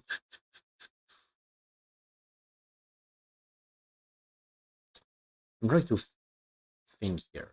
Full Burster, which is just like a special attack, like is quite powerful.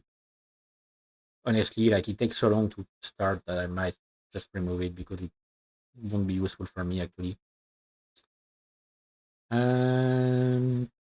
What else they add? Jewelry. Oh, jewelry limiter. That's a good one. Allows me to have multiple rings and amulets at once, which was useful to use specific uh, rings and amulets added by another mod that makes me quite basically like almost invincible. Almost. Not. It's not like an actual god mod, but it does make me insanely strong.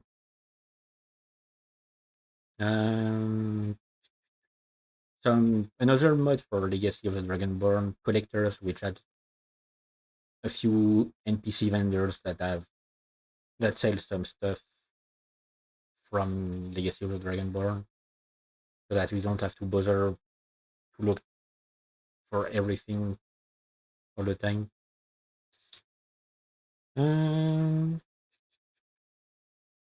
Magic of Tamriel, which adds a bunch of old spells that were in the previous games.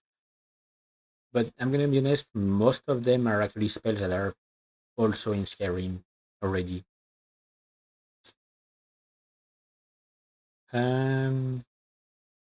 Modpocalypse, so makes the NPCs from the vanilla game look better. Same thing for Forgotten City. What else did I add since last time? I think I added like something else aside from the repetition thing as well. I've changed the perk system, so it's another perk mode instead of Valkyrie. It's Perkapalooza, which instead of adding a bunch of new perks or like changing every perk trees, it enhances them. Like it adds a bunch of new ranks to each perks, so you can upgrade them a few more times. Fenderic's Magic Evolved and the Dragonborn artifact. So the Dragonborn artifact is the one that and the Archmage artifacts and the Demigod artifacts and the One Ring. So these are the like OP stuff.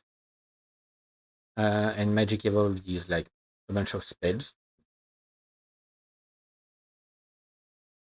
Project AHO, which I mentioned. So I've taken care of that on my own. Sorry, on that save, like I have played it. A recipe auto learn for alchemy stuff, so that's really useful. I already had a ready query of myth, I think. Search UI, which I've used to. I've removed like Skyrim cheat engine and I've changed it with Search UI. so I can search for any item without having to load an entire page.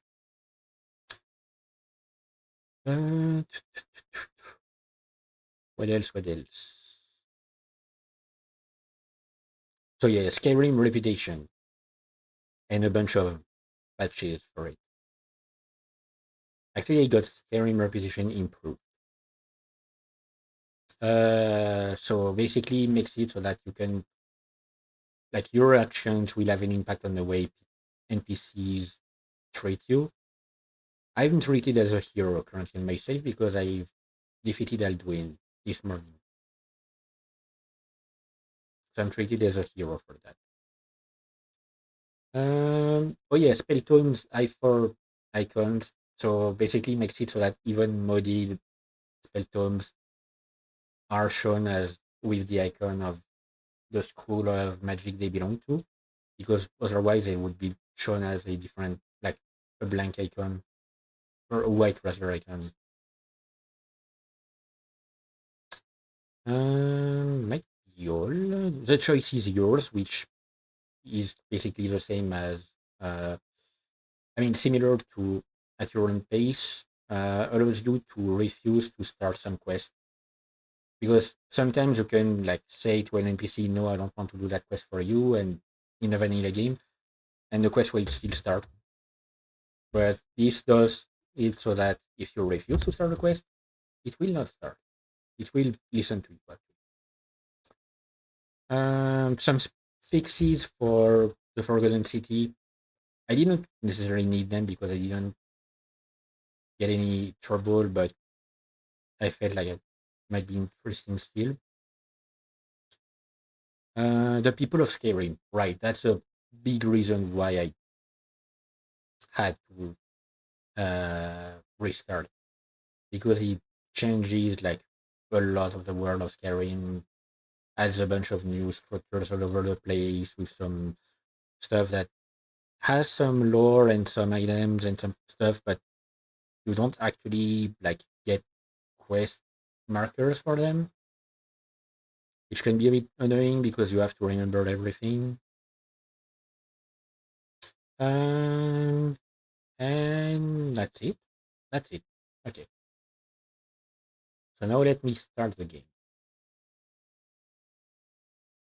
And yeah, basically what I'm gonna do here, I'm gonna finish the quest that I've stopped at, which is the Dwemer Forge, like the Ethereum Forge. I'm currently like about to reach the forge, he said. Oh yeah, and I did grab like an OP spell mod from the Creation Club. Fair warning, I'm going to use some really strong spells here, and show you like some of the OP items that I have on me.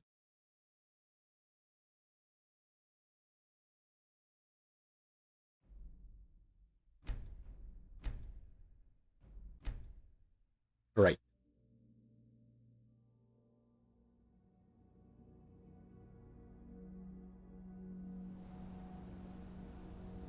Yes, I just reached that. I have Katria with me, Dagoth, and Lucian. So first off, what I have equipped, this carry weight ring, which actually like the effect is not active. I'm going to hang on. Okay, yep. So it adds like a lot of carry weight. This one is actually from another mod. It's not Modex, is it? No, it's from the MCM cheat menu mod. And I'm absolutely going to give myself that at the start of every game because fuck it. And the other things I have, so the Archmage Amulet adds 100k Magicka, and the ring does the same. And the Demigod Amulet and ring or each give 100k health, stamina, and carry weight. I had to. The reason I had to use a carry weight ring as well is because sometimes there's a bug where it gives me negative carry weight. I don't know why.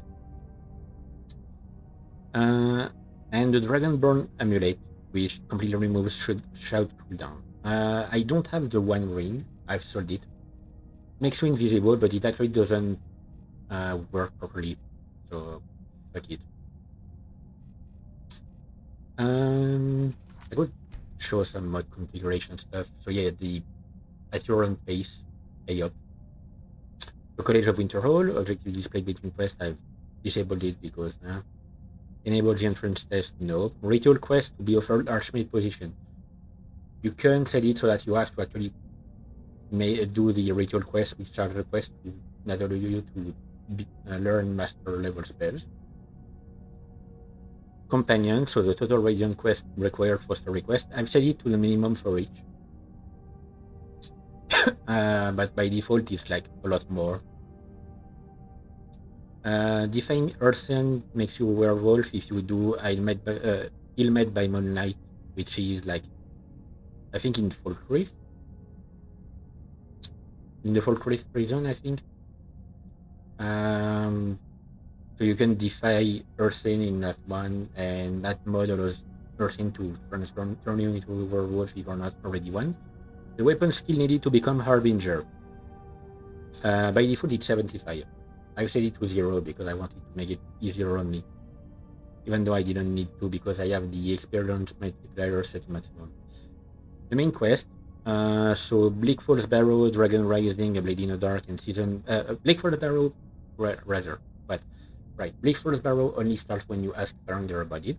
Dragon Rising won't start unless you ask Faranger about it, as well. So after you've dealt with Bleak Falls Barrow, Dragon Rising is the one where you defeat the dragon, your first dragon. A Blade in the Dark. So as long as it's activated, the dragon horn will be left in a stun grave, and to talk to Delphine, you need to talk to Farangar to arrange a meeting with her. It's actually bugged out for me, so I had to activate this help thing to force the start of the quest of Blade in the Dark because she did not send me any message. But I waited for days. Season unending is ignored entirely.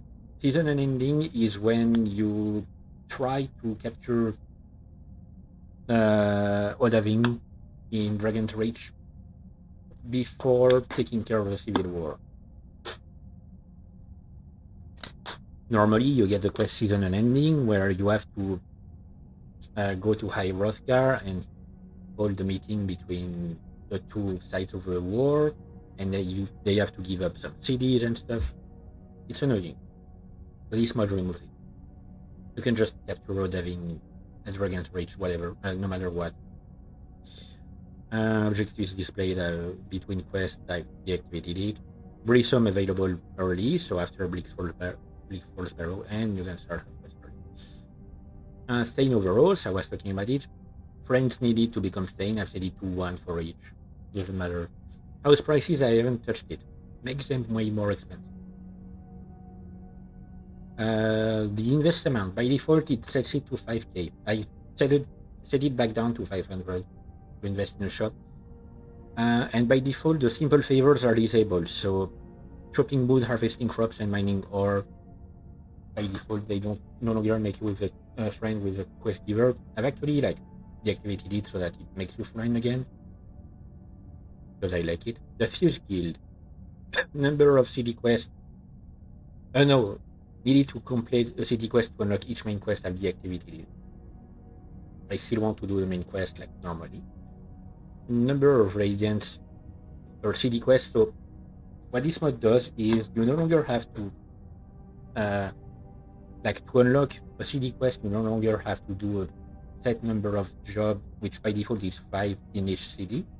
Like to unlock the city quest for Markarth, you have to do 5 jobs in Markarth. You no longer have to deal with that. It's like this is spread between each city, but by default you have to do 10 radiant quests to unlock a city quest. It will give you a random city quest. I've set it to 1. But I want to do it quickly if I want to take care of the 3 skill. Actually, I'm actually not sure I want to join it yet. Objectives displayed with main quest. Radiance outside of the city is by default, of the 5 main cities, by default, it's activated. I've deactivated it. And I haven't touched that one because I don't do the bedlam job. Experience multiplier, I've done it before. Jewelry limiter, I've set it by to 10 each. So I can have like 10 rings and 10 amulets. I've deactivated the display. Doesn't show up on my character because I don't care about that. What was this one? Oh right, it's the enchantment recharge. Fenderix magic evolved. Options coming soon. Modifications and some cheats to avoid getting hurt by some of your spells. The search UI thing is only an option like the search key, smart search, which is great if you want to look up an item but you don't remember the exact name. It will search for items that have every word that you've put up in any order, and even if they're not like next to each other in the name, instead of giving you an item that has the specific name that you looked up.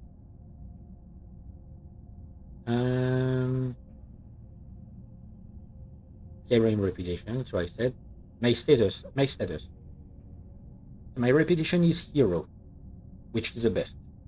You can have like a bunch of reputations. My fame level is on maximum as well because I've defeated Alduin. It only becomes maximum level if you defeat Alduin, defeat Archon, or defeat Mirac. So if you complete the main quest of the game or any of the DLC.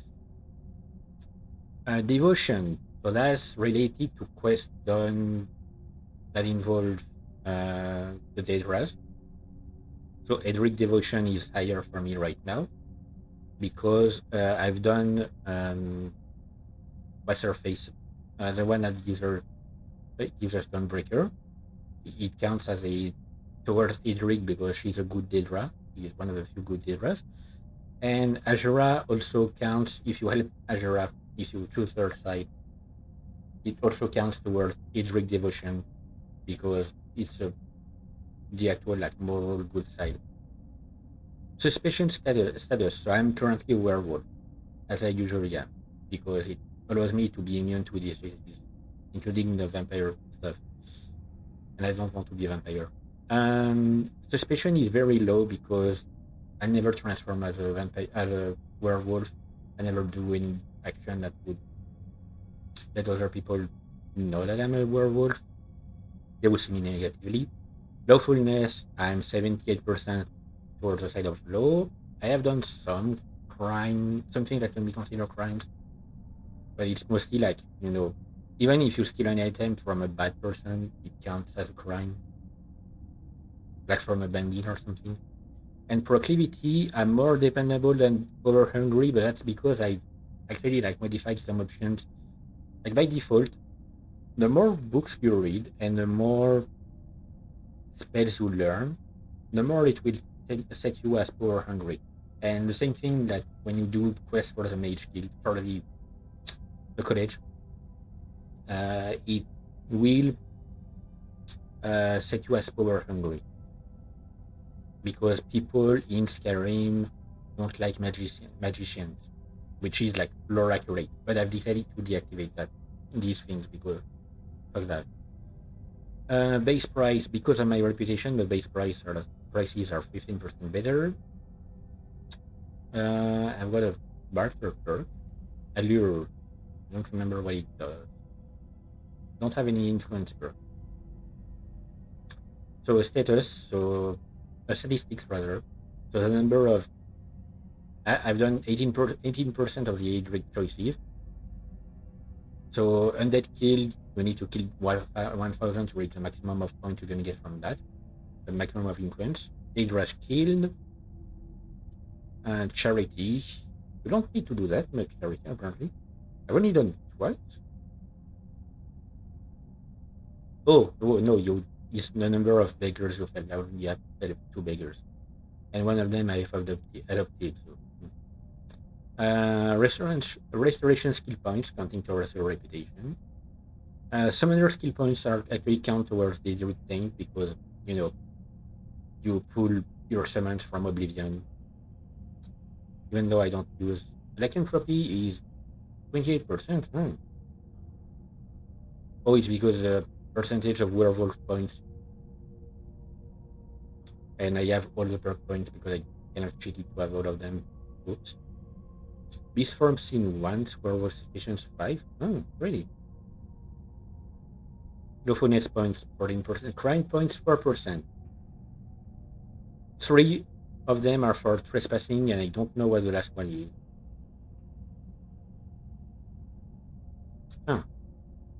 Dependability point 20%, power 11%. It's because of bribes. Okay, it's the bribes that make it go up. Okay, and the fame is related to dragon's kill, dragon priest kill, locations visited.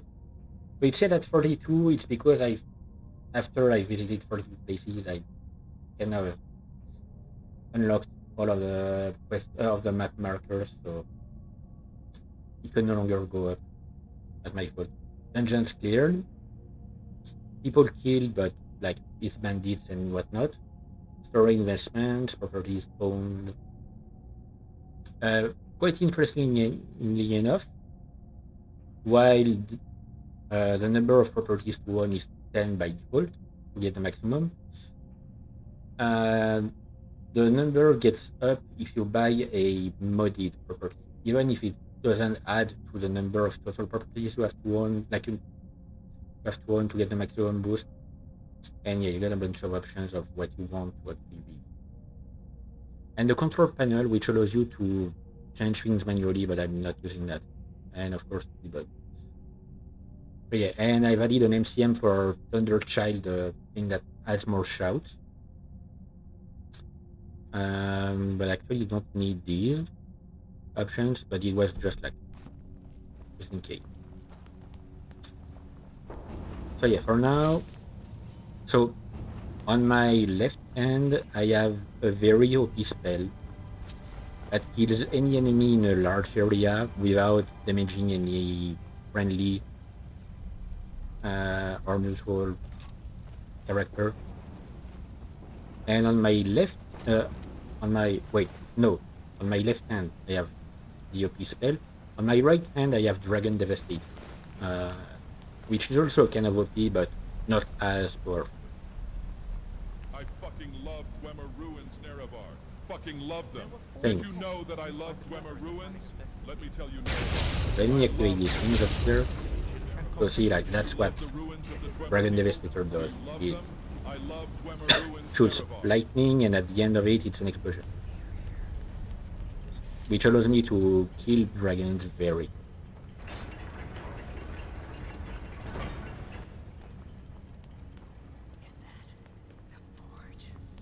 Yes, it is the forge. I'll be right behind you.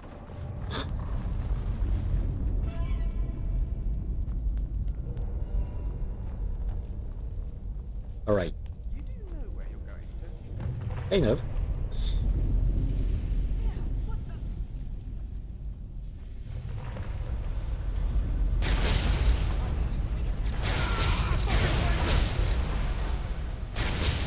So because of my amulets and rings, I have a lot of magicka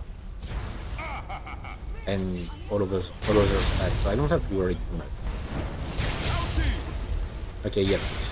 It doesn't work on every enemy. Some enemies are immune to the damage done by the OP spell. They knocked the wind out of my Oh wait, already done.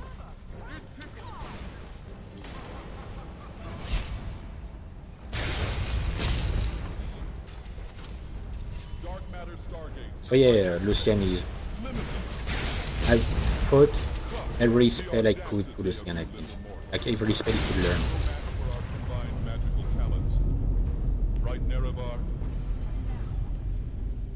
Well, what now? We are gonna meet the boss. Have you ever wanted to meet the Forge Master? Where is that? Too bad, too bad.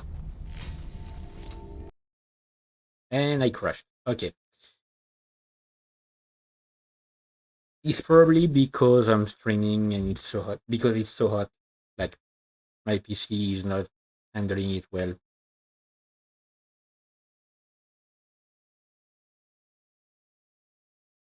Like, I don't think it's because of any of the mods I have that it crashed here. It's mostly because of the heat.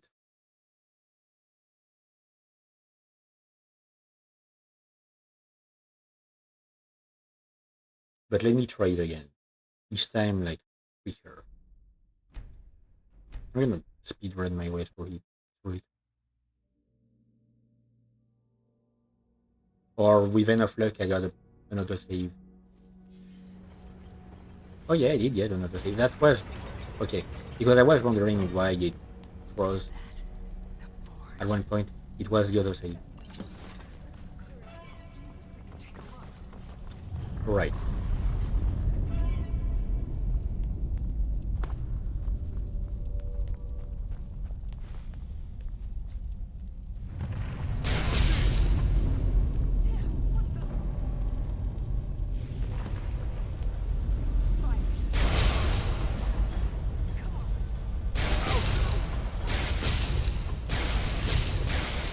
Yeah, this one is going to take any damage from that. Thanks, Lucian. He loves to cast some protecting spells on me. Okay, there's an enemy this way, but there's enemy golem.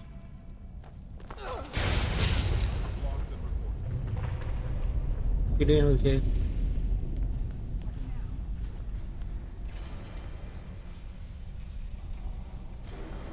Wait, you should have like way quicker.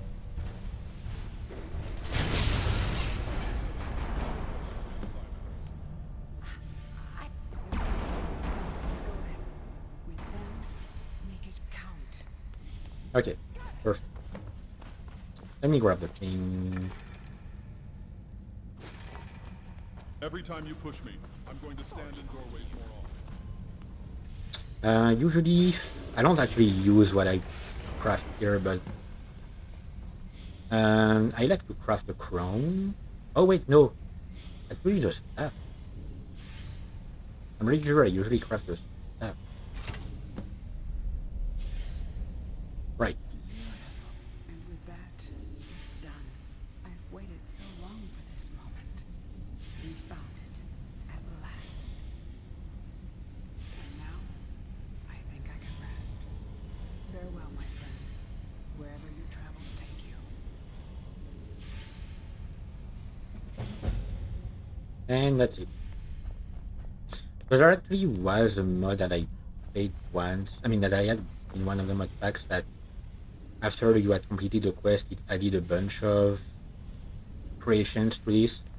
And another mod that made it so that throwing an object into the lava of the forge would destroy that object completely. Right. In any case, I'm done with this.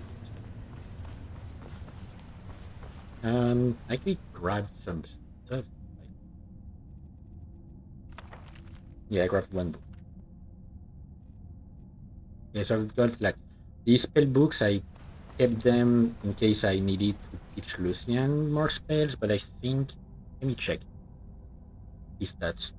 Yeah, he's rich. Like it's 75 is needed to unlock like the ability to teach any spell in a school for him.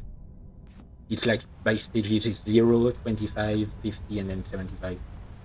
What's on your mind? And I'm pretty sure I could him like, yep. I'm gonna sell these spell books. Let me teach you what to say. Quiet, Lucian. Sneaky Lucian. But basically, yeah, that's the save I've been like playing around with a lot. I actually haven't done that much on it yet. Like, I've taken care of every quest I put in Whiterun, like in the CD proper. I started working on Rorikstead a bit, like doing some things in Rorikstead. I've taken care of the entire main story. I just started Dawnguard because I wanted to rush the shouts. That was my main issue here, was the shout thing.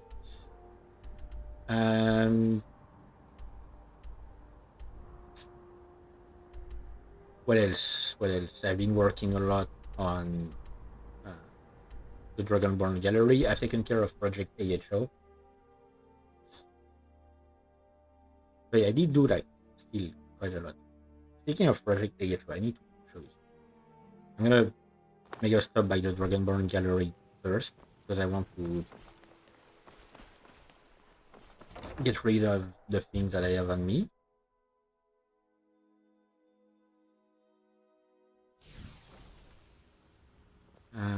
And yeah, I'm gonna have to look for a proper place to test out some of the things that I have. Is my dude? No, he's not here.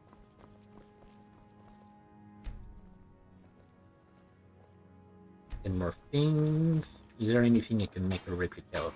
Oh, the crown and a shield.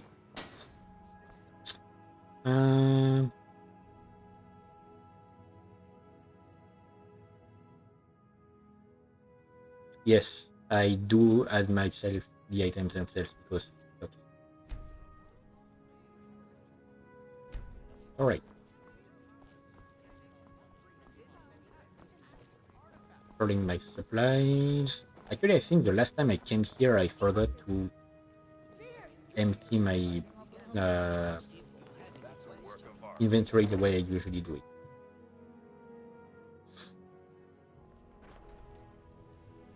I mean, the way I usually do. Oh yeah, and I forgot to. Oh, it's empty. Didn't I put a bunch of stuff in that chest? Maybe I grabbed the coins already. Oh, I had put because at one point I got rid of Dagoth. Like I felt like I wanted to get rid of him, and I decided finally to get him back. I don't know. Nerevar, do you have an extra bed? I don't have a place to sleep tonight. No. Like at one point he felt too annoying. I decided to get rid of him, but eventually I decided, you know what? Actually, I want to keep him with me. Want you to sell some items for me. You're gonna sell every single weapon.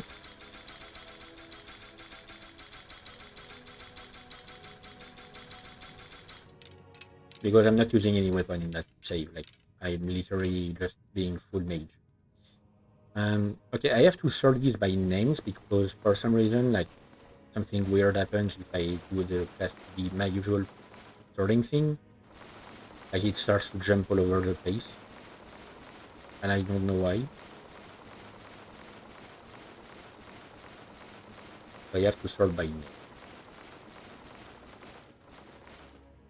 Alright, these. Actually, no, you know what? I'm going to sell everything.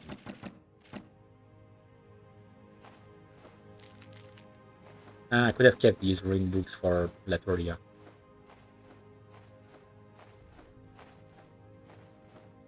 I did do the first expedition.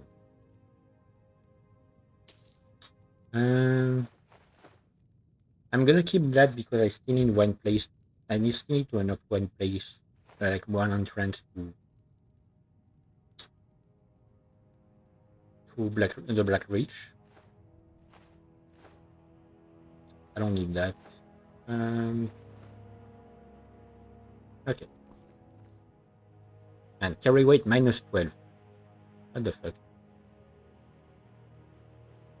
I have things that are like, I don't know, that have a negative weight apparently.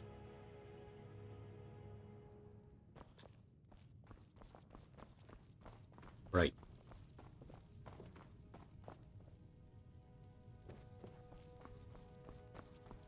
Oh, he's already back. Perfect. So this time I can show. So my reward for completing Project AHO.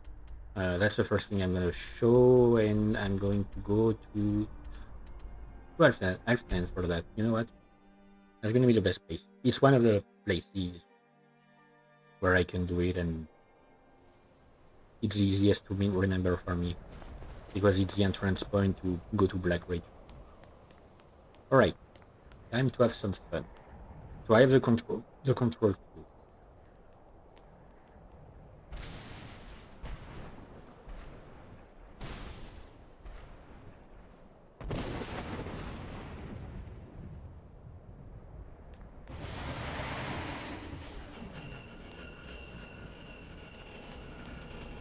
So yeah, I had seen like these things before in one of the mod packs that I had, but I didn't know what it was for. And it's only when I installed Project AHO that I realized, oh, that's for this.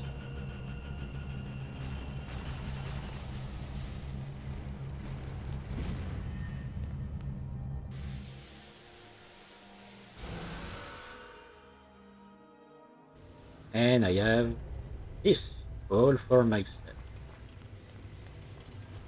Actually, I've not tested out teleporting while I'm inside the place.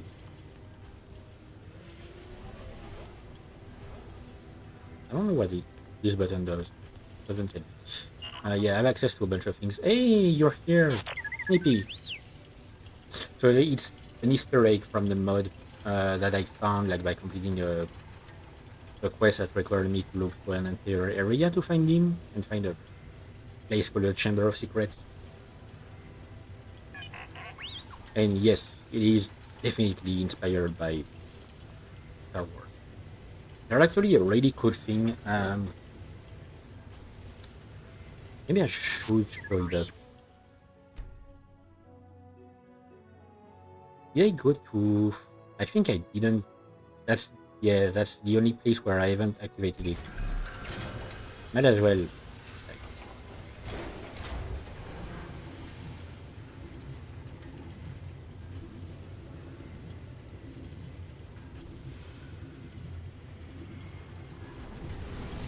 I like to put the jelly inside my ass. Then put some of this peanut butter on top of it. I call it a And peanut we've butter landed. jelly and asshole sandwich. But Nerevar will.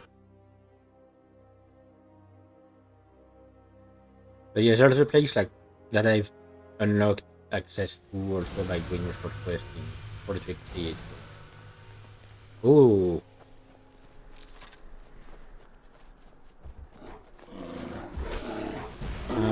Looks like I might be near Marker. Jerkmate lobbies really came in handy. Yes, knew it. Huh, Nerevar? What is this place? Let me check it out. I think I might have explored it once. Oh, right. Didn't I actually explore it? Like, no, I didn't explore it on stream. I think I explored it when I was talking to some friends. Anyway, so what I wanted to show next. So yes, I have unlocked, like, I have showed up, I mean, like, I have used the console command to show me every single map marker and allow me to teleport there. So, Sad Reef Playground, which is the main area of Project AHO.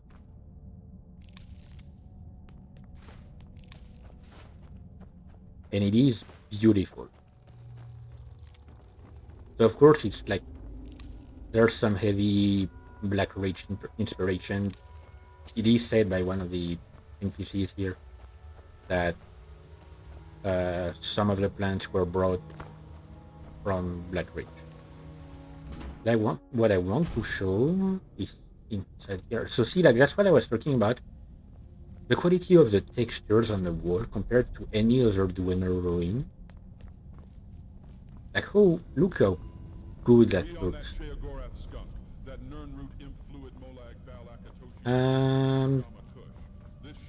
happened to me, Nerevar. No, it I don't here. need to see the price tag. I'm him. Shorty fucked around with a godhead. Made that puss. Don't ask me how it works. It's Dwemer magic.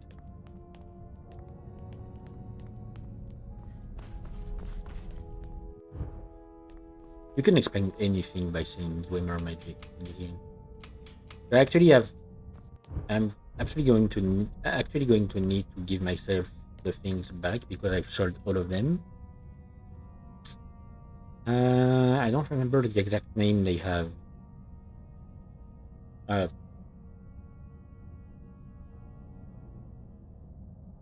Melody. Okay, still Melody. I'm going to give myself like every single one of them because why not?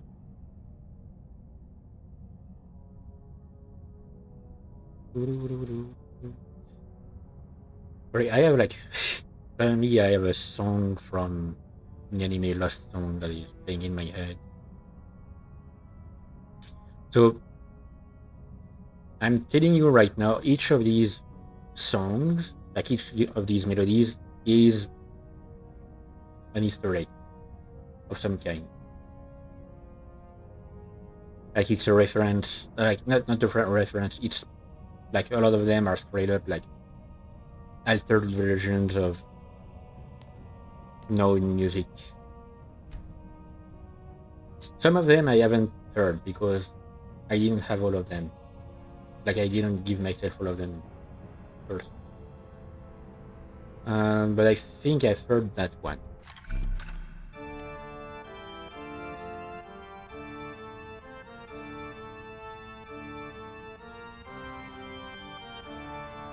So the first facet is, from what I understand, purely Pirates of the Caribbean. The first facet is purely like but yeah, it's just Pirates of the Caribbean soundtrack, but remixed to sound like it's coming from that kind of machine. But I find it like really cool. Like they've put some work behind all of this, and it shows.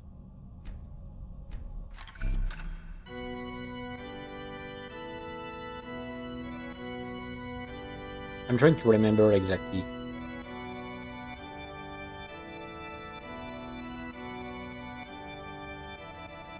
Like if I can tell from where exactly it is. Oh wait, no, that one is not Pirates of the Caribbean. That's the Dragonborn. The song of the Dragonborn.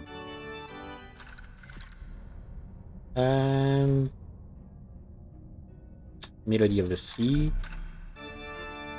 This one is also normally a Pirates of the Caribbean one. Yep. Nerevar, can I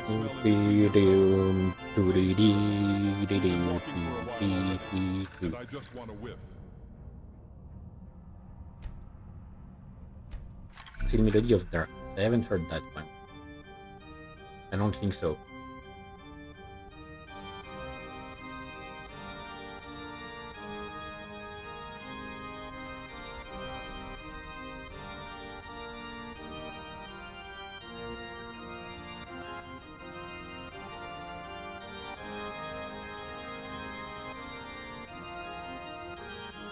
You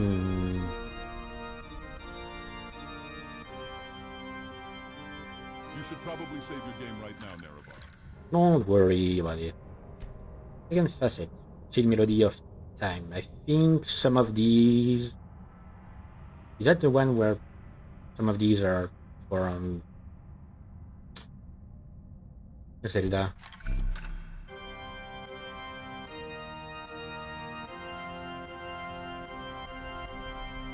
Do I have the sound by the way playing of the game? Yes, I do. Correct. I wasn't sure. I just realized. I don't know where that one is from.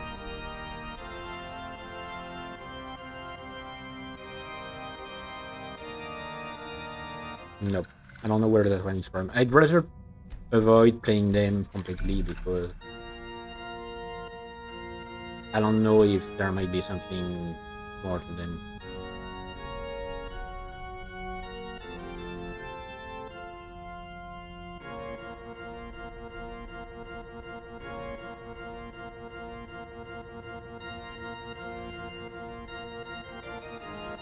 Yeah, that one is from Zelda.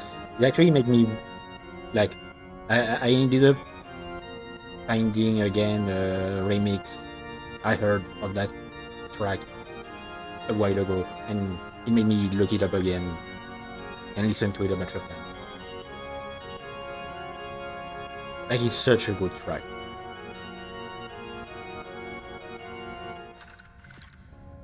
And yeah, there's a really cool remix on YouTube. I don't remember the name.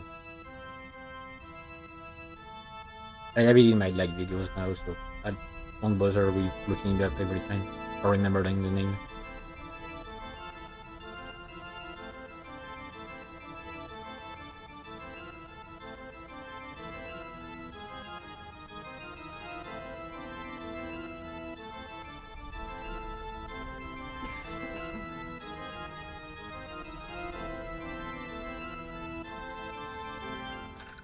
Okay, where was I? Melody of Order, I think.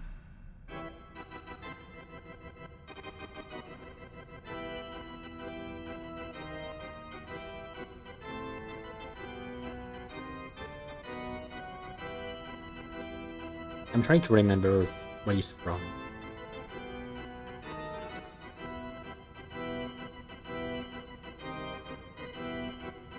I can't remember.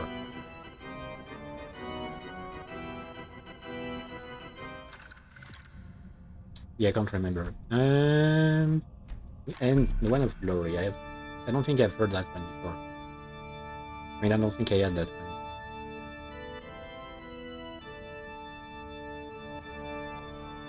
Is that from Lord of the Rings?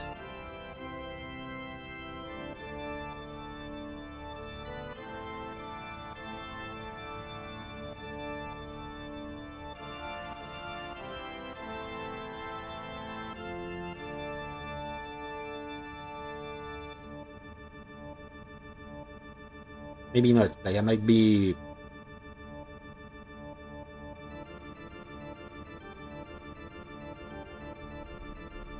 Because at first it sounded like the song that Mary sings to the not the king but the like regent of Minas Tirith.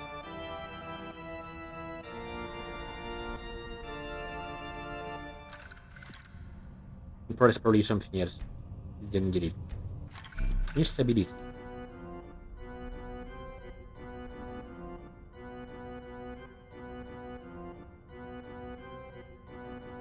That sounds like a Pokemon tune.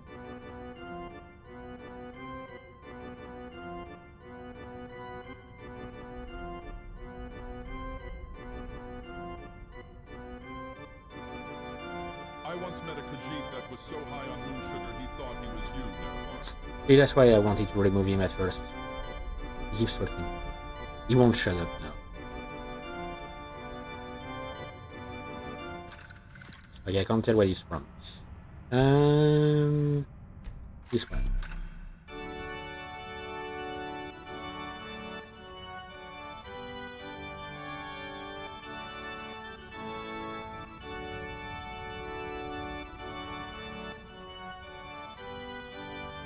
I know that one, but I can't place it.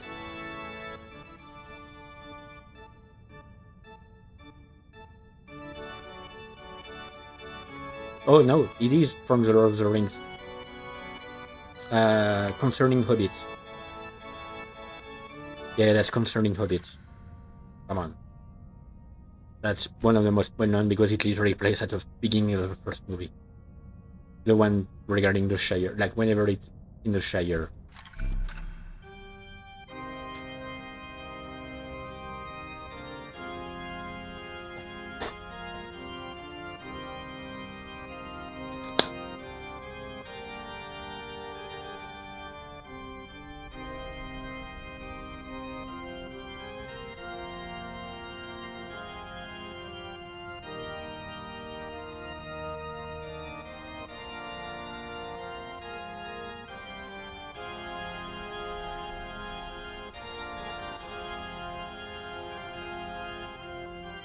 feels familiar as well, but I can't place that one.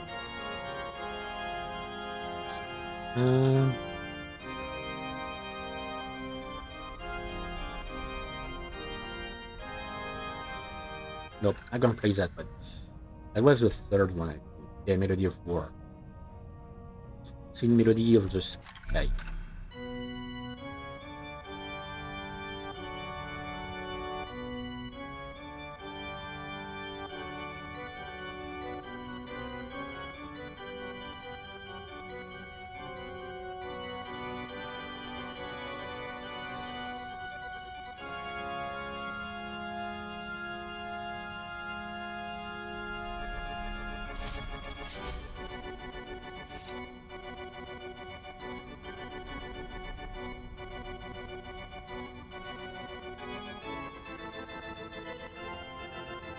I can't play that one either.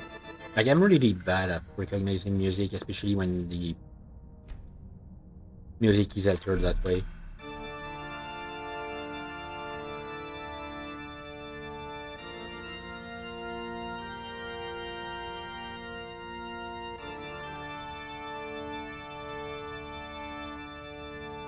Okay, I had heard that one, like it's one of the ones that I had found myself, but I don't remember if I found where it's from.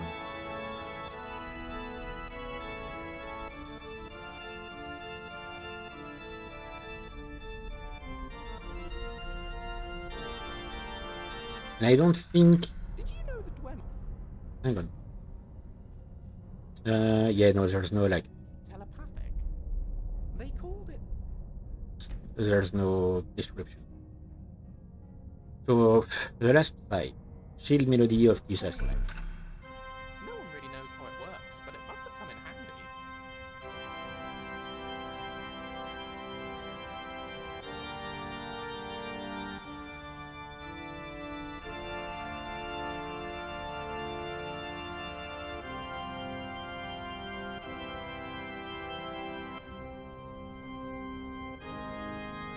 Oh right, Fallout 4. That's the one from Fallout 4, like the main theme. Which is like, honestly, such a good song. Such a good piece of track. Especially when they play it when the airship arrives, like the Brotherhood of Steel arrives in the game. Like, it is a moment that always gives me chills. You get out from the fort, and suddenly the music starts, and you see that gigantic thing coming from behind a mountain with a bunch of vertebrates flying around it, and the voice that tells you, citizens of the Commonwealth, do not be afraid. We come in peace, we are the Brotherhood of Steel. And that is like such a good moment. Oh, that is like the best moment of the entire game. The Predwen, that's the name of it.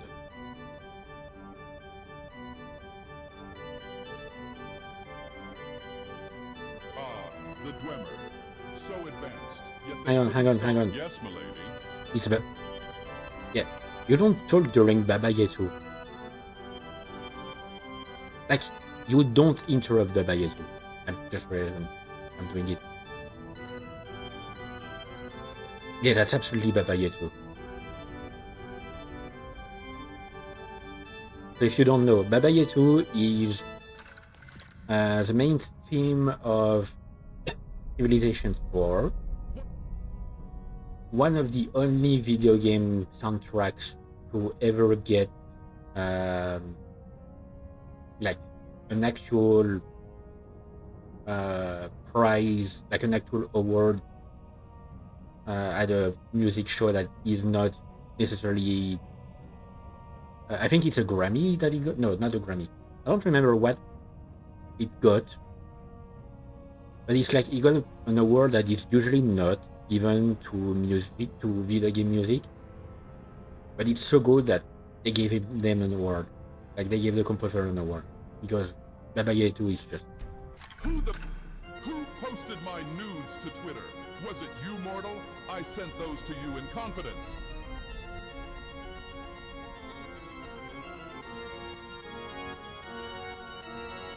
Oh, I know that one. Isn't that?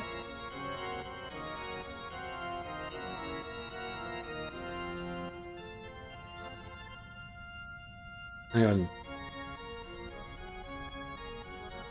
As fascinating as the Dwemer are, their obsession with traps is distressing. I'm gonna let it play a little more to hear if we hear the motif I'm thinking of.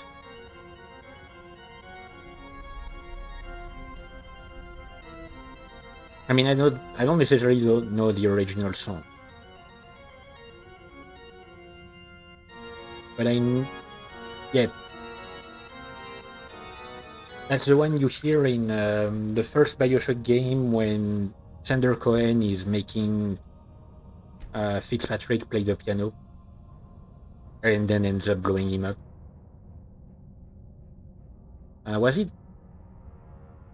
Hang on, was it the hammer or chain? Okay, no, it was the hammer. But I don't know what it was from originally, but I've heard it in Bioshock.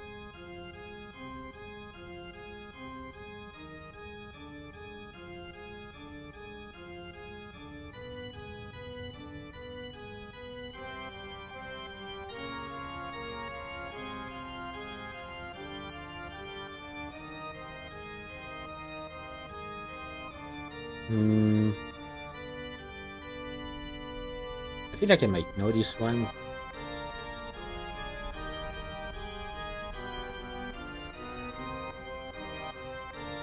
I think I know this one, but I can't place it.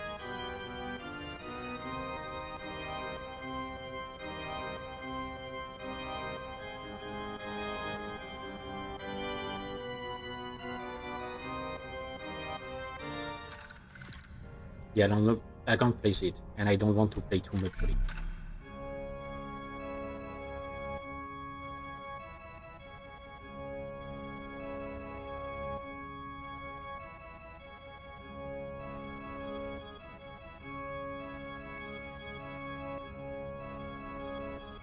And that one, I definitely don't know.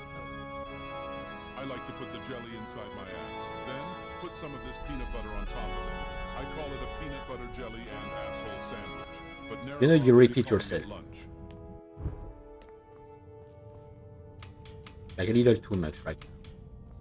You've said it like 5 minutes ago. Okay, maybe not 5. I'll put my drink in the fridge. Anyway, okay, let's go back up and back out. And this time we'll find a place to test out the spells. Where was it?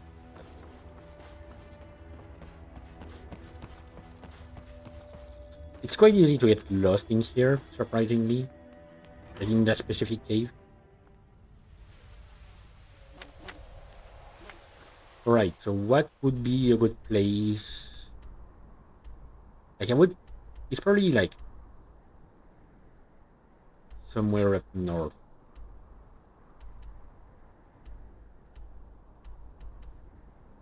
Like probably near the Serpent Stone, you know what? Probably one of the best places to try out some stuff. Let me just clear the place up. Agree.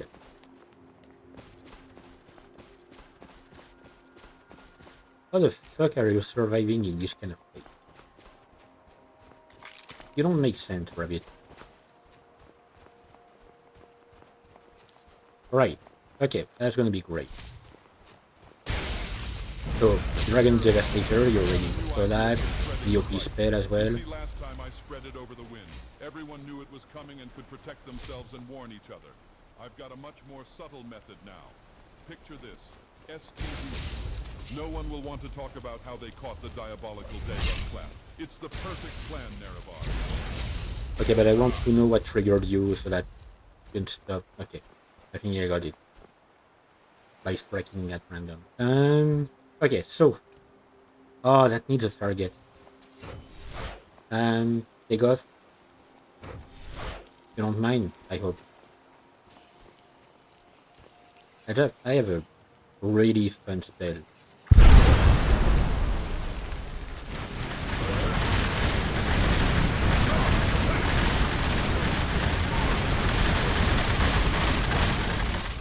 Yep. So the issue with that spell is it hits anyone, friendlies and enemies. And without my mod that prevents friendly fire, like, doing it badly. Eternal Force Blizzard. It's essentially Zawarudo. No, not actually.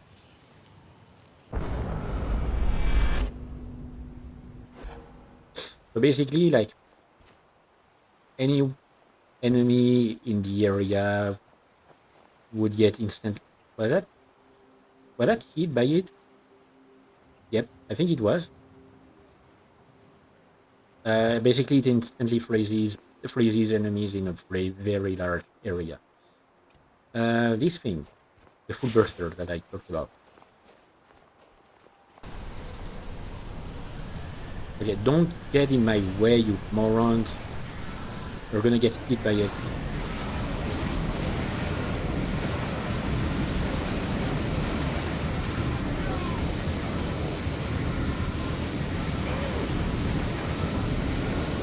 Yeah, so it's basically like a bunch of lasers. And cool effect. A Ghost Lightning Storm, so that the OP spell that I was using, Killing Curse, which is basically the spell from Harry Potter.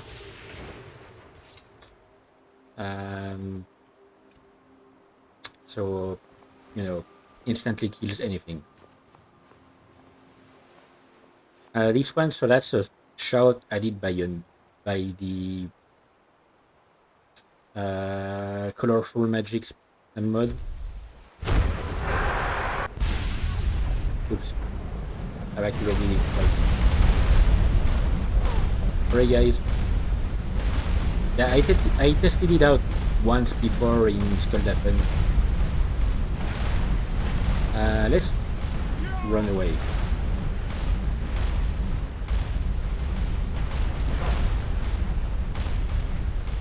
Because the final impact is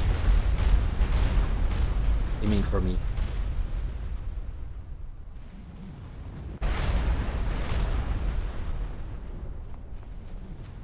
Or however it's called, I don't remember. Where is Lucian? He is still getting blasted. I hope he didn't die, because Lucian can die.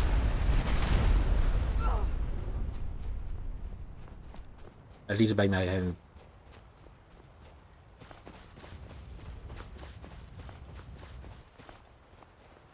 Right. Lucian, are you still here? Oh, he's sorry. I'm sorry, Ted. You shouldn't be the one to say sorry. Oh, the first moon. That's a good one. I will use it once. But it's actually like...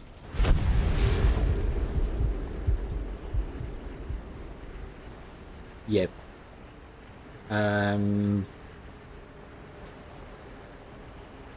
Maybe don't stay in the area. I don't know why it throws it directly at me, but...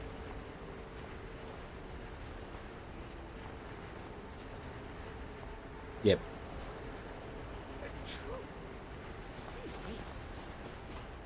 He's a bit powerful, and it also changes the weather for some time. Look at the moon. Exactly.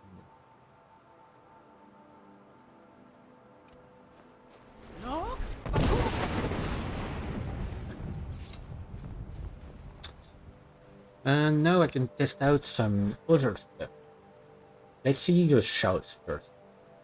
Alicia's Law. Hang on, I probably have a better way. If I still have the book on me. Oh no, I probably sold it.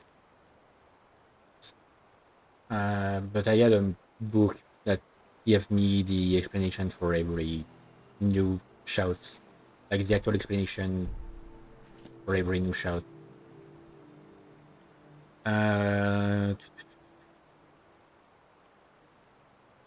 Like, if I'm not mistaken, no, that's not the one I'm thinking of. No, Arcane Elix. Okay, Armageddon, which is pretty straightforward.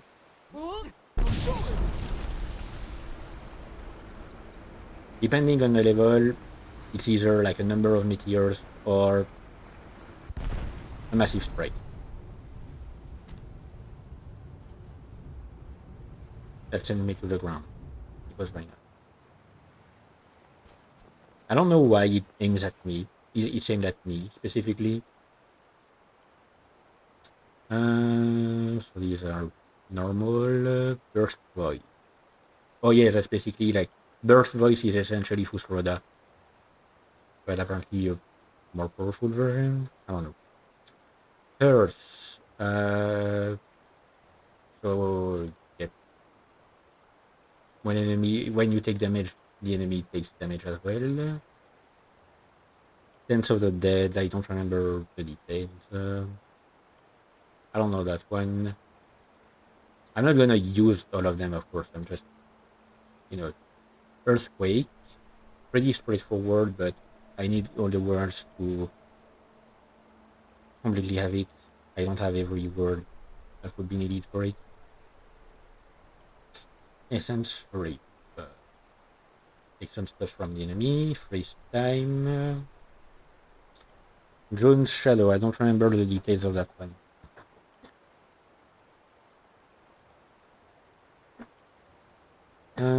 Thanks. Peace. Live stream. Oh right, yep.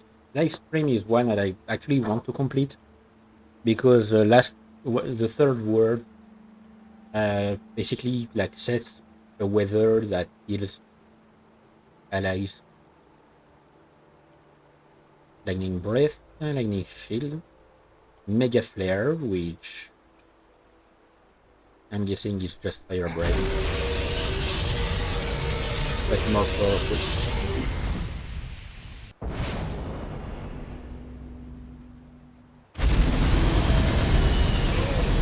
Okay, maybe don't use it that first. What one I use? I'm actually going to unfavorited. Unfavorited, it's too powerful for that kind of play of save where I'm playing a good person. Phantom Decoy, so that's the Rosa used by the Greybeards when they teach you how to use and really, the Fusroda. Poison Breath, apparently. Rift Wall basically allows me to pull an enemy to myself, like to bring them to myself, or to teleport behind them. Nothing personal kill. Shadow Sphere sends like big ball of ice. Shore's Wrath. The last word allows me to literally manifest shore. So, hang on. I guess, sorry, I got a niche in my back and I can't reach it. It's annoying. So literally, summon a god to help me. Shroud of Snowfall allows me to cover myself in snowstorm. To be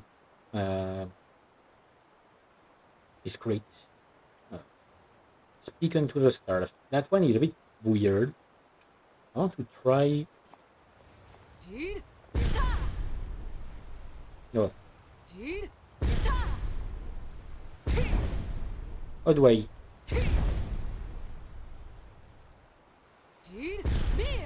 Okay, I wanted to use only 2 words. to try it out. Like, what the fuck?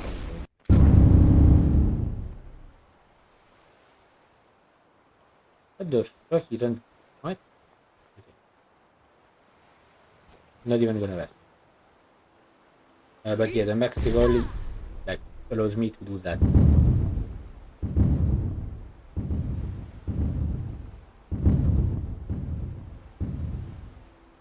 Blow up some stars.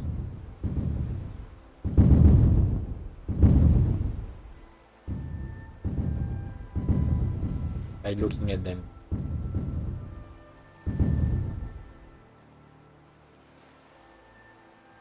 And that increases the damage of that shout. So yeah. Splintered Twins basically spawns like an enemy to attack another enemy. Why do I have two Stormcloaks? One of them must be added by a colorful shout. Storm Blast, which every heavy attack deals a specific lightning spell. Full shot to help when using a bow. Weight of the bench key. Killing weak enemies. Wanderlust. I don't remember what it was. Work Riser. Oh yeah, and this one I still have to learn the first word of it. It's one of added by colorful magic of Skyrim. Alright, that's it for the shouts.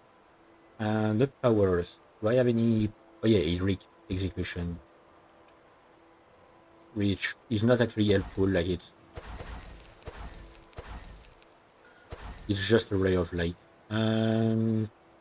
It does a lot of damage, but it's not that helpful. Analysis. The Rayer of Flame King, Beast Form.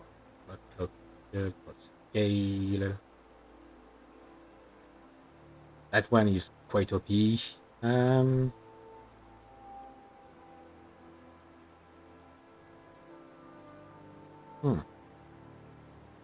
Wait. Frostborn. Oh. Let me try that one.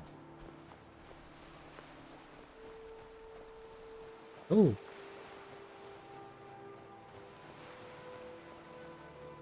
Okay.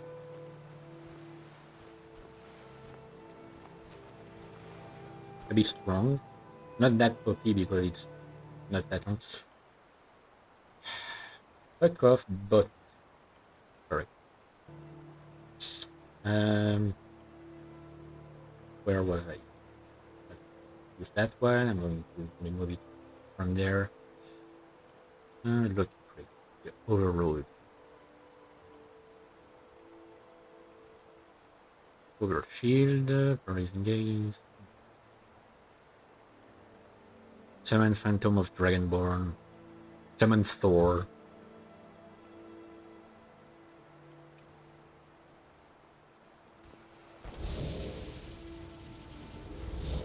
Hello, Thor. You know what? I'm gonna keep him for now. Like he stays for 5 minutes. I don't care. Barrier Senses, Telekinesis Arrow, Time Warp. Unlock Chakra Gate, Unyielding Storms, and your active shout cooldown. Walk Amongst the Dead, that's what I did by Legacy of the Dragonborn.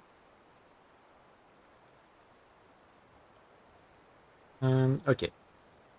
Destruction, the most important. I'm gonna show just like some of the really powerful ones.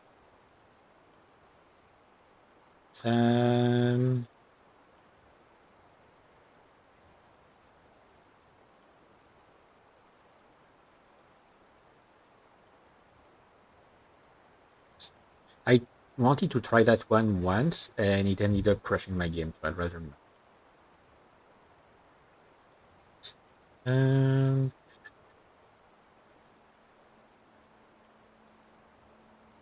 Rage of Thor, called a storm for free.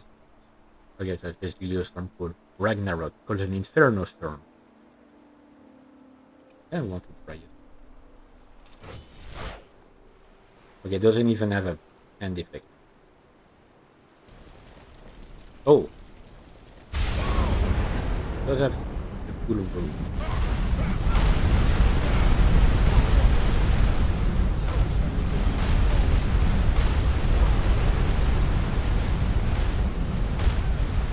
Okay, that is...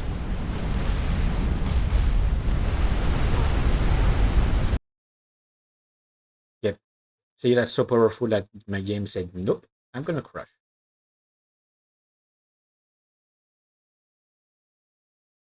You know what? It's quite late.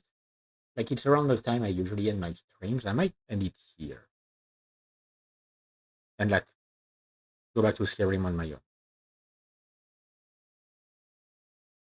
And I mean, I've shown quite enough. Like, I've added a bunch of cool stuff.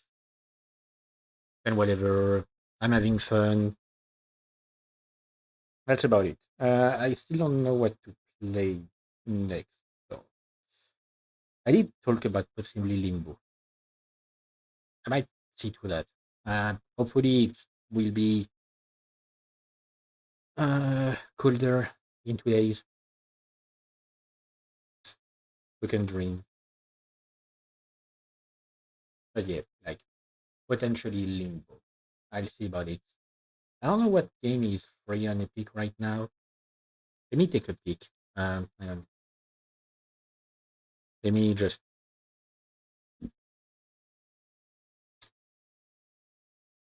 Okay, I didn't click on anything weird. Epic Store.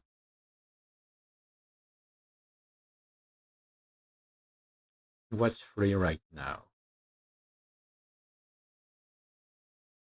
Caravan Sandwich. Okay, I'm definitely not interested. And the next ones are even less interesting. So, but yeah, I'll probably go for Limbo.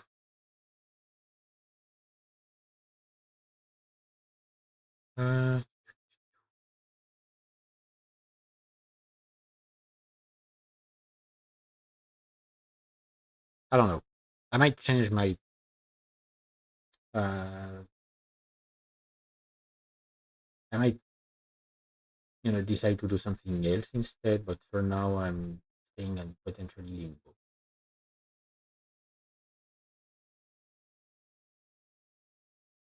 Depends on my mood.